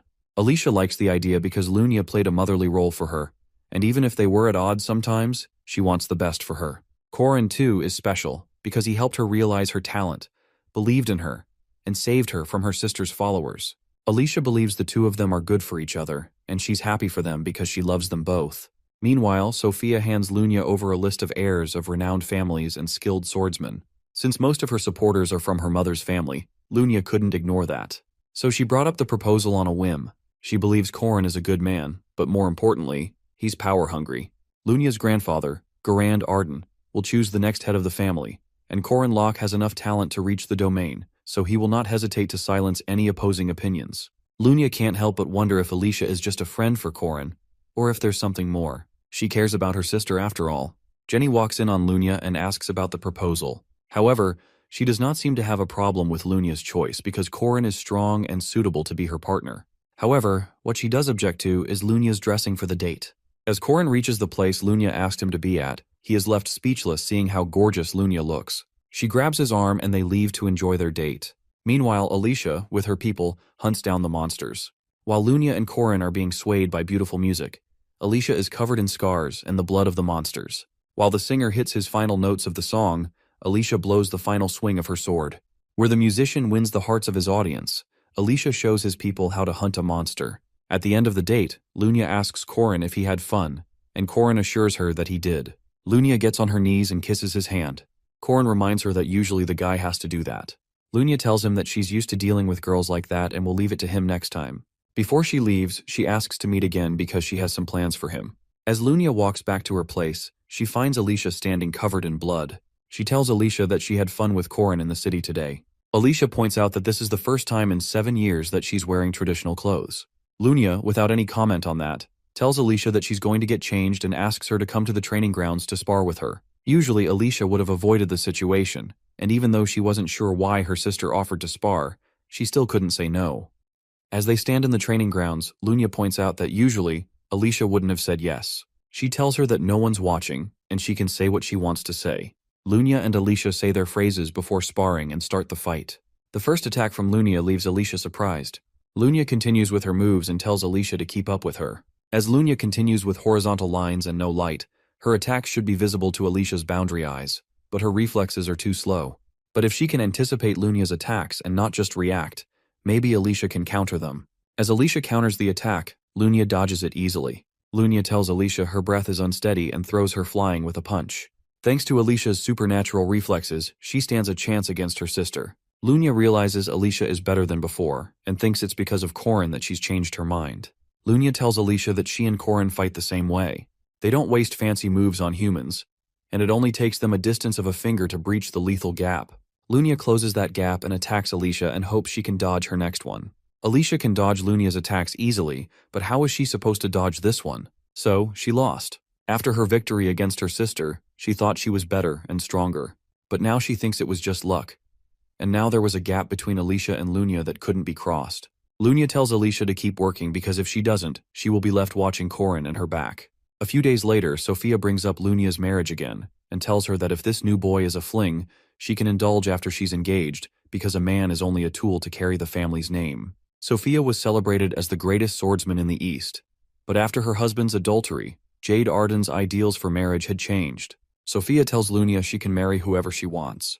Lunia assures her that her guy is a great warrior, greater than the names on that pamphlet. She tells her that he reached the domain at age 20, and his talent as a warrior is comparable to her grandfather's.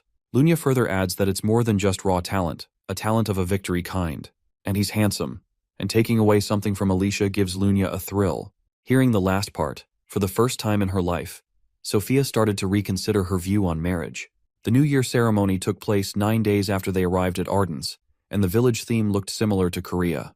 Corin's initial goal to come east was to locate one of the 4 treasures, Findius.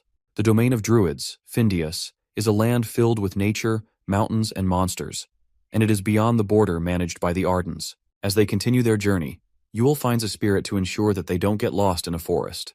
Corin thanks Lunia for her help in crossing the border, and she tells him that she's just there as her guardian since they're all young, and she's his fiancée. However, without Huaran or Mariette, Lunia is a great support for them right now. Alicia tells Lunia that she shouldn't say things like fiancé because people might think weirdly of her, but Lunia tells her she doesn't care about what people think.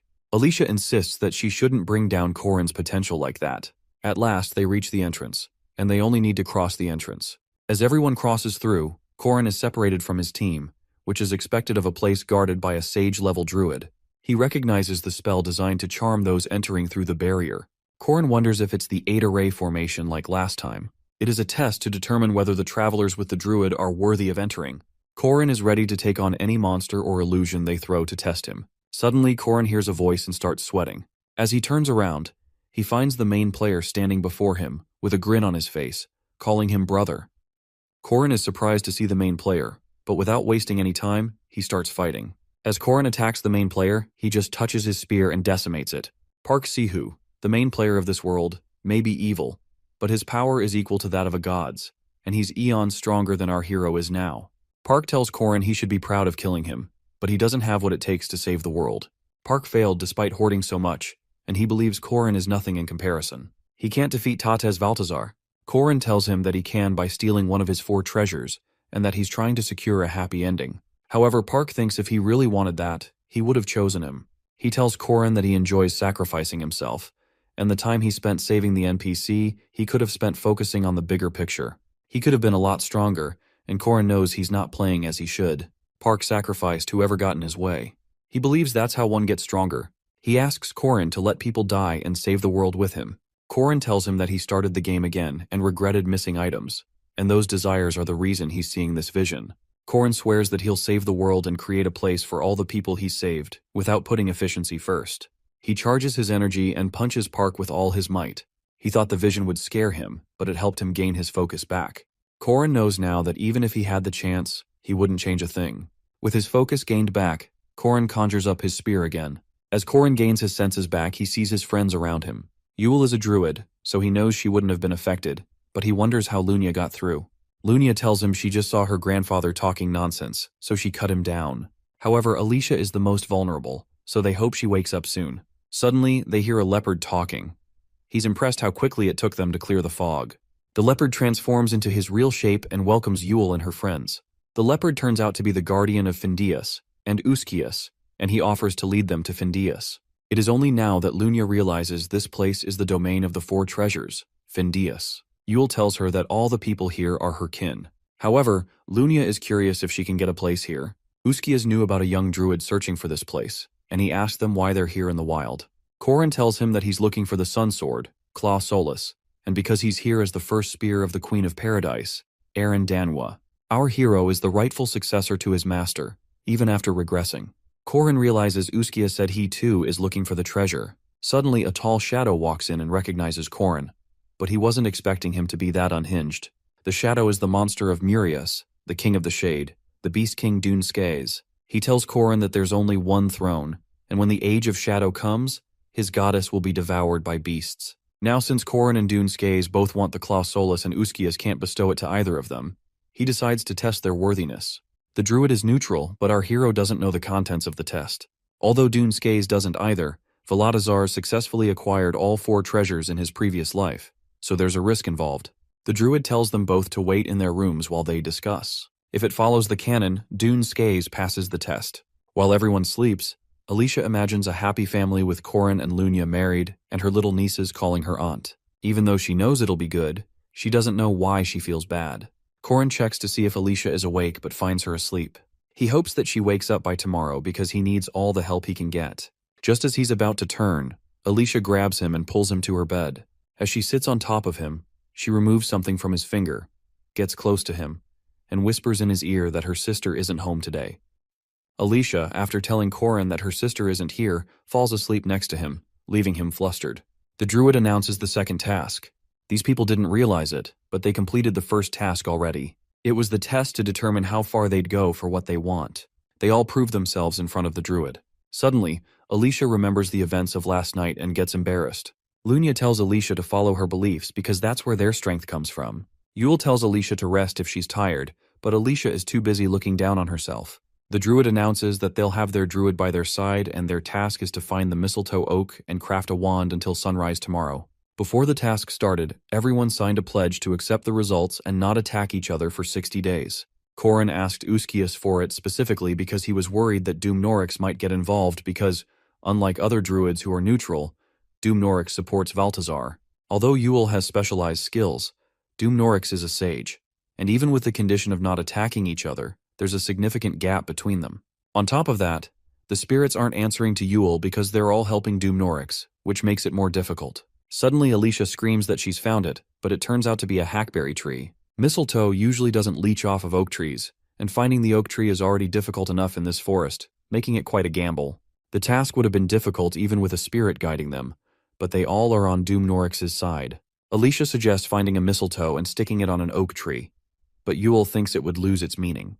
With the task over, Uskias asks everyone to bring their wands. Dune Skias sees Corin's wands and realizes theirs is bigger than his.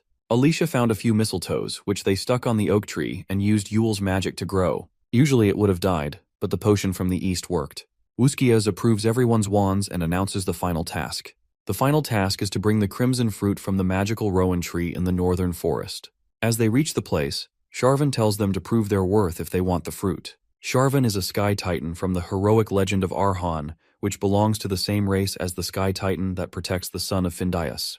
The participants know it will be difficult to fight it, and they won't be able to obtain Claw Solus whether they win or lose. Corin knows engaging in a battle with the giant is useless. He tries to figure out the theme, but the titan reveals that they need to solve a riddle. Dune Skias gets excited since he loves riddles. The sky titans love treasure and riddles because they believe anything else would just crumble under their power. Corin agrees to solve the riddle too. The giant explains that the first to solve 5 riddles wins, and only 2 people from each side will participate. The druids cannot play since they solve the riddles with the titans quite often. Dune Skies is excited while Corin decides to have Alicia on his team since Lunia doesn't like riddles. The titan gives the first riddle that it grows bigger in the morning, yet smaller at noon. It grows big again in the afternoon, yet disappears at night. While Corin tries to think and wishes he had enough time, Dune Skias suddenly answers Shadow and turns out to be correct. Corin and Alicia are surprised, but Korin forgot Skaze's special trait since he always gives an odd impression. The second riddle is, it exists but cannot be seen. However, it cannot be defeated by any mighty opponent. It will come at you but will stop eternally if you pass it. Skayas once again answers time correctly. The Titan gives the third riddle that it is sometimes joyful, sometimes a comedy, and sometimes a tragedy. All living beings are the main characters in this play. Skayas once again answers life first and is correct again. He laughs and quotes Shakespeare out of happiness. Korin feels as if he's against thousands or millions of people at once. He screams at Alicia for not helping since she reads magazines a lot, but she tells him she only reads the teenage girl stuff. The fourth riddle is, it is beautiful to me, yet others will not understand it. It may be violence to some, but an escape for others. Korin struggled again and wondered if he was always bad at imagination. Suddenly, Alicia raises her hand to answer. She rethinks the riddle and asks if the answer is an affair. Everyone is surprised at the answer. Alicia thinks she's wrong, but the Titan accepts her answer. Alicia gets embarrassed with her answer as she notices Korin does not look her in the eye anymore. Even though they managed to cut Skias's streak, they had to accept defeat after he got the other two riddles correct. Skaze got the fruit and they failed. However, Yule thinks the task doesn't end there, and they just wouldn't have an item for the next task. Yule starts looking for enemies but doesn't find any, and she can't find the spirits either. Korin realizes that they didn't see any monsters there either. This forest is notorious for spirits and monsters, and not finding either of them could only mean two things. Someone either killed all the monsters and spirits or scared them away. Skias starts laughing in an evil tone as Doomnorix prepares his evil plans. As the spell finishes, the forest glows green. Korin notices something coming their way. He pushes Yule and covers her from the attacker. As the bright glow dulls down, they're surprised to find the humanoid monster, and they wonder why it's here. Lunia's jaw drops to the floor as she notices the legendary Arden-style swordsman, the Sword Demon. The demon territory lies beyond the Arden territory. It's a place where the mountain beasts and demons who think of themselves as the forest lords maintain a fragile balance. One old man with his sword broke that equilibrium. He didn't summon demi-humans because they had given in to their beastly instincts, though there were rare occasions when a monster with a human form would emerge. It is unknown whether it was for the sake of living or dying. The Sword Emperor that found this sword-wielding creature laughed and began a one-sided master-disciple relationship that only the master was aware of. On the 8th day, he gave the monster a name. He called it the Sword Demon. The only ones who knew that name were Korin and the old man that named it. However, in the future, it will be known across the lands as it will rise to become the strongest swordsman in the heroic legend of Arhan, and eventually join Valtazar's side. But seeing how he attacked Doomnorix and Skaze, Korin thinks he has not yet sided with Valtazar. Even then, he feels uneasy. Next, the Sword Demon runs to attack our hero. Korin knows he can't dodge it. But then Lunia steps in with her combo to fight side by side with Korin. Lunia is surprised by the Sword Demon's swordsmanship skills. As she fights him hand to hand, she notices it doesn't just use both of its hands but its feet as sharp daggers too. This demon, who controlled countless swords at once, faced an opponent who swiftly controlled her distance with a single sword. The victor was determined by the ability to cut through the gap between them. Korin and Alicia step in to attack the Sword Demon, but to their shock, it effortlessly dodges their attack. Korin goes in for another chance, insistent on not missing. But the demon uses his Domain Severance and 8-hand Peerless skill. Korin is impressed by its power. Moving just once is difficult, and the Sword Demon attacked 8 times. Alicia and Korin, with all their might and combos, only managed to block 5 of them while the other 3 head straight towards Lunia. Lunia can sense the domains, but she's too slow. Korin thinks that Lunia will get hurt, but then he sees her pull off a technique that Alicia would only learn in the endgame. She uses Warding Aura combined with some other combos and successfully strikes the Sword Demon. However, she misses its vitals, so they move in again to finish it off. The Sword Demon hasn't yet reached the stage that Korin knows of. Eventually, it will learn the skill of 1,000 peerless hands and will be able to cut through everything, which is why Korin has to end it here. Suddenly, Skias jumps in and attacks the Sword Demon. The King's subordinates surprise even the Sword Demon and force it to retreat. The Beast King Dune Skias and Legislator Doomnorix are beings with near-immortal levels of life force. They're the monsters that Korin and his friends have to face. After the fight, Yule feels bad for not being helpful, but Alicia and Lunia assure her that it's okay because everyone is safe. However, Lunia wonders where the Sword Demon learned the Arden-style sword skills, and the only possibility she thinks is that it learned through thousands of fights. Lunia believes there's only one person who could do that. Suddenly, her grandfather, Grand Arden, walks in, confirming her theory. Lunia thinks he's mad for teaching a monster those skills. Garand Arden tells her that he was just passing time and he didn't teach the monster, he only showed it. The grandfather reveals the domain and thinks it's exciting that the Sword Demon uses a monster's sword to tread domains. He adds that he can even see the next stage of swordsmanship. While Lunya thinks her grandfather is mad, Alicia asks him to teach her the sword because she's tired of being powerless. Garand Arden agrees to teach her the sword, and thus begins the awakening to that madness.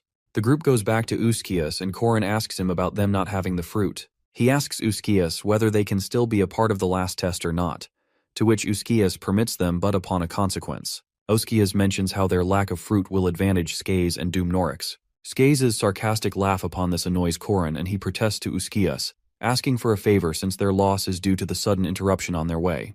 However, Uskias ignores him completely and moves on to the final trial. The opponents are ordered to grow the staff, which they crafted in the second trial, up to the sky and make it face the giant that shields the sun. For this final task, they are given the time until the solar eclipse, which is in 3 weeks. Cut from the same cloth, a nature activated by the objects which hold the capability to cut. Due to that, Alicia is able to understand the nature and intelligence of the sword demon and fears that they're much stronger than her. While training Alicia, Garand states how awful her basics are. Nonetheless, he was delighted that raising the demon made her want to learn blades. Alicia asks him the reason which stopped him from killing that monster, to which he replies that it was destined to reach the Sky Sword. When she asks what the Sky Sword is, he claims to have created it himself. Alicia lunges at Garand with annoyance, and he prepares himself for the spar too. He explains that anyone on this level will be able to cut the skies and cut into the world itself, and that's the swordsmanship he wants to witness. Mariette, in the Ellas Kingdom's southern castle, seeks her mother's permission to leave. She proceeds to leave to see Korin before the solar eclipse on February 8th, but feels nervous. Her brother tries to stop her, saying her break should be devoted to family. However, their mother stopped her brother, saying Mariette should go find herself a man and make her own family. While leaving, Mariette announces about borrowing Hraesvelger, an eagle-shaped originator of the wind. On her way, Mariette could feel the appearance of a new competitor in her love life. The Saintess, Estelle, is informed about the arrival of Huaren, thus she permits her in. As soon as she sees Huaren, she jumps towards her for a hug and asks her if she's fine after the trouble she got into at the festival. Without answering, Huaren directly asks the Saintess to lift the seal limiting her powers since she wants to be a proper wife for her husband. Upon inquiring about it a bit, the Saintess lifts the seal up to the first lock. Without wasting a minute, Huaren runs to leave. When the Saintess offers to use a wyvern since she needs to cover 24,000 kilometers, Huaren claims she's faster than a wyvern and wants to arrive there before the other woman. They remark how it'd take her 3 weeks to be there, but Huaren jumps off the window, saying it'd just be 2 days. On the other hand, Estelle finds it interesting for Korin to be stuck between the 4 women, Donalif, Lunya, Alicia, and Huaren. After 4 days, Korin curses the Sword Emperor for being so harsh at Alicia during the spar. He treats the wounds on her back, mentioning how she can die due to blood loss at this point before she can climb up the tree. They turn to look at the tree and realize how bad their situation is. Nevertheless, Korin encourages her how things will surely work out. Alicia thinks about how he's always been this positive about hopeless situations and wonders how he can be this strong. Curious about it, she ends up asking him about his final goal. Before he can answer, Doomnorix walks up to them, remarking their hard work in a sarcastic way. Doomnorix asks Korin the reason humans want to stop the coming of Utopia. Korin states the obvious that it'd result in deaths of humans in a large number and throws back a question at Doomnorix, asking him why he picked Korin's opposite side when he should be guarding nature. Doomnorix replies that he's realized after hundreds of years' experience that humans must die for the sake of nature. Alicia looks angrily at the malice in Doomnorix's eyes before she's shaken back by Korin's hand on her shoulder. He asks her to look closely at Doomnorix, since he is the kind Korin wants to kill completely. Doomnorix acknowledges Korin's efforts, but points out their progress, saying he's destined to fail with the difference he has with Skaze's staff. He claims that there's no magic which can compete with nature, logic, and efficiency. Korin steps towards his staff without saying anything, but thinking about how people believed him back when he suggested throwing the gold mandrake into the lake, except for some people like him. Korin experimented with the gold mandrake, and to him, he's the first one to have made a fertilizer out of it. Korin even used a few drops of it when growing the sapling into a giant staff. He pours it into the soil around the staff, showing off his unique creation to Doomnorix. The short staff grows high up to the sky while Korin calls Doomnorix a newbie despite his years-long experience. After the tree has grown higher than they could see, Doomnorix praises Korin's abilities and advises him to not let go of the moment when the sun weakens if he wants to get Claw Solace. As for his last farewell, Doomnorix grabs a hand of Korin and bows to him, entrusting the things to him. Alicia is about to leave to call Lunya, asking if they're leaving, but Korin stops her. He says they'll leave in a week after they prepared food and clothes for their long climb.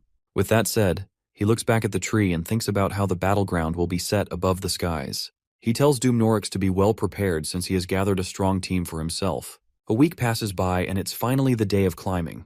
Corin feels restless at the fact that neither of his help, Hwoaran and Mariette, has arrived yet. Two men find Mariette and Hwoaran by the barrier and bring them to Uskias. The three of them talk about how the girls' states have altered from when they brought them a few days ago, and notice that their mana and aura is too powerful. They wonder what visions the two of them are having for it to nearly risk the whole domain if this continues. Thus Uskias decides to enter their visions to lead them out. The men offer help, but Uskias prefers to divide his consciousness into two and lead the both of them out himself. Mariette is envisioning Corin's wedding with Jenny and criticizes at how they already have kids before Jenny's graduation. The three kids seem to look exactly like Corin, but what shocks her more is the sight of Jenny as Corin's bride.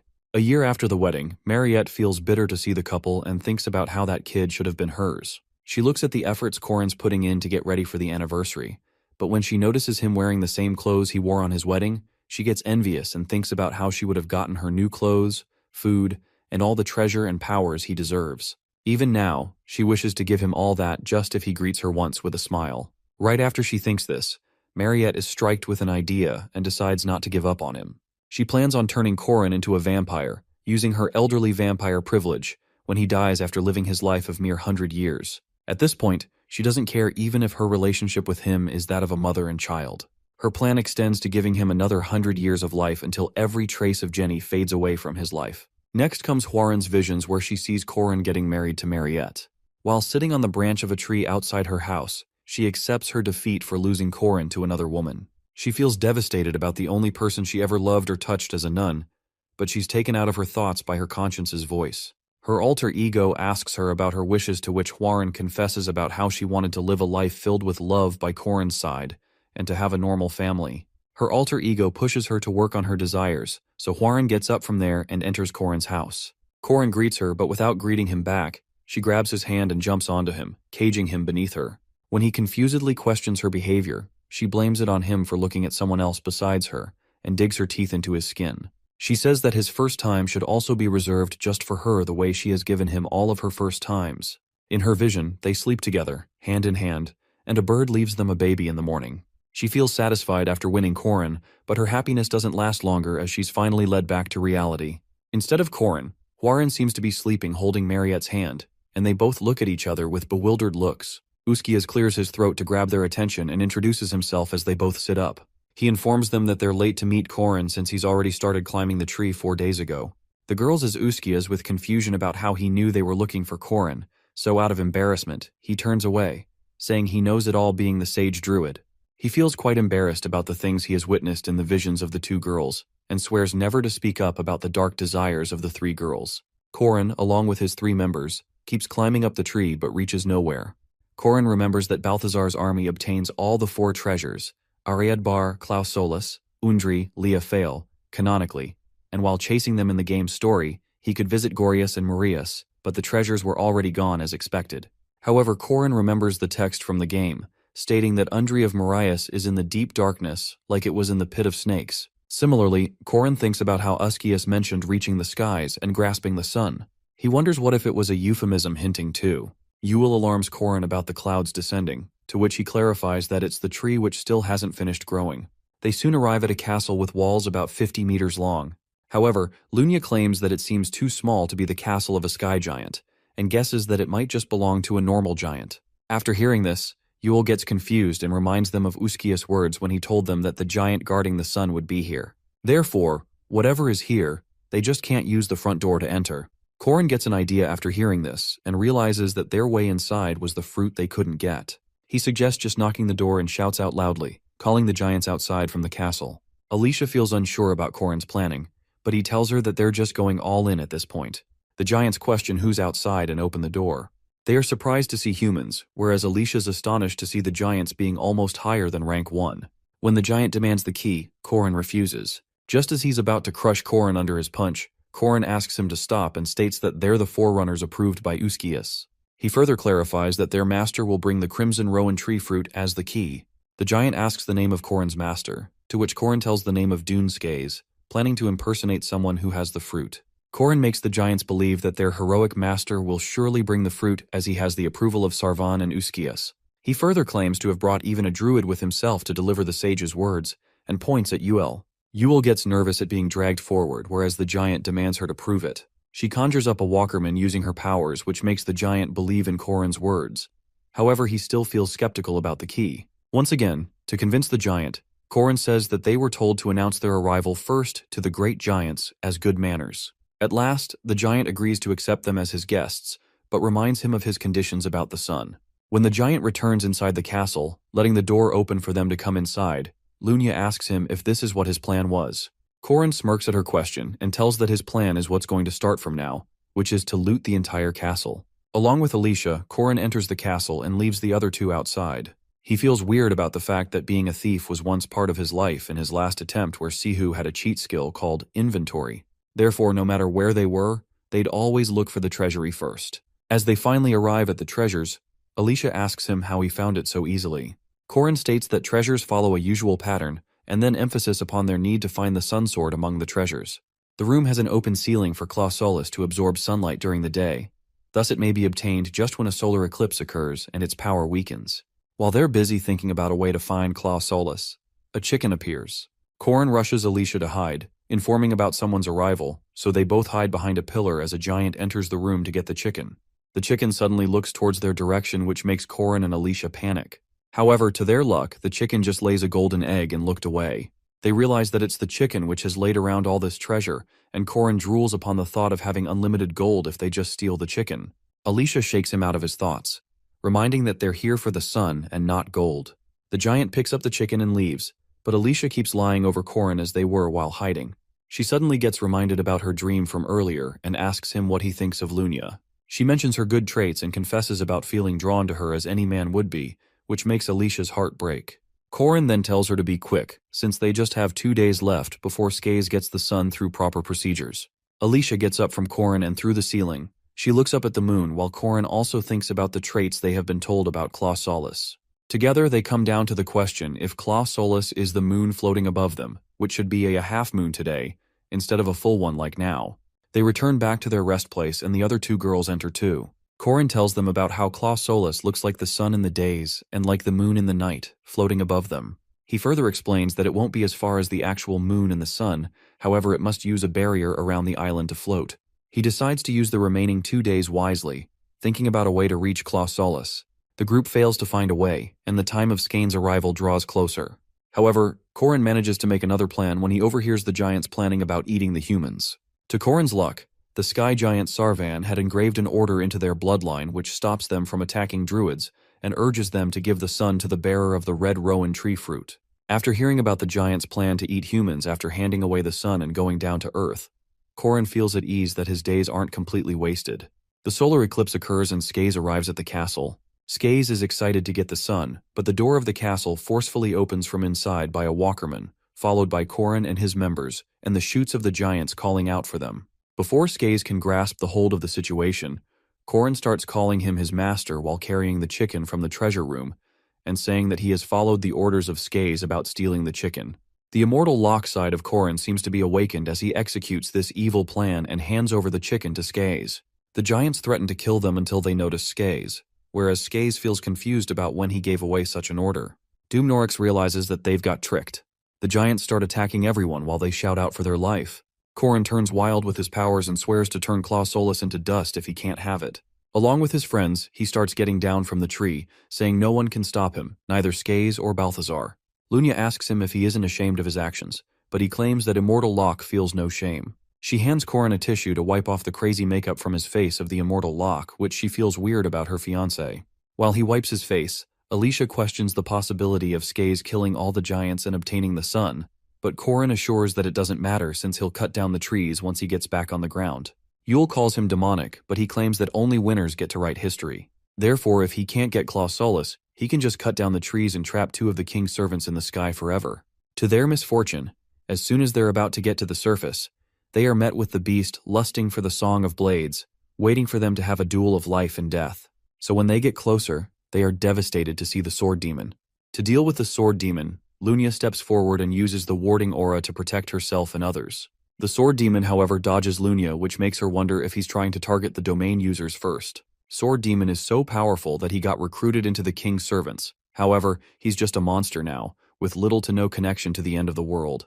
This means that in this fight, Korin cannot seek help from the commandment. The sword demon lunges directly towards Korin and starts slashing his swords at Korin, making him greatly injured. This makes Alicia worried about him, and she turns around to look at Korin.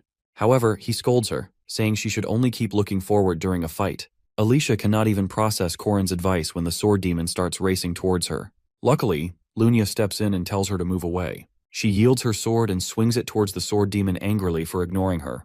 If Lunia is outside the domain, her abilities will exceed those of Korin's and Alicia's combined, and it would be quite troublesome for even the sword demon to handle her outside the domain. However, she's just copying the real deal. She realizes that she can hardly enter the domain twice in a row, and notices that the sword demon is again ignoring her, and is casting his powers on the domain users. Thus, she decides to use the half-step she's been allowed, and crush the sword demon once the domain ends. With this decision, she also remembers that Alicia can only shield up to 3 of the sword demon's attacks, which means it would be a trouble if the domain ends. Therefore, in order to protect her sister, Lunia steps forward and blocks the attack of the sword demon. Both of their swords are clashed together, and Alicia looks at the scene with horror. After cursing the domain for limiting her abilities, Lunia gets a better grip of her sword and pierces it into the sword demon's body. The sword demon screams in pain, and advantaging his weakness, Alicia steps forward and swings her sword at the sword demon before grabbing Lunia's arm and pulling her away. When Alicia questions Lunia about her well-being, Lunia pulls her arm back and scolds her for not staying still, and keeps on looking back. It's just that Alicia is too worried to keep standing still when all her friends are falling around, and as she's holding that worried expression, Lunia collapses on the ground. The sword demon keeps standing unscathed, so Yule steps ahead and summons the Walker Man. This makes the sword demon think about how he would defeat it. Meanwhile, Yule urges Alicia to run away immediately for her life. When Alicia sees the Walkerman, she realizes how dangerous it is for Yule to use it twice, and this must have cost Yule some sacrifice. Just when the sword demon is so close to getting crushed under the Walkerman's hand, he realizes the presence of the Walkerman and looks around. Within a fraction of a second, the sword demon uses the Arden second sword style, and with the help of a combo move, he attacks the Walkerman before the Walkerman's hand could even touch him. As soon as the Walkerman is attacked, Yule coughs up some blood, and she also falls to the ground. This makes Alicia the last one standing, and the situation throws her into a freezing state. She cannot understand what to do and starts feeling extremely scared. However, as much as she wanted to run away to save her life, she decides to run towards the sword demon and confronts him alone, because she knows that she cannot just run away and leave his friends alone. The 3 of them lie on the ground closely. When Yule hears Korin groaning, she asks him if he's fine. However, holding a bottle of some potion, she asks Yule to help Lunia first, since he can get better just by time. But if they don't have Lunia, they can't get out of this situation with Korin's current strength and speed. Just as the situation was getting somewhat under control, a voice from the sky was heard. Upon looking above themselves, they see Skaze descending towards them. He directly targets Korin and drags him away with a creepy grin, wanting to check out the skills of Fermax's killer. Instead of panicking, Korin grins and thanks Skaze as his system backup starts, and a spear is issued to him from the skies. He cuts off the tentacles of Skaze which were grabbing Korin and then throws the spear at the tree before jumping up to sit at the spear. Following him after, Skaze also climbs up the tree while holding his hat in the other hand. Korin then inquires Skaze about why he's attacking when, according to the Gies, they aren't allowed to. Skaze laughs and says that it's true because if Korin violates the rules, he will also explode like Skaze's head as he shows it exploding. However, he adds that he doesn't care about who solves the riddles and trials and gets the Sun Sword first, because all he cares about is killing Korin and taking it all from him. As the 2 of them are arguing, Mariette and Huaran arrive and are astonished to see Skaze. Korin jumps at Skaze, dragging him down, and tells the 2 not to mind Skaze and climb up quickly. Skaze laughs at Korin for wanting to save his friends, and asks him why he's against them when his Skaze master would easily give Korin any level of divinity he needs. To his question, Korin answers that the methods Skaze and his people are using are wrong because he doesn't care about being the god of a wasteland. He further clarifies that he's killing them all to defeat evil and save the world, since it's part of his commandment oaths. With that said, he swings the sword spear towards Skaze, announcing that he's about to witness his own victory. The sword demon is confronted by Alicia, and as they fight, Garan's words echo in his mind, telling him that the swords he has are actually Garan's.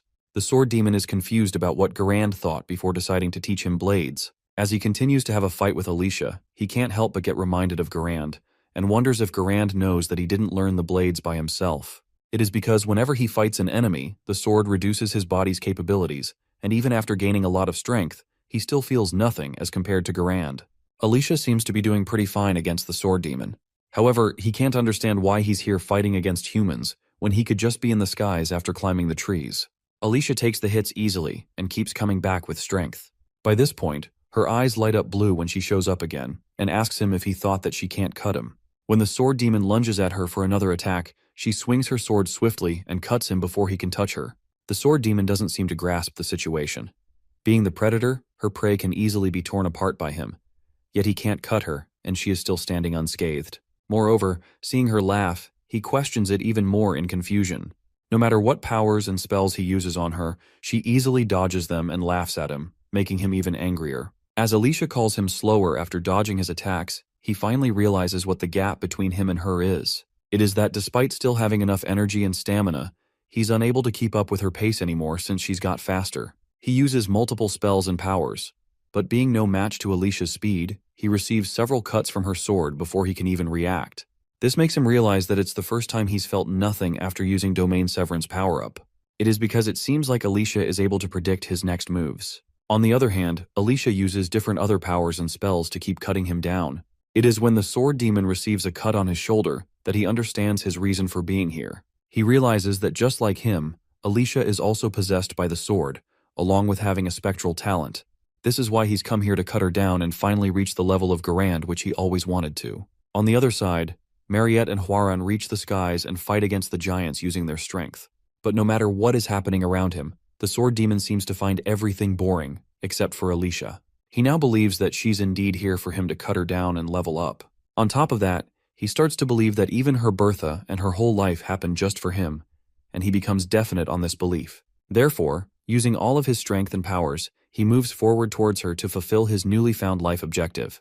As he swings his swords to cut Alicia down, he is flabbergasted to find that she's gone. However, his overconfidence is shattered when he feels her creeping behind him to attack. Alicia, along with all the giants that were descending by then, slits the sword demon's neck and ends him. He is left with just a question which throws at her before dying. He asks if there had been any such thing which was higher than her desire to cut while they were fighting. She stays silent for a while and thinks about Lunya and Corin's advice to keep looking straight during a fight and not to look back. Alicia takes a step ahead after cutting him down and turning around, and says that she'll now move. This is the situation that wasn't supposed to be reached since the sword demon is the highest and strongest opponent of her life.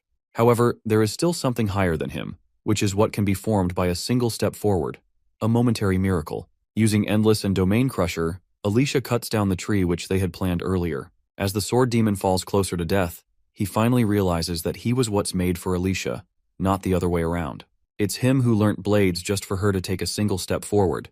Corin, even after being on quite low energy and strength, continues fighting against Skaze. Along with that, he keeps climbing up, but Skaze keeps getting up to him and attacks him. Dune Skaze is called the Beast King because his death means nothing. He's just complete darkness with no end, consisting of numerous serpents and toads, and 3 dragons. His existence is one of the 4 secret treasures. When Skaze's serpents get closer to attack Corin from all sides, Corin smirks, saying the filthy soul of a beast can never be able to defeat him. He then takes out the Death God's orb and cuts down the serpents, and says out loud how Skaze was a soul reaper all along. Skaze again lunges forward, saying he can still fight, and questions Corin in a mocking way if he's left with any mana. Corin scoffs at him while pointing out his lack of knowledge. He enlightens Skaze about the special fertilizer used in growing the tree they were fighting on, and the endless mana it produces for Corin to use. After Corin gets the upper hand in the fight, he hears a strange voice calling his name. Dune Skaze had turned into his final form, which is becoming the Falga's serpent. He asks Corin about how long has it been since the army combined into one, but Corin smirks and calls it a bit too much before stepping forward to fight this last battle. Dune Skaze turns into one of his many final forms, the Falga's serpent, and at this point, Corin's strength is almost completely drained. He can't help but get fed up about how the fight keeps going. Skaze discloses that he was caged in a palace of shade by the queen and was pushed into a tiny pot. However, now that the throne is empty after her getting sealed away, he swears to start devouring her protected things, and it starts with Corin being the first spear of the queen. He hisses and threatens to devour Corin along with the flesh of the last goddess, Erendanua. Corin gets tired of him spewing nonsense and reminds Skaze about what he just told him about creating the land they are fighting on. With that said, Korin jumps on a branch and flies upward and activates the rune magic of resonance activation. So, when Skaze, being in his serpent form, starts coiling around the tree, Korin tells him to look down before he does so. While climbing up the tree earlier, Korin had engraved runes along the tree, and this is what he activated together using the excess of magic. The tree starts burning into flames as Korin keeps flying upwards. When Skaze questions Korin's safety after burning down the tree, Korin looks at the Claw Solus in the sky and claims that this is what he's after, one of the 4 treasures that can be obtained only at the moment of eclipse, the Sun Sword, Claw Solus. Right now, the one who uses its power will win, and who doesn't will surely die. Holding the spear in his hand, Korin challenges Skaze to fly for the sake of his survival. Compelled out of the situation, Skaze has to turn into the next final state of becoming a dragon. He flies out of the burning tree and follows Korin to hunt him down. None of them stop until they reach the skies. Mariette feels the presence of Korin and feels relieved at his timing, but when she sees him fighting with Skaze, she can't help but be astonished. Skaze remarks at how long Korin has been standing against him, to which Korin urges him to just end it already. The legendary mystic dragon form of Skaze looked quite appalling, but without wasting any time, Korin goes all in and activates his 3rd core, Activation. He is sure that his attack will reach beyond even the legend and uses combo moves. However, to Korin's shock, Skaze dodges Korin's attack just by transforming. Korin quickly gets away from him to protect himself from the disaster, but Skaze tries catching him through his tentacles. Skillfully, Korin cuts off his tentacles once again but can't believe how his strategy failed. Skaze questions Korin about the conditions for the sprouting of the crimson rowan tree fruit. This fruit takes in the negative energy to sprout, i.e., the eclipse. After telling all this, Skaze flies up to the sky and grabs the Claw Solus. A countless swarm of serpents, toads enough to fill an entire mansion, 3 ferocious dragons and 3 magical cows. The beast of the shadowed darkness, the culmination of monsters sealed in the underworld, and the king of all cows, Black Ox. On top of being all that after transforming into his final state, Skaze has even acquired the Sun Sword. This is quite unfortunate for Korin to fight the sun twice. The series of unfortunate events in Korin's life continues when Skaze throws him at the walls of the giant's castle with so much power that the castle starts crumbling down. When Korin again activates runes he had engraved there, Skaze laughs at him mockingly, asking if he climbed up early just to prepare this. However, he calls it all useless because all the flames of the world bow down only before the sun. When Korin realizes that he can't even buy some time with that, he feels lost. He tries dodging Skaze's attacks since he doesn't seem to compete against his strength. When Skaze notices his tactic, he mocks him for running away. In response to the mockery, Korin calls Skaze funny for carrying a weapon, saying the sword demon won't be that special if that were something so simple. Skaze tells him to quit talking so big when he is just about to turn into ashes, and prepares himself for the attack. The two of them burn with their powers and move forward to attack each other. However, when Korin's spear meets Skaze's weapon, it burns down into ashes and gets completely destroyed. Korin can't believe that he just lost his weapon in a single strike, along with having 2 of his cores bottomed out. After reaching the brink of defeat, Korin decides to give away all he can. The short spear that penetrated even the adamant Jiangshi, the self-destructive move is what he makes towards Skaze by risking his own life. Skaze receives the deathly punch and the 2 of them fall down into the ruins of the castle. Just when Korin thinks that he might have defeated Skaze now, Skaze starts laughing maniacally. This is when Korin accepts that this monster is undefeatable, and no matter what he does and however he tries to tackle him, Skaze is bound to defeat him easily. The giant Rescind and the Sky Castle become demi-humans of at least at semi-first rank when they are fully grown. Of course, Mariette and Hwaran, being 2 special rank demi-humans, are doing great in tackling them as Mariette calls out for Hwaran to be quick, so they can go help Korin fight off Skaze. However, it isn't easy to deal with around 50 of the giants of the Sky Castle. When Alicia cut down almost half of the giants in a single strike while cutting down the sword demon, it was a miracle. However, those were the weakest ones that came down to hunt Skaze. The Captain Giants, having the semi-special rank, stayed on the Sky Island. So when the chances of survival are it is out of the question to just escape. And right now, given the situation, Mariette and Hwaran can't even expect any help from anyone. The persistent warrior's regeneration had reached its final limits, and his recovery speed has slowed down quite a lot. Korin can't even feel a bit of strength in his aura core anymore, and his whole body seems to shut down completely, making him question if his death is near. Park Si-hoo appears in front of Korin's eyes, and reminds Korin about his warning related to the player's strength, limited to the number of people they've killed. He flaunts how he at least made it to the final battle, whereas Korin is lying there and is about to get crumbled by Tate-2's minions. When Si-hoo calls all of Korin's actions useless until now, Korin denies his claim and says to Si-hoo that he seems to have never witnessed Mariette's smiles filling joy in people's life, even when she's a vampire, and the children who just begun to accept themselves as they are and are walking forward by each step, and the ones who are pushing their own limits. Sihu whispers to him if this all brought him some joy, before telling Korin to give up since his job here is over, as he has no strength left. His words anger Korin, making him get back up on his feet before punching Sihu as he disappears. Skaze sees Korin standing again and asks him if he still has got the regenerative powers left.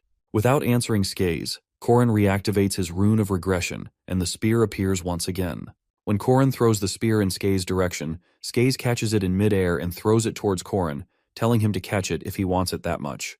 The spear goes straight towards Korin with great speed and pierces into Korin's chest. Skaze then moves towards Korin and burns down Korin's body with his weapon.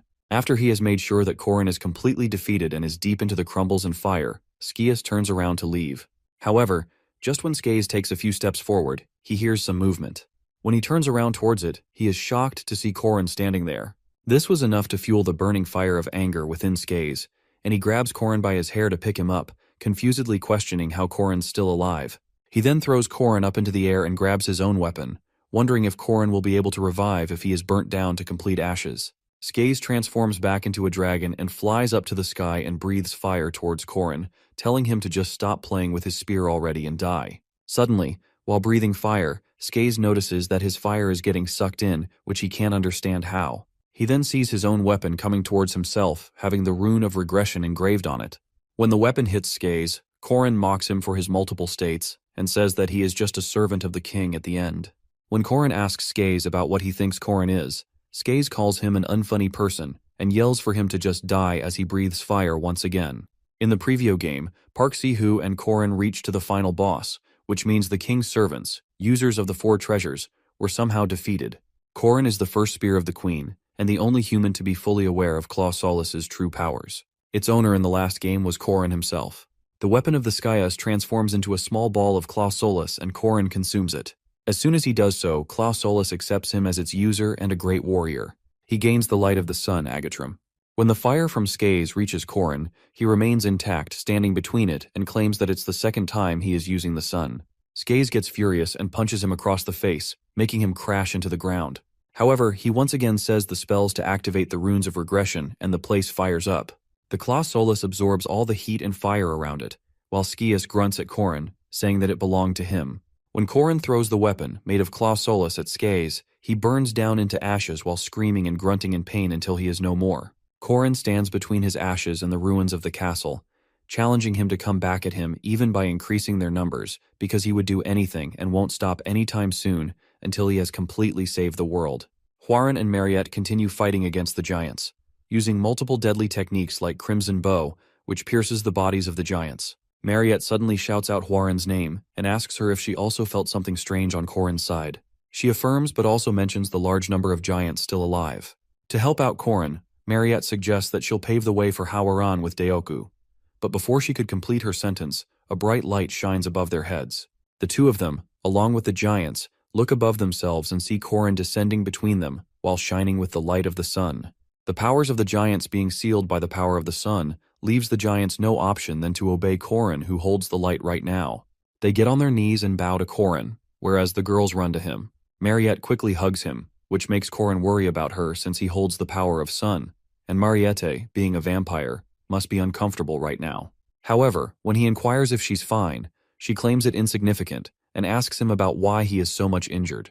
Hwarin also feels sad to see Korin so much hurt, and to comfort her, he places his hand over her head, assuring her that he's fine now. Suddenly the power and light of the sun goes off from Korin, and he turns back into a normal person, which immediately catches the giant's attention. This is when Korin realizes that they're now in a great table because the giants start running after them to finish him off. He hadn't guessed that it would turn off this quickly, and the three of them, along with Deoku, start running for their lives. It starts to get harder for them to run away as the giant takes longer strides than them. The king of the giants soon gets closer to them and jumps on them, claiming to devour them and then all the humans in the world. As soon as Korin realizes that they are about to get caught, a blue light flashes and the giant's arm is cut off from his body. When they turn around, they see that Garand has arrived, at which Korin tells them how late he is. Holding the blade on his shoulders, Garand walks towards the giants to protect Korin and others, saying his old body takes time climbing up this high. He then addresses how everything has resonated so well, before he tells Korin to leave the giants for him to deal with.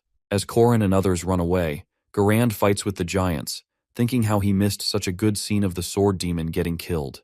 Nevertheless, he was delighted to have a swordsman of his match now, and after encountering them in a world higher than the highest mountain, he feels the true joy. While Korin and others climb down the tree, he feels like repaying the debt to Garand, for they wouldn't have been saved if it wasn't for Garand.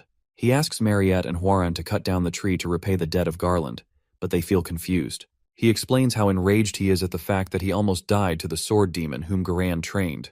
Therefore, Korin wants to take his revenge and decides to leave Garand behind on the Sky Island for a year or more. Huaran and Mariette listen to Korin's request and destroy the tree using their great powers. When Garand notices the tree getting destroyed while he is fighting the giants, he cannot believe what Korin just did to him.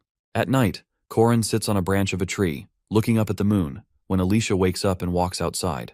He inquires about her well-being, to which she accepts that her body is aching, but more than that, her heart is a mess.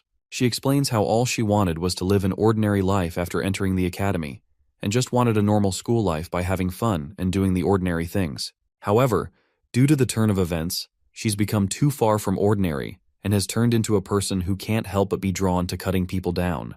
When Korin notices how ashamed she feels to be herself, he assures her that it isn't a bad thing as long as she keeps her morals and choices on the right track. By that, it means that she must not draw her sword on anyone, but on the weirdos who make strange choices. He further tells her to have some pride in herself if she wants to live a normal life with her powers. Availing the opportunity, she asks Korin to promise her to stay by her side and care for her since she's a weird person, because she doesn't know when she might make the wrong choices. And for that, she asks him to do ordinary things for her, like going around the town on weekends or having desserts at nice cafes. Korin, for her sake, accepts to play along at last. At last, the saga of Sky Island ends, but not so elegantly. On one feast, Korin announces to Mariette and Huaran that he's getting engaged. The two of them stop between chewing their food and look at Korin in shock, asking him who he is getting engaged to. Before Korin can answer for himself, Lunya walks in and addresses Huaran and Mariette as Korin's mates, and introduces herself, declaring that they're getting engaged in a week. The girls are still in shock and haven't processed this information yet when they are asked to be the bridesmaid by Lunya. Korin sees their reactions and decides to keep playing this prank for longer to have more fun. They both start making up stories about how they fell in love with each other and will get married on the day of the full moon. He doesn't even complete his sentence when Mariette gets up to leave, thinking about implementing her vision of making Korin a vampire in future. Korin is too confused to understand what suddenly happened to Mariette until he looks at Huaran crying. She sniffles while congratulating Lunya and Korin and wipes her tears. When he sees that his joke has gone too far, he tries explaining it to them, but Huaran also runs away crying. Korin falls on the ground, confused about what to do, at which Lunya laughs and calls him a sinful fiancé of hers. The night approaches and Huaran and Mariette are nowhere to be found. Korin wonders where the two of them could have gone since he really wants to apologize to them. However, he worries about what if they run away once again. He puts the blame on the heavenly Yaksha's physical capabilities for making it unable for him to catch up. Suddenly, Korin feels someone standing behind him. Upon turning around, he sees that it's Huaran, so he tries to talk to her, but she refuses to talk and walks past him. At once, another girl looking like Huaran appears from the front and walks to Korin in a nightdress. She walks pretty close to Korin and declares that she'll be sleeping with him, which makes him confused. Hua declares her wish of sleeping by Korin's side, so he lets her sleep by himself. However, as she drifts to sleep, he thinks about how boldly she demanded from him when she looks as innocent as a kid while holding his hand during sleep. Hua clings on to her the whole night, and in the morning, she's the first one to wake up. She stands in front of the mirror and says something that isn't coming. When Korin asks what she's talking about, she answers that she is talking about the crane and asks him why it hasn't arrived yet. While stretching his arms, Korin informs her about the absence of cranes here, adding that they should have stayed far to the north since they are found in large numbers near the northern kingdom. He then tells her to get ready for breakfast, and the two of them freshen up. At breakfast, Korin tells Hua that her engagement is just a fake one, and asks her to tell this to Ran as well since he only wanted to surprise them. As Hua makes a bite, he talks about how skilled and busy she has gotten. However, she cuts him off mid-sentence by extending the chopstick to him and asking him to eat the bite, offering him to travel with her if something like that ever happens again. Korin gets surprised by her gesture but eats it anyway, before thanking her and accepting her offer. Now that he has explained it for Huaran, Korin needs to find Mariette. However, the problem is that nobody, not even the servants of Arden, know about her whereabouts. This leaves Korin with only one choice, seeking Dayaku's help. Korin promises Dayaku to get him the highest quality black cow if he tells about the whereabouts of his mother, Mariette. After a lot of criticism and degradation, Deogu finally reveals Mariette's location, so without wasting any time, Corin goes straight to find her. Mariette is found at the Arden Manor's exterior guest chambers. When Corin reveals the truth to her, she yells at him for not being clear from the get-go. Thus he apologizes. Afterwards, embarrassment takes over her, and she repeatedly kicks the sheets of the bed while burying her face in the pillow. After calming down, she comes out from under the sheets and tells Corin that she trusts him blindly. And even if he promises her to return her money threefold, she would lend him all of her money. Therefore, he must not lie to her ever. However, deep in her mind, she thinks that no matter what he does, he is going to belong to her anyhow in 100 years.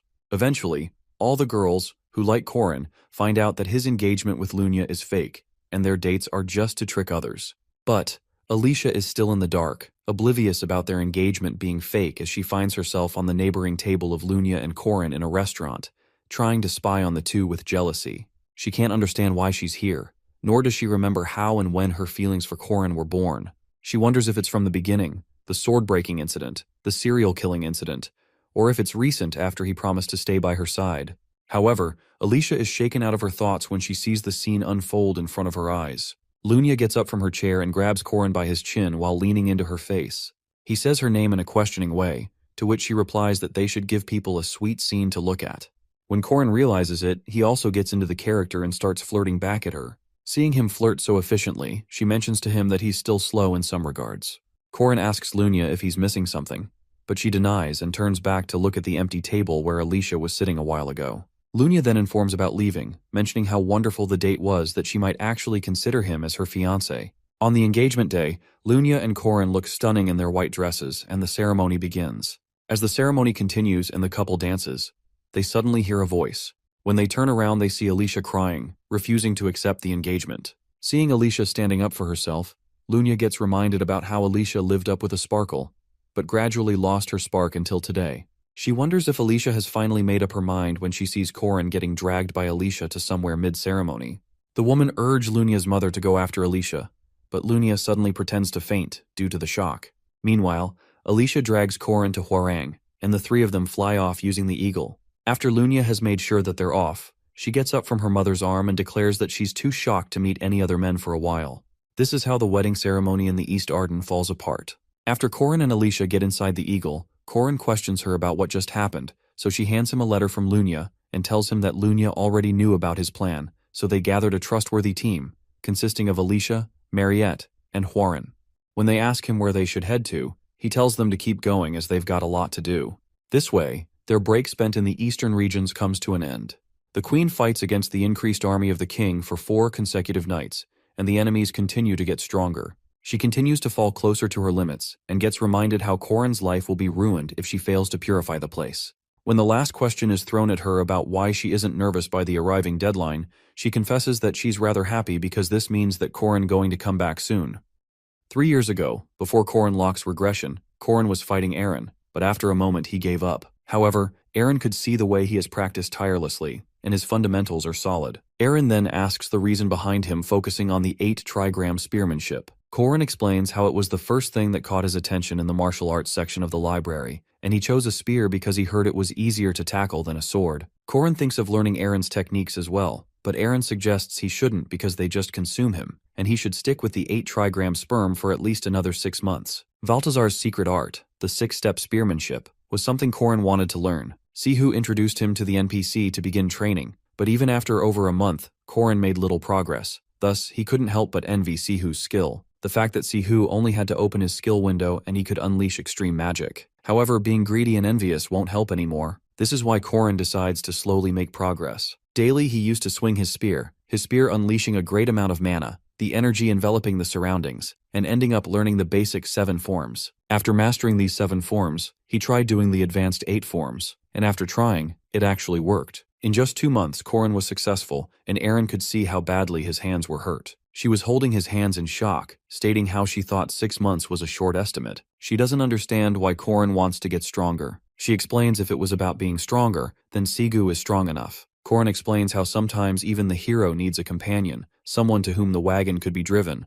and the most important thing is if he gets stronger, fewer people will die. Hearing this, Eren realizes that Corin is a good person, but Corin doesn't agree, calling himself ordinary, which makes Eren smile. The Mage Tower Rebellion incident was when the mages of the tower were on Firmak Daman's side, shattering the shell of Aaron Danwa, who disguised them as Chairman Ariu. Once the shell was gone, the actual Aaron got back to the world. According to the scenario, she died, and she left the players with her will to protect this world. Also, the Hidden Piece Tribulation Treasure Vault was unlocked, and that was the event. An event where no player could stop. At least that is what everyone believed. Yet the hand Corin held was of affection, and her voice was kind. It was none other than Aaron. Back to the present, Aaron is aware that Corin knows about her and Tatez's story, and Corin doesn't even lie about it. She passed on everything, including the 6-step spearsmanship, to her disciple, but his target was the coming of paradise, basically the end of the world. When Aaron denied the final step of succession, it was the biggest failure of her life. Aaron regretted her life choices, and in the game Heroic Legend of Arhan, there is a special event where Aaron Danua asks if Corin will take her as his master. This is a rare moment only unlocked if players meet many conditions and earn good karma. Excitedly, Corin agrees. However, by that point, knowing game secrets wasn't as important anymore. When he agrees, Aaron hugs Corin, advising him that it is okay to fall or fail, just keep trying. It's okay to cry, just smile brighter afterward. She encourages staying true to his beliefs and walking a righteous path. With that, finally she promises to grant Corin the blessing of the goddess as she kisses his forehead. This affection and warmth was something he could never forget. In the city of Nazria, the same thing happened for 300 years. The same night of death repeated itself. Yet, the immortal king's army was only getting stronger, and that balance that lasted for 300 years had reached the limit. As Aaron is running, she is worried that it is the third night, and at this point the immortal king will become a lich fully. But then her eyes shift to the voice that comes from her front. It is Corin. He assures her to not worry because Georg has already been dealt with. Additionally, he tells her not to be in a rush because they have time since he has come to save her. When the immortal king Georg died, the city's time rewound 3 days, and all the undead vanished with it as if nothing happened. This city has a population of 1.2 million. Aram has made a pact with the Reaper because if any undead escape the city, everything will be destroyed. By day, this city is as normal as any other city, but at night it becomes a city ruled by the undead, and this continues in an endless loop. Though they have to defeat the undead bosses and kill Georg within 3 days. To do this, Aaron has split her soul in 2. The soul has repeated this 3-day cycle for 300 years, but Georg was starting to notice the loop, and now, the loop has reached its limit, so Corin made a deal with the Reaper. Now, with the deadline coming, they have looped 3 more times. At night they fought the undead, and by day, they went on dates, read books, visited circuses, and enjoyed their time together. Yet now, the time has come. Standing at the top of the building, looking at the sunset, Aaron thanks Corin, but Corin is more concerned about how she spent the loop for this long time. But Aaron explains that spending it alone and spending it with someone are 2 different things. Corin is glad that they could enjoy themselves together, but still regrets that they didn't go to one of the fancy restaurants. However, Aaron thinks that a fancy restaurant is not needed to make things meaningful with her future disciple. Although tonight they will purify Nazria and end this never-ending night. According to Corin's theory, this is possible as long as there is no abrupt interference. Corin clarifies that this is him paying her back, and she will grant her a wish when this is over. On the other hand, Georg has understood that the regression had lasted for 300 years. Georg places 2 runes front and back and defiles the original runes. With this, the Nazria's cycle is over, and the curse has been amplified several-fold. Georg laughs manically and transforms into a lich, declaring to kill Aaron. Seeing all of the undead in the monitored zone converging in one place, a battle priest stationed in Nazria Cruz is shocked because this has never happened. The true immortal king is summoning every undead in the city. Hiding behind some rock, Corin and Aaron are confused because anomalies happen, but this is the first of its kind, so they decide to hide for now and prepare. Before they could get out, another Doombolt spell was unleashed from the sky, poisoning the earth with the corrosion contamination, making it the land of death. This makes Corin and Aaron realize that Georg has become a lich already, and this means magic power in the city is infinite. Rather than hiding, they start running now because there is no point in hiding. Abruptly, mid-rank undead creatures and undead hunters start to appear out of the blue, but Corin has had enough of this, so he uses his spear, unleashing the 6th wave attack. Even when Aaron warns him not to use aerial movements because if he stops in mid-air things might get risky, he doesn't listen because Corin has mastered this skill, so he skillfully slashes across these undead creatures, leaving Aaron proud and shocked. On the flip side, Georg, the Lich, has gone completely crazy and has struck 10 strikes of the Doombolt spell, laughing maniacally, but then his laugh turns into seriousness when he sees his Doombolts disappearing. Just then, Corin appears in front of him, acknowledging that Georg has forgotten what sunlight looks like in 300 years. With that, Corin launches the Solar Focus skill. His aura turns fiery, and the bright light of the sun envelops the surroundings. Smirking, Corrin declares that this is the sun Georg has not seen for hundreds of years. When the fire surrounds Corrin, Georg can't help but scoff and laugh, assuming Corrin suddenly manifested such power. With that, Georg unleashed the Doombolt's maximum output, removing the energy of that sun. In addition to that, Georg finds it funny that Corrin really thought he could win with this, since the magic of the endless moon is blessing her. However, suddenly the character Georg gets shocked when bright lights start appearing on the undead creatures and him as well. He is more startled upon seeing a number of runes inscribed, the rune of the sun and the rune of fire, glowing over the floor. The runes have spread over a large scale. At that moment, Corrin agrees with Georg that suddenly manifesting this kind of power is not possible. He is stating all this while generating power with his hands. These last 10 days with Eren, the only reason Corrin had a leeway to act like a disciple is because of the battle traces that had been left behind by a hero that doesn't mind being forgotten. Those are the traces that have built up during 300 years alone, because during the tons of battles, Eren wrote runes all over the city. Releasing concentrated Sun Clausola's partial energy, Ronin creates a widespread fire in the surrounding area, declaring that it is the last night. Pausing for a moment, Corrin threatens the immortal king to leave as he unleashes the ultimate Clausola solar manifestation, causing such bright light that it literally melts and burns away the undead creatures slowly. Just as they are melting and burning away, Corrin strikes the ultra-large-scale purification. Upon activation, this blinding energy covers the entire landscape with light. Georg screams with agony, pain, and astonishment, not understanding how someone who is a mere human has this much power. After 1.2 million deaths during 300 years of darkness, all the shadows are now swallowed by the sun. Finally, the darkness has vanished, and the city has turned to normal. Just then, the Death God appears, praising that Corrin did it, as he never thought this would be caused by something from the Tribulation Treasure Vault. However, now that Corrin has fulfilled his promise, it is time for the Reaper to fulfill his side. Hearing this, Eren looks at Corrin, being all emotional, not believing that this is really the end because once this ends, Eren will disappear. Both Eren and Corrin stand at a balcony looking at the city, talking about how things were hard, but still they got successful. In his heart, Corrin is aware that he will never forget Eren. In the past life, Corrin remembers how Eren bids her farewell to him, advising him to hold on to his conviction and walk the path of a king. Since even Eren of the present has different memories than his master back then, she always comforted him the same way with kind words. Though this time, Eren cups Corrin's face, assuring him that the goddess's blessing dwells within him, and instantly she presses a soft kiss to his lips, hoping that he will always be happy in his future, as tears stream down her face. The moment the sun fulfilled its role and darkness receded once more, all traces of Eren would vanish, and that is exactly what happened. Aside from the disciple she raised like her own child, no visitors ever come to this castle where Eren remains. Valtazor, due to the betrayal of that disciple whom she thought of as her successor, she was sealed for 80 long years in the castle. What awakened Eren from her long silence was the flood of memories. 300 years ago, when she was roaming around Nazrea, which she somehow forgot, these memories rushed back. How she made the pact with the Reaper and how she had to repeat the night for more than 300 years. However, memories of Corrin come to her mind when he makes the pact with the Reaper himself. When an image of Corrin comes to her mind, she thinks this guy was Valtazar's disciple, as she thought he betrayed Valtazar and came to her. She remembers how he came to save her, but then the final memory of her kissing him came into her mind, and her cheeks grew warmer due to the blush on her face as sweat trickled down her face. In an instant, Josephine appears with a book by a portal, wanting to know if Eren wants to read it, but Eren is so embarrassed that she has closed her eyes, not wanting to face anyone. She touches her lips, not able to forget the memories of her kissing her student, Corrin. Now, at the second holy site of Zion, in the Grand Cathedral, one of the saintesses, Estelle, is informed by her men about the city of Nazrea being purified in one single night. The man explains how it was like the sub and probably a blessing for humanity. 4 years ago, Estelle visited Nazrea and succeeded in purification through a prayer ritual, but it didn't last long and got back to its original state after only 3 days. Now that the place is purified, a different kind of suspense and fear has been spread, because no one knows who the person behind this purification is yet.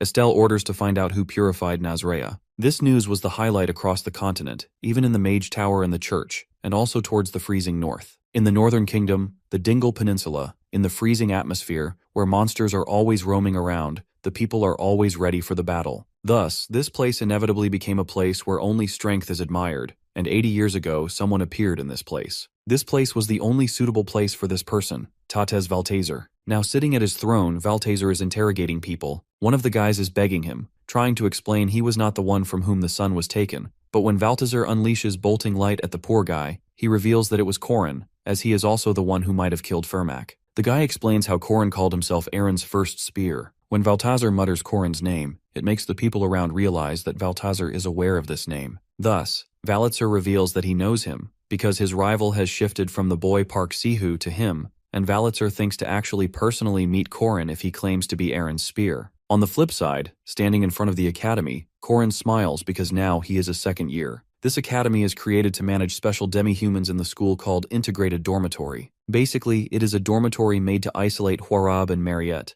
and Josephine was a professor who was the supervisor due to a shortage of staff. Right now, Huaran is holding the tunafish's head higher in the air, leaving Josephine shocked. Right now, Corin is the assistant supervisor as well, and all the students are busy chopping off the tuna and doing other stuff. Witnessing all the chaos, Josephine needs an explanation from Corin, so he explains that Mariette said she will have a lot of guests, so right now she is busy setting up the furniture, and this is why large furniture is being brought up. Huaran bought a bluefin tuna from the market, so they decided to eat together, and Alicia is here just for help. She is right now using her Arden-style sashimi technique for thinly slicing the meat. Playfully, Corin offers to give the meat to Josephine at a good price, but she can't bear this chaos anymore, and suggests that they clean the mess and get rooms ready for the first years that Corin told her about. Corin assures her that the first years he mentions are a brother and sister pair, so they can sleep in a single room, which can be prepared by him alone. However, Josephine informs him about also helping him herself, because there are 2 other rooms to prepare since there are new first years coming to the academy tomorrow. She requests Corin to guide them. Hearing this, Corin can't help but smirk because he demands to only do it if she listens to his request. Basically, the responsibility of guiding the first years is given to outstanding second-year students,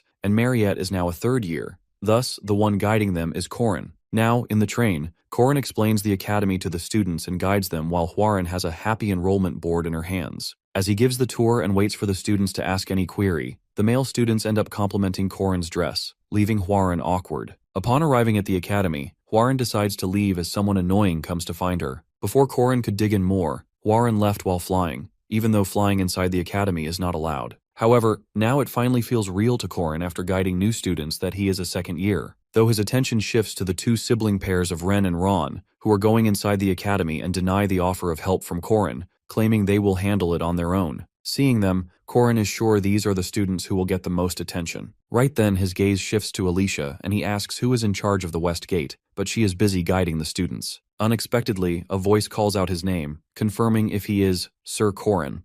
Upon turning back, Corin sees a new first year named Miriam Elizabeth L. Rass, who greets Corin with a warm smile. The moment he looks at her, Corin realizes how wrong his prediction was about Ren and Ron getting the most attention. Hearing El Raz, Corin kneels down in front of Miriam, leaving Alicia gasping as her gaze darts towards him in shock, but the whole one may not recognize their face or first name. There is no one who would not know this surname. Kneeling down, Corin kisses her hand with respect, because this person is the second princess of this country. Additionally, she is the villainess of the heroic legend of Arhan's era. The way Corin behaves so respectfully impresses Miriam, and she praises his etiquette, curious where he studied it. Lowering his gaze, his expression darkened, and he revealed that he learned it from someone he knows. The reality is, Miriam is the one from whom he learned it. In their first meeting, she demanded that a gentleman should kiss a lovely lady's hand and ask for a dance if a lady stands before him. Even after that, in Corin's past life they had some sort of relationship, and some other things happened too, but in the previous life they didn't meet inside the academy. However, both Miriam and Corin are interrupted when Estelle Hadasha El Ras greets him, all happy to see Corin. She wonders if they could share hands, and without hesitating, Corin reaches out to her and greets her as he introduces himself. When Corin acts formally, Estelle assures him not to because they are students of the same academy. With that, she looks at Miriam, addressing her as Mir, while pretending she didn't see her at first, giving an excuse that she is so small. Miriam can't help but get annoyed, and also remind Estelle to not call her Mir. However, Estelle reminds Miriam to call her Ani or Sunbei as well, and also declares that she has returned starting today, acknowledging the fact that it has been a little over 2 years since she took a leave of absence. Annoyed, Miriam states how respect is only given to those who are above them, and the only thing Estelle has, according to Miriam, is some useless chunks of flesh. With that, Miriam thanks Alicia for escorting her, addressing her politely as Alicia Sunbei Nim, before leaving. Estelle follows, giving Corin a quick goodbye. Alicia and Corin stood there stunned, sweat trickling down their faces, because Miriam gave this much respect to Alicia while Corin was still having the process of digesting everything, being aware of one thing: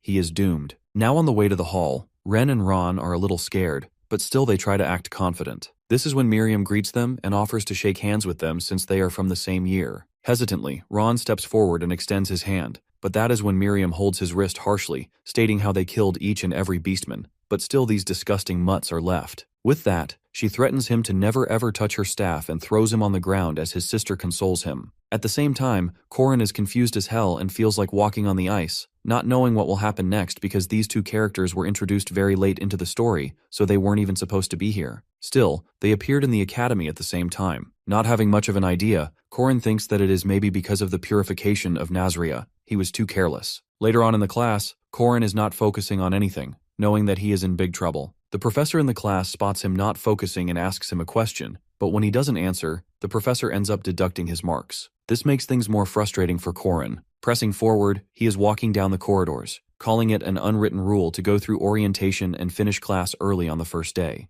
As he enters the dormitory, Korin recalls the earlier plan was to just have Josephine, Mariette, Warren, the Wolf siblings, and him in the special dormitory. But now that Korin remembers, Josephine told him about preparing 2 more rooms as 2 more people were coming. Just when he realized what happened, from the room, a voice called out for him. It was Miriam, who was sitting at the edge of the bed ordering him to maintain his etiquette. But then, Korin explains how a gentleman only kisses a lady's hand once a day. This makes Miriam chuckle, making her wonder how a commoner knows so much about etiquette. With that, she tells him to support her when the royal succession starts next year. Not looking at her, Korin reveals that he is a lowly guardian, and she cannot really gain much from his support. As Miriam reveals that he is the knight who carried a holy relic recognized by both the Catholic and Protestant churches, Claus Solus, Korin walks and stops in front of her. As Korin stands in front of her, she can see how suspicious he is of her, so she grabs Korin by the neck and pulls him towards herself, claiming to pay him in advance. As she lies on the bed, she wraps her legs around his waist and demands to know what Korin wants from this royal who nobody has touched before, since she will give him whatever she wants, and he can ask her anything. While she stretches her arms out on the bed, red streams of energy surround the whole room,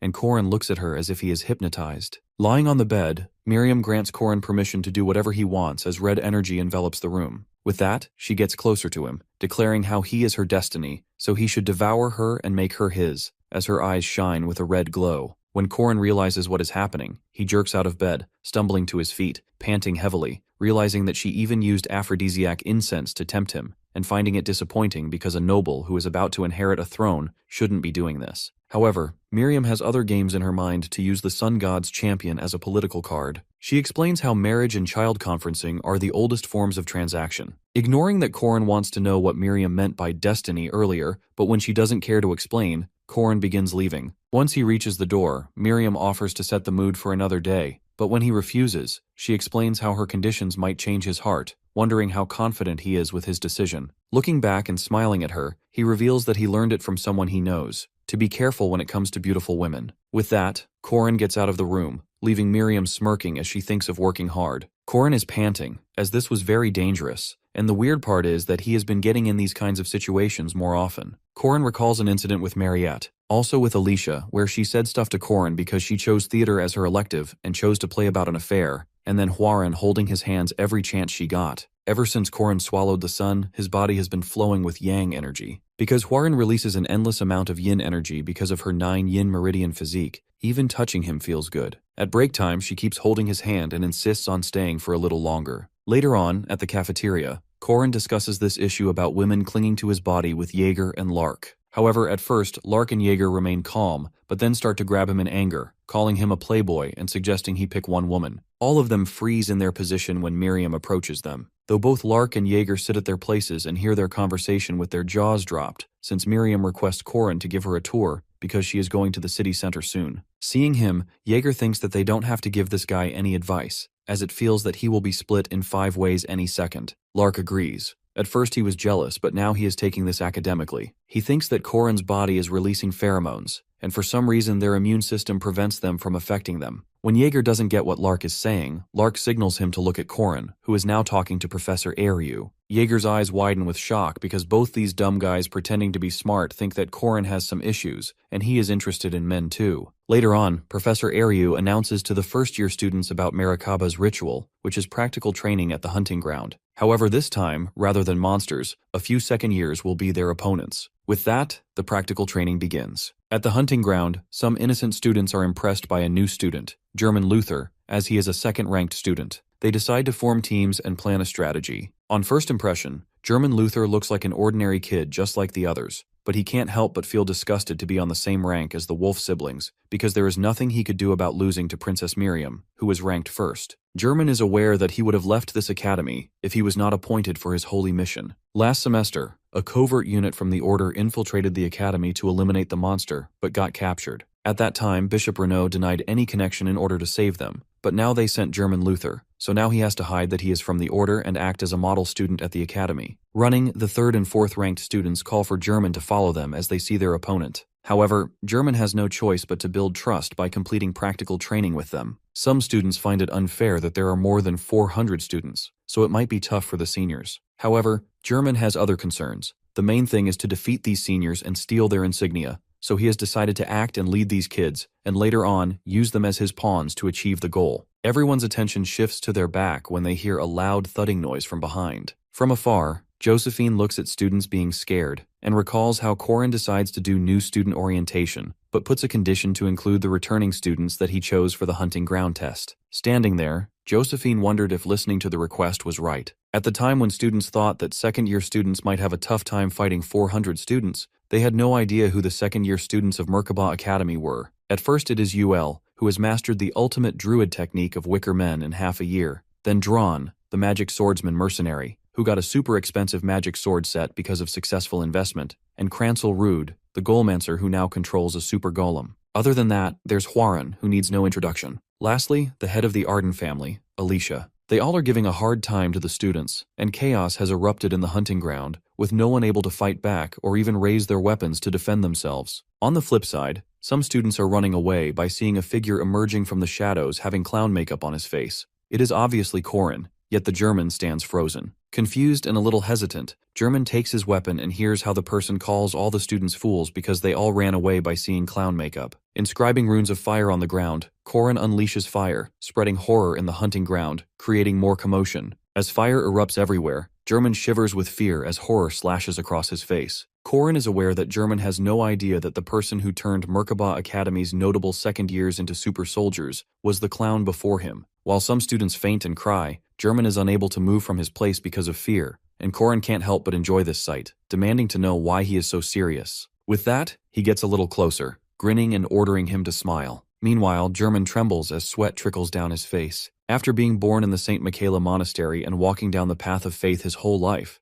German had times when he wanted to ask if God really existed, but he is sure of one thing: the devil does exist, after looking at this clown in front of him. As German tries running, Corin uses his spear between German's legs, making him fall on the ground. Just then, Corin declares that this is the end. Out of fear, German shuts his eyes, not able to witness what is going to happen to him, and also starts crying. That is when Corin pats his hand on German's head and helps him stand up, praising him for his guts. When Corin introduces himself, German immediately recognizes that it is the same guy who fought with Lunia Arden. Now that German has calmed down, Corin explains how he was looking for skilled first years, and aside from the princess, German is the one. Extending his hand, Corin offered German to work with him. Surprised, German immediately shook hands with Corin, agreeing to the offer. The first thing Corin needed to do in this hunting ground was to scour German, a spy of the Order that Corin is already aware of. 1 hour after the test started, Ron and Ren have been getting attacked by the students, and Ren is knocking them out, guiding Ron to check their backpacks and take their armbands. Poor Ron doesn't understand why everyone is attacking them and wonders if maybe it is because they are demi-humans. However, Ren explains it is not because of that, but because they are second rankers and everyone wants their armbands. Taking the armband of their seniors is worth more points, but they are all too strong, so they are trying to take armbands from people of their own year to get points. Though, in the last part, they have to trade these in for prizes. But when Ron and Ren arrive at the final stage, the cottage is on fire.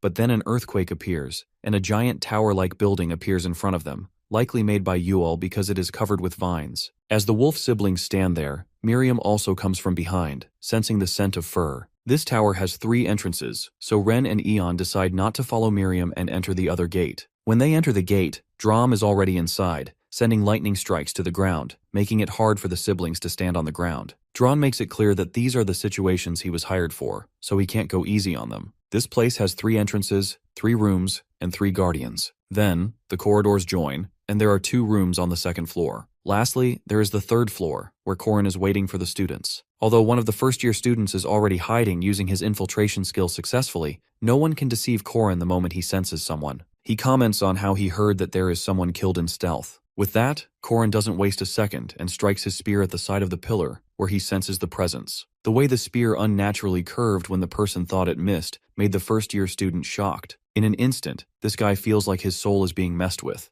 It is because Death God's orb, that will always hit the mark, will separate the body and spirit. Because of this, his concentration is fading, and he is even losing his stealth. The man's eyes widen in shock as Korin calls him by name, questioning if he, Rashid-ad-Din Mustali, a first-year second-rank knight, is using a technique from an assassin clan. For a moment Rashid pauses but then gets out of his hiding spot, warning that Korin shouldn't have mentioned it, and attacks Korin from behind with his whips. At first, Korin lets the guy attack and dodges it, but when Rashid doesn't stop, Korin grabs his spear to attack back. Rashid always wanted to stay away from bloodshed, wanting to leave his past behind, but now that this senior in front of him has mentioned it, Rashid can't help but kill Korin to hide his identity. Moving swiftly, he unleashes fire against Korin, but little does he know that fire and heat are Korin's expertise. As Korin dodges the fire, leaving Rashid surprised, he explains how Rashid deserves a reward for doing this much, so he should go up and address his points. With that, Korin also mentions that it doesn't matter if he learned magic, swordsmanship, or assassination, but that stealth ability is needed soon too. The second thing Korin needed to do in this hunting ground was to test the skills of the worthy first year. At the same time, the wolf sibling almost died because of Dron's abilities, but still ended up being passed. At the second floor, in the presence of Hwarin, they were passed immediately because obviously Hwarin couldn't control her strength against them, so she let them go. At the third floor, Korin was waiting for other students, and Ren and Ron arrived. The moment they enter, a slash strikes near their face. It is Korin's spear, which was targeted towards Ren, but when Ron lets his guard down, Ron is knocked out by Korin, and he faints on the ground. Surprised, Ren looks at her brother, but ends up running when Korin activates the Tiger Sweeping Wind to attack them, and they turn into the beast, their actual form. Korin doesn't feel great treating them like this, but he needs to make sure that these kids pull their weight by growing them to that level. Holding his spear, which is glowing with the activation of his spell, Koden looks at them and declares to end this now. If it is not a full moon, holding the beast instincts is easy. However, being transformed is a different thing. Now Ren and Ron have transformed, being totally violent. In their final form, they would continue being in human appearance, but the wolf siblings have not matured, so they are limited to this beast form. While transformed, Ron, who is completely harmless, acts like a thirsty rabid dog. On top of that, he has to fight the two of them. As they attack together, Korin reflects on how communication between beasts can be done wordlessly as they launch coordinated attacks. And as for these siblings who have gone through things together, they have no opening left. When Korin tries attacking Ren, Ron comes in between to save her. Thus, Korin explains while fighting how Ron should attack the enemy instead of saving his sister. Using his spear, Ron uses this opportunity to knock Ron out, telling him to never give a single moment to his opponent. However, Ren is a little smarter than Ron, so she attacks him, but her attacks are not precise. Launching attacks on them, Korin explains how they need to attack the vital points. At this rate, both the siblings are on the ground and have turned to human form, crying with pain and agony. Korin suggests they stand up and fight until their bones are broken. However, Korin notices how they have given their all, so he grabs Ren to make her stand up and thinks that this is enough for now. It is hard for him to be tougher with these little kids. Korin could not react to their final form in one try, but still, they understand what it means to fight, and they have toughened themselves, and this is what is admirable. As Korin has grabbed Ren in his arms, he smiles, asking if her appa got very aggressive. Ren is crying, being frustrated that Korin treats them like children, but both the kids end up hugging him. Seeing this, Korin acknowledges that he was mean, but at the same time praises their situational judgment and physical abilities. The fact that they were not able to beat him, still, Korin let them pass because they were actually good. Even though the siblings felt comfort in that warm embrace, they swore they'd never have to rely on it again. As Korin looks at them leaving, he feels a presence behind him. When he turns around, it is Miriam, who is clapping, impressed because the wolf siblings went up so long ago, yet Korin is still just standing. Additionally, she calls the siblings puppies, praising their physical abilities. She also mentions how Korin was acting as if he was playing in a playground while dealing with them. Korin reminds Miriam that he is an examiner right now, so if she wants to pass, she will have to defeat him, and when it comes to her, he won't deal with her like he did with those siblings. Since she decides to take the thing out that she is hiding in her dress, then he will have to use his full power to fight back. Turning back, Miriam reminds him how she was ready to remove her dress earlier, but Korin didn't fall for it, so she will lose this. Declaring this, Miriam turns to leave. Though what Miriam has hidden in her dress is a snake familiar. Yet, even though Korin revealed knowing about her secret weapon, she didn't show the slightest hint of surprise. Korin is damn sure it will be difficult again like last time because he doesn't know what to do with this person. On the flip side, some students are at the top of the tower, and a board is placed there about going back to the entrance. This makes the students go crazy. Not having much of a choice, poor kids are on their way to the entrance, blaming everything on the clown, Corin, calling him crazy as they heard the rumors of Corin being the future son-in-law of the Dunaled, but he is also engaged to Lunya. As they are moving ahead, they instantly stop when Corin appears in front of them, welcoming them all. Laughing, he questions about practice while he pours wine at the rewards that will be distributed among the students. Corin explains that there will be 4 or 5 magic stones and other high-ranking items. Jumping a little forward, Corin demands to know the similarity in these items and these people. When no one answers, Corin explains that both they and the rewards can burn easily,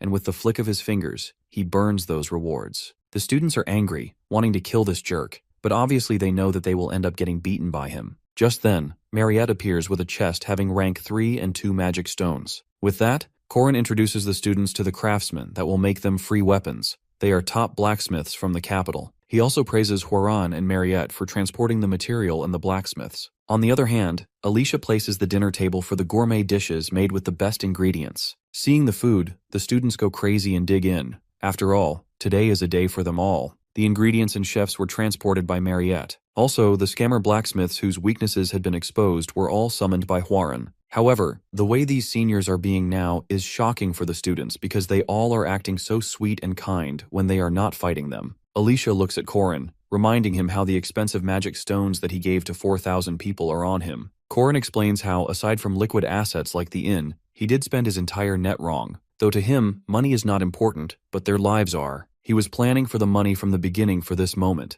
and he was able to give his juniors access to magic stones. Corin is aware that they all cannot become a fighting force just by giving them expensive equipment, but the survival rate should go up significantly. Even when Corin tries not to feel anxious, he can't help but feel this way, especially at this time. Keeping German by his side, recruiting Rashid, and pushing Ren and Ron were all part of his preparation, since the background of the next trial, which is looming ever closer, is here, at the Merkaba Academy. As the students are enjoying themselves, they invite Alicia to dance with them. Alicia turns to Corin to make sure if it is fine for her to do it, but Corin has disappeared. On the other hand, something new is unfolding. Elder Admalek, the Red Magic faction leader, declares to retrieve the experiment that is not a beast or a human. Black Magic faction leader Elder Morshatan is pretty confident that everything falls into their hands perfectly, especially since even the Golden Mage is participating. Mariette, that vampire, should be retrieved by their mage tower. Basically, the Magic Tower incident is about to begin. Originally, under the shallow investigation of the Grand Library Archives,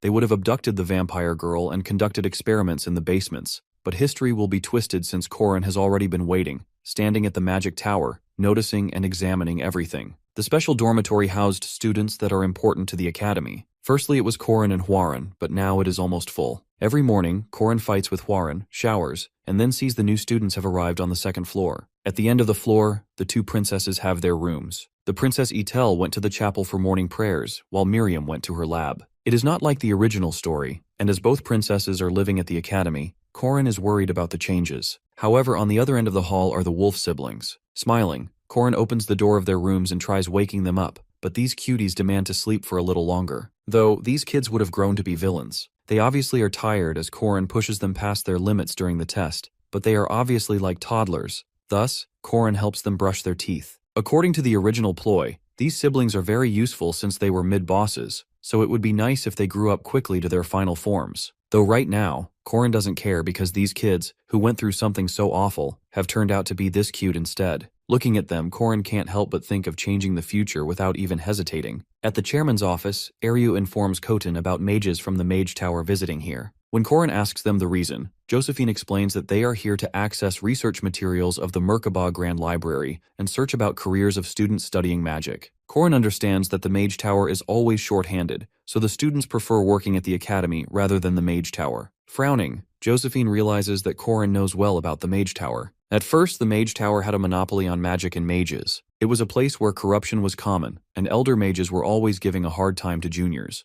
But due to the Merkaba Academy, the Mage Tower lost its rivalry with the Academy after losing its dominant spot. This is when the witch hunt began. The Mage Tower naturally followed the will of order, as they'd treat demi-humans as test subjects. When heroes from the Academy became aware of this, they took a step to end the witch hunt, and that event was called the Witch Revolution. Though in front of Josephine, Corin claims to not know more than them. After all, she was a participant in the witch revolution 80 years ago. Lowering her gaze, Josephine clarifies it was a long time ago, and she didn't do it alone. Eru adds that he was there too, and so was Valtazar. Corin is aware that the topic of Valitzer, a traitor, is a sensitive topic for his master Aaron, but needs to use what he can since they think of Corin as Valtazar's student. Corin has planned on leaking future information, disguised as Valitzar's plan. Thus Corin spills how the Mage Tower is also related to Valtazar, leaving Josephine and Eru shocked. Both Eru and Josephine understand that this is the information of the future, and that the visitors have a motive beside just assessing the library or scouting students. Later on, sitting with Mariette, Corin explains to her how the Mage Tower is probably coming to visit her only, and that the vampire blood that flows in her is important to the Mage Tower, which has a need to study demi-humans.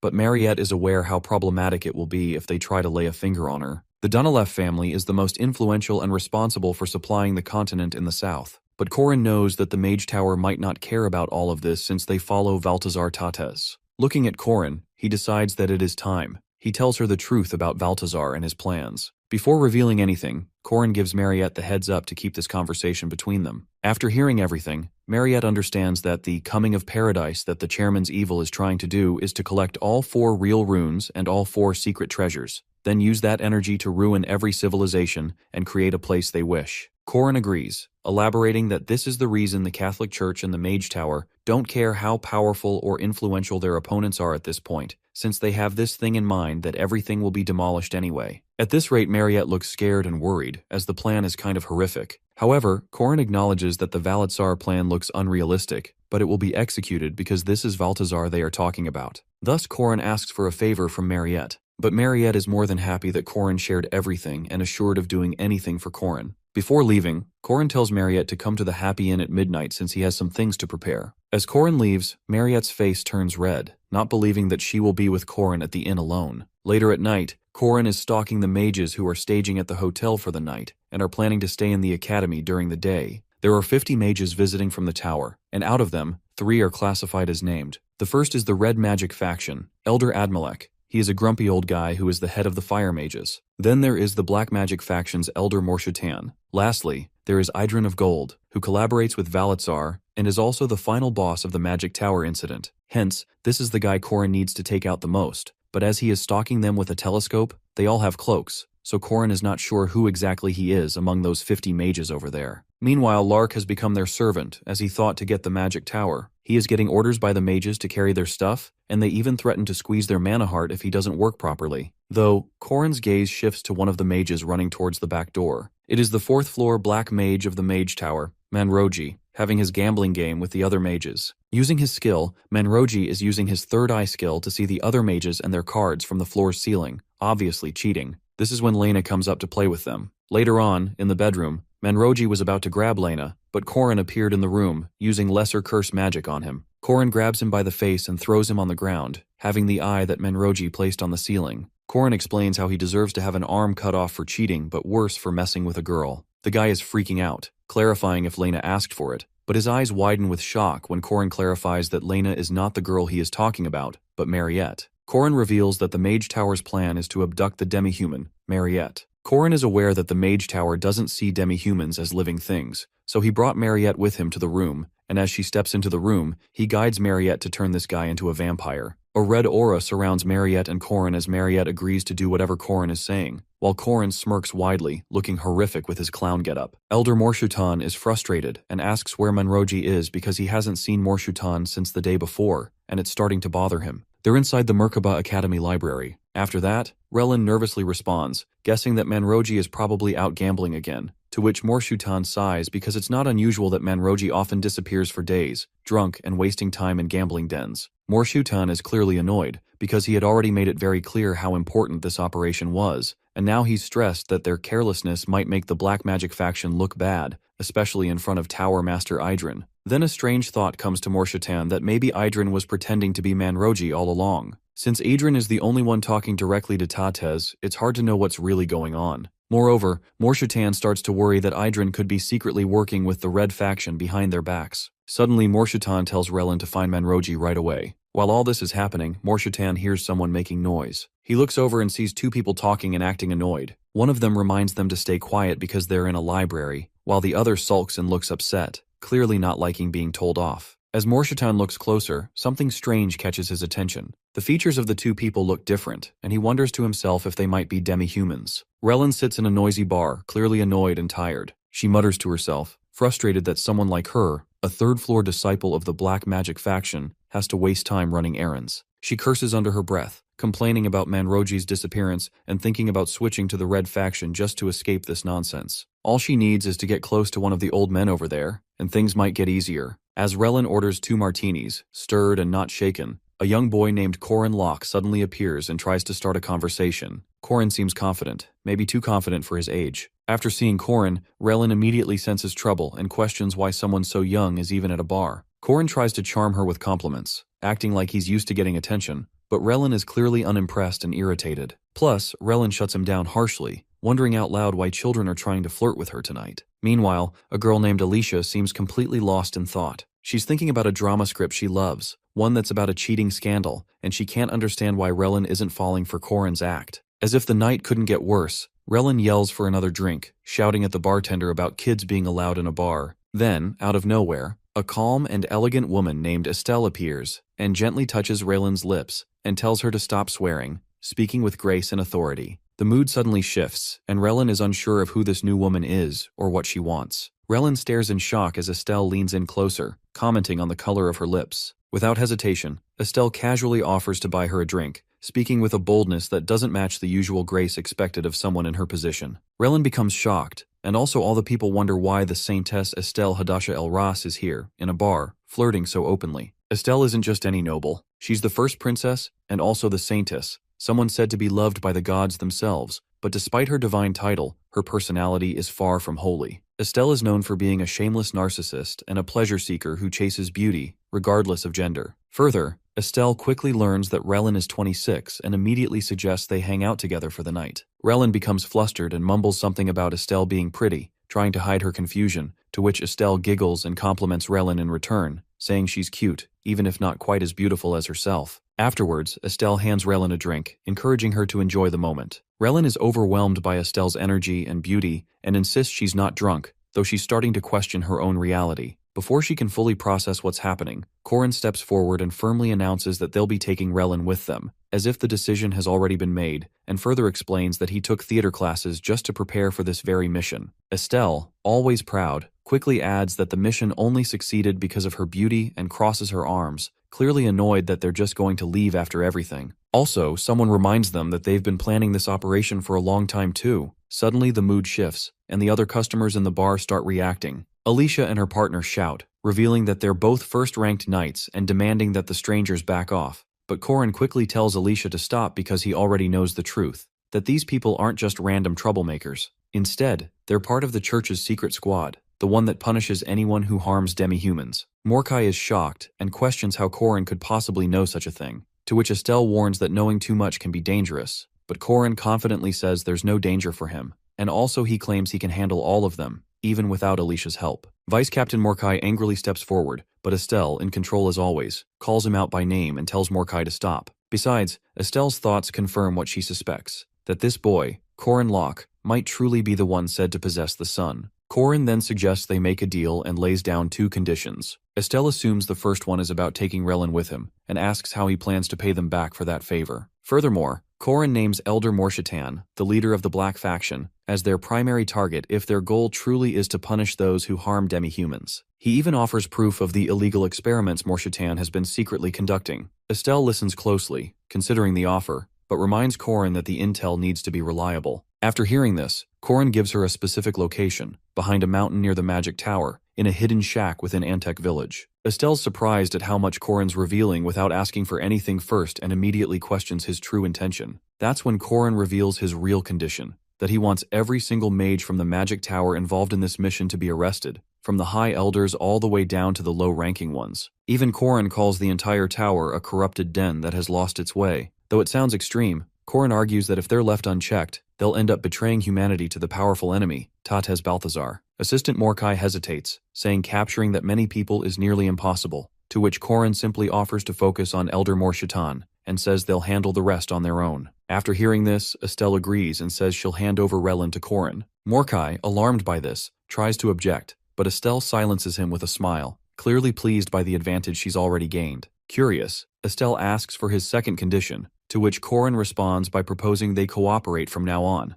As long as it doesn't involve politics, he'll lend her his support. In exchange, Corin asks Estelle to pray for him. Estelle accepts without hesitation. As long as she holds divine power, she'll offer her prayers, especially now that they live under the same roof. Indeed, the Saintess's prayer is considered a rare and powerful blessing, only available during the final stages of a long journey. Corin, realizing this, cautiously asks when the prayers happen so he can benefit from them, but instead of answering seriously, Estelle smiles mischievously and tells him to call her sis. Corin hesitates because, after all, Estelle is both a princess and the Holy Saintess, but Estelle insists, pressing Corin again and reminding him they'll be working together for a long time anyway. Corin doesn't quite know if moving this fast is a good idea, but the situation is already out of his hands. Elsewhere, the Black faction loses contact with Raylan as well. While no one cares about Manroji's disappearance, Raylan's absence hits Jolan hard. Jolan had found a reason to live again through her, and had even prepared a slave collar to keep Raylan by his side if she joined the Red faction. His obsession quickly turns into panic when a delivery arrives and a mysterious video stone is left at the door. What Morkai sees inside shakes him. The footage shows Raylan, terrified and begging for help, surrounded by unknown attackers. The viewer celebrates capturing a young mage chick while Raylan screams for help. Jolan watches in horror, crying out her name, and without wasting a second, Jolan shouts that he's coming to save Raylan and rushes to the outskirts of the city. Meanwhile, Corin watches all of this and reveals that Raylan and the others were never his main target, and his real aim is the Tower Master of Gold, Idrin, but he has no idea who that is among the 50 mages who entered the academy. Still, Corin forms a strategy that if he can't find Idrin directly, Corin can at least eliminate suspects. Corin starts by ruling out Raylan, stating that she was involved in a side quest called Shaded Love, where an old mage named Jolan had fallen in love with her. After that, Jolan enters to save Raylan. Since they were both featured in a scripted quest, Corin concludes neither of them could be Idrin. Major villains like the Golden Mage wouldn't be placed in common side stories. Later, Corin moves on to Manroji, who had been previously captured, and was the focus of another side quest, The Cheater's Hidden Trick, a scenario where the player uncovers him cheating, and that's another name off the list. Corin realizes that any character tied to a clear, pre-written side quest likely isn't the secretive Idrin of Gold. So, his plan is to track down and capture every side quest character one by one, crossing them off until only unknowns remain. Meanwhile, in a dark and terrifying place, Jolan wakes up in panic. He screams, asking where he is and demanding to know what's going on. His pleas are met with silence, and a captor ignores the cries for answers and immediately begins torture. Jolan begs to cooperate, offering to talk, but his words are dismissed. What's more, Jolan is force-fed a thick red stew, and it tastes rich, too rich. Corin reveals it's not food, it's highly concentrated blood stew, and it's being used to turn them into a vampire. Corin observes this twisted experiment from the shadows, silently taking note of the madness. He's getting closer, but it's clear this mission will only get darker from here. Corin finds another ghoul and realizes how vampires create their servants. If someone is a virgin, they become a Dracul, or Draculi, a stronger form, and if they're not, they become ghouls, like Manroji. Corin is frustrated, wondering why everyone seems to have experience except him, making him feel like the only virgin left in the world. A girl nearby shyly admits she's also untouched, saying she's only held her dad's hand, and that confirms Corin would turn into a Dracul rather than a ghoul. Now, since the man in front of Corin has become Corin's vampire servant, Corin knows he won't be able to lie and takes advantage of this, asking the man to spill everything he knows. The man is unable to resist and is about to speak. Corin questions the mage and finds out his name is Jolan. Further, Corin demands to know why they came to the city. Nervously, Jolan reveals their mission was to capture Mariette Dunalev and assassinate Chairman Ariu Kassar. Corin pushes for more answers, and Jolan blurts out that they were following the orders of the Tower Master, someone only known by the title Bayarin of Gold. The Tower Master, Idrin, claimed the mission was important, and even planned to participate himself. Jolan isn't sure which faction he joined, red or black, but confirms that the Tower Master Idrin is among them in disguise. With this intel, Corin feels ready to move forward with his plan. At the same time, Corin threatens Jolan that he has kidnapped Jolan's beloved professor and other mages who recently disappeared, and a cruel ransom is demanded. Enough gold to fill a boat within a week, or else a finger will be cut off every night, starting immediately. As panic spreads, Jolan breaks down, but far away, the leader of the Red faction, Elder Admalek, reacts coldly, calling Jolan an idiot and saying he would have abandoned him if he wasn't his best disciple. The situation grows more tense as the two factions argue. Someone questions why the Black faction is even involved in matters that concern the Red faction. But Elder Morshitan, the leader of the Black Faction, shuts them down immediately and says no one can act alone anymore. With the Witch of Space present, capturing the vampire or the chairman is impossible if she can just teleport them away. That's why they had planned to distract her during the academy midterms, forcing her to waste magic on rescuing students instead. Unfortunately, their plan was exposed. Morshitan agrees the Black Faction will assist now, and Admalek, the Red Faction leader, makes it clear they have no intention of paying ransom. The Magic Tower doesn't negotiate with threats, so they agree. The only solution now is to capture the mysterious clown who's behind this mess. Morshitan reveals they have a secret informant planted inside the academy, and this person might know the clown's identity, and that person is none other than the second princess, Miriam. Miriam has seen Corrin's outfit before during the hunting grounds incident, and since the Magic Tower sponsors her, she'll likely report him. This will shift the tower's attention toward Corrin and prompt them to launch an attack on the special dormitory. But Corrin plans to use that moment to trap them all, and that was his original strategy, Plan A. Suddenly screams are heard, and Miriam is brought in, and Morshitan asks if she recognizes this person, to which Miriam completely declines, and everything begins to fall apart for Morshitan because Princess Miriam, who everyone believed would expose Corrin's identity, surprises them all by saying she knows nothing about the clown or any kidnappings. Her unexpected silence confuses both sides. Elsewhere, Corrin is stunned too by hearing that Miriam took his side because Corrin was sure Miriam would mention him, but she didn't even speak his name, and that small act completely ruins his original plan. But it also keeps Corrin safe for now. Even though his strategy fails, Corrin quickly regains his focus, and also thanks the person helping him, and prepares to leave, pretending nothing is wrong, and also asks about his payment, but he brushes it off and says that he thinks Corrin needs some rest. Afterwards, Corrin realizes that he still has Plan B. Also, Corrin's determined to think through every possible outcome. This time, Corrin doesn't want to lose his master again. Meanwhile, a major shift begins, and Estelle suddenly steps in and declares that Elder Morshitan is under arrest. She lists serious crimes such as illegal experiments, murder, kidnapping, and imprisonment. After hearing this, Morshitan is shocked because he accuses Estelle of dishonoring the Mage Tower, but she stays calm and firm and says she respects the tower, but the evidence against him is undeniable. Morshitan panics when he sees that his secret records are being used against him, and the trap he never expected is now closing in fast. After that, Estelle starts to realize and questions how Corrin got Morshitan's lab records so quickly. The lab changes locations constantly, and even elite squads couldn't find it. Indeed, Estelle doesn't think Corrin would lie, but she's surprised by how new the evidence is. That means everything is illegal. Experiments and imprisonments must have happened recently, and if the Academy had made a formal move, Morshitan would have relocated his lab immediately. So Corrin had to act quietly and fast. Estelle realizes the truth. Corrin Locke is trying to take down the Mage Tower alone, a bold and dangerous move. In the background, we learn more about the larger conflict. The Mage Tower and the Old Church once held massive power, but they lost influence after the Witch Revolution, when the Protestants and 3 legendary heroes defeated them. Now, these 2 old powers have joined forces with Balthazar, scheming to destroy the Academy and regain control. Everything was going according to plan until Corrin disrupted it. Chaos erupts among the villains, and one group panics over how the Protestants found and attacked the secret lab. They suspect the clown Corrin might be working with them. Urgently, they decide they must accelerate their plans, burn the Academy down and rescue Morshitan during the chaos. But not everyone agrees, and Elder Admalek commands silence because he wants to retreat to the Mage Tower immediately. Their leader, Tower Master Idrin, is called upon,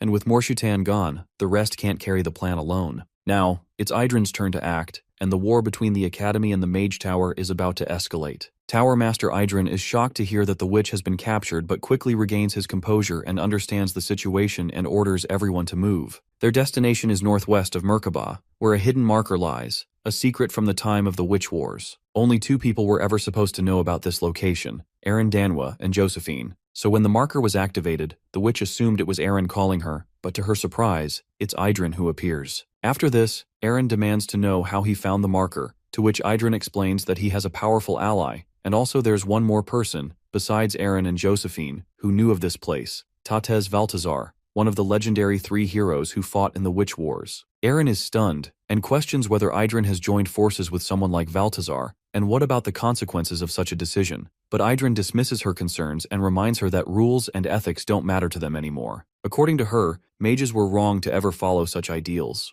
Protecting test subjects, teaching weaker students, and opening up the secrets of magic to the untalented, she sees it all as a mistake. In Aaron's eyes, the Academy only slowed the growth of true magic, and her voice grows cold as she reminds Idrin how people like him never change. First they hunted demons, then demi-humans, then witches. As a child, Eren was hunted and captured by those in power, simply because she used magic without their permission. Back then, they didn't see Eren as a person, only as a subject to be dissected. They coldly debated whether fire or black magic would be more fitting to tear her apart. But now, Eren stands strong, no longer that helpless girl, striking back with the same spear that once ruptured their hearts. Moreover, Eren makes it clear that they were never true seekers of magic, and they were just hateful beings who needed someone to target. Idrin recognizes her as the central figure of the witch revolution. However, he no longer plays fair. Also, Idrin casts a seal on Eren, confident it can hold her for 3 days. With her out of the way, Idrin plans to lead the Mage Tower to eliminate the Academy's chairman, capture the vampire, and reclaim the future for his side.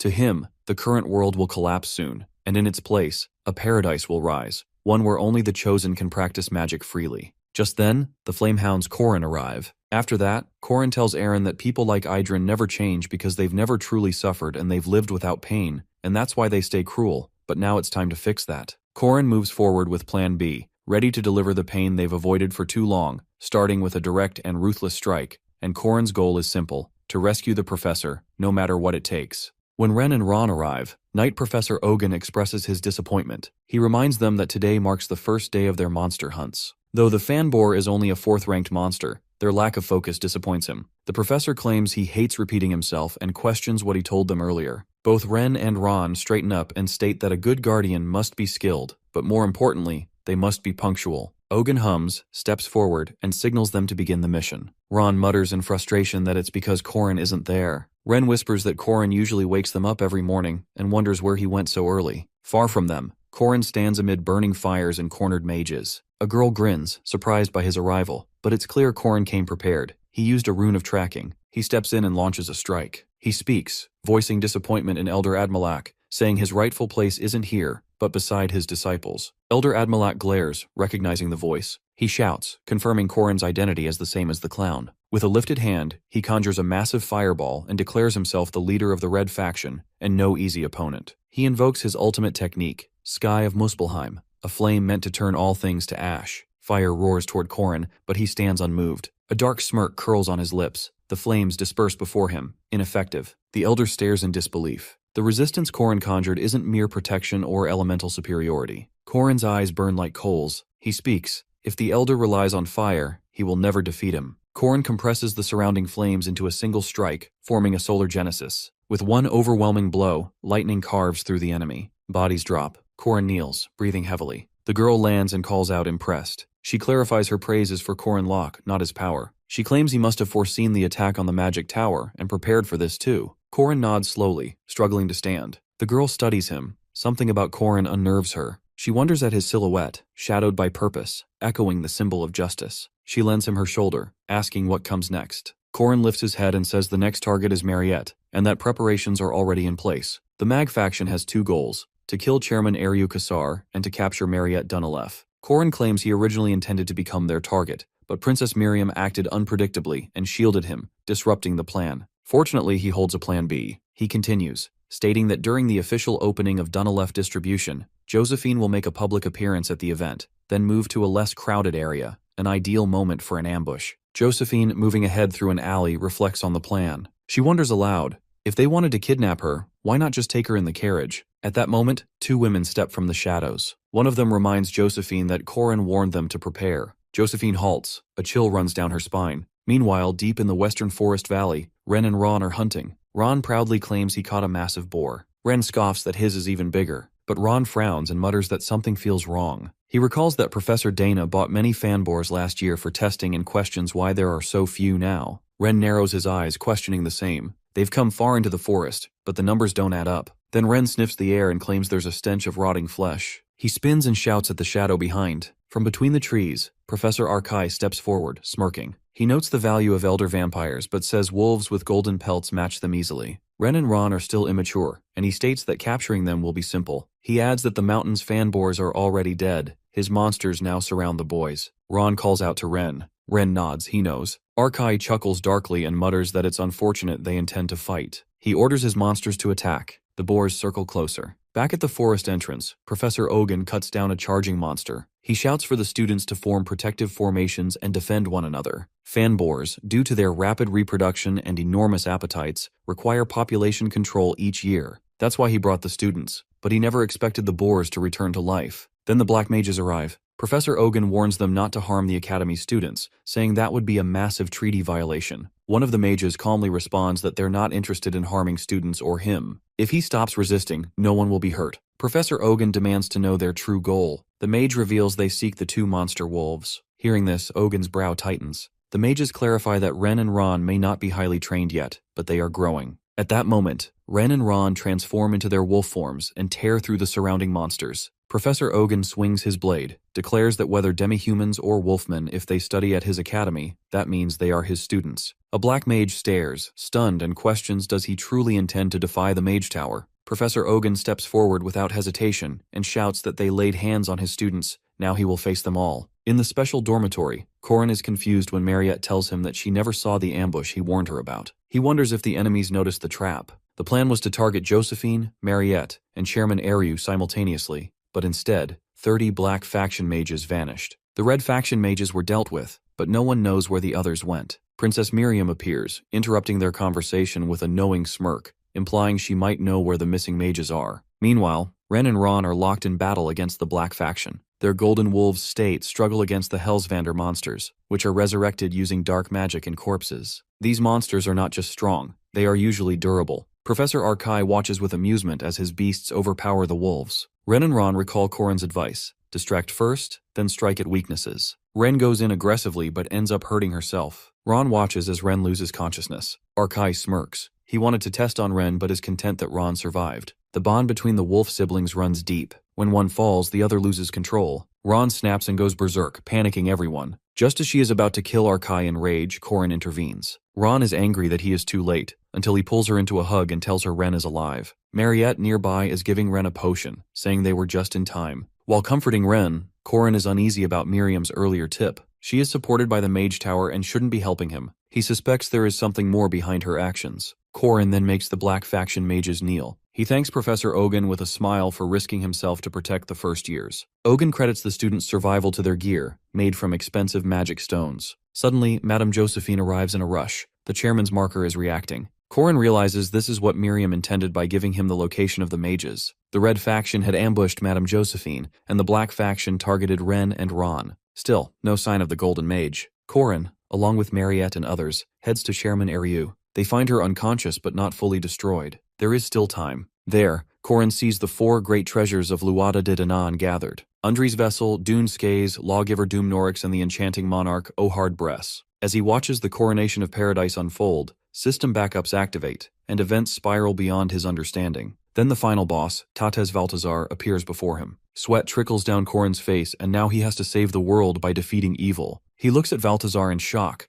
but Valtazar doesn't understand the reason behind his surprise, because Valtazar has merely come to see the person who has destroyed his plans tons of times and even stolen his treasure. At this point, Corin realizes that maybe he actually pushed the buttons. However, he is a little relieved that Eru isn't completely taken out because in the game and previous run, poor Eru died. After Eru left this world, Corin's master Eren was killed by Valtazar. Though Eren was able to evacuate, Corin got to know because of the information about the assassination. While Eru is apologizing in a weak voice to Corin, he reflects on how the heroes of the Witches' Wars are aware of this place. But it is kind of astonishing to think that Valtazar made a move. With worry, Corin puts his hand on his forehead, finding it hard to believe that another incident has happened that is far different from the original one, but Corin calms himself down. Gripping his spear, Corin reminds himself how he has always changed the scenario for the better. Thus, with all the power, Corin unleashes a poisonous dragon head charge against Valtazar, sending an immense amount of fire at him. But just then, something else happened. The Domain, a level all warriors dream of. A secret attack is launched in an instant by Valtazar, and it was the same as Corin's, so it was countered easily. Witnessing this, Valtazar can't help but scoff to see that Corin can already use it. Basically, this is the battle of the top-tier martial skills in the heroic legend of Arhan. Though the moment both the guys strike at each other, they end up in the second domain, and Valtazar compliments Corin for having nice skills, calling him fellow disciple, with a wide grin on his face. But now, Balthazar plays smartly, using the Calamity Serpent's ultimate essence and poisonous dragon head charge, unleashing it, and using the domain multiple times in a row like the Sword Demon. Just then, the system starts backing up while updating important commands, and the moment the backup status reaches up to 740%, which is exceptionally higher than normal, Corrin's grip tightens on his staff, and he is ready for his turn. From this point on, both the guys tackle each other with fine skills and end up getting on the 5th domain, striking and unleashing amazing strength and power with swift movements. As they get to the 5th domain, Balthazar studies how Corrin has gotten all the fundamentals and needs speed now, so with a wicked smile, he guides him to do that. They both unleash their ultimate moves, Calamity Serpent and Infinite Returning Heavens, releasing a massive energy and blinding lightning. But in a single second after the fight began, as both the guys have been doing the same exact moves, people who couldn't enter the domain, like Hwarin and Mariette, see Corrin getting stabbed by Balthazar and couldn't understand this grave situation, while the one who could enter the domain, Alicia, prepares for the counterattack. The moment Alicia enters the domain, Ohard smiles because this is not just a simple domain. She manages to enter it easily, and the king will have some fun finally. In an instant, Balthazar appears, clarifying to Alicia that this domain will not let him have mercy on her. With that, he grabs her by her face. To his surprise, Hwarin appears at the back too, trying to attack him, but he dodges the attack in one swift movement and grabs her hand. Both the girls collapse, but seeing how hurt Alicia is, Hwarin can't stop herself and sends a chain of steel to capture this guy, declaring he is dead. One moment, the chains have trapped his whole body. The next moment, Balthazar has broken the trap, not accepting it, because according to him, dying is not his fate. Frustratingly,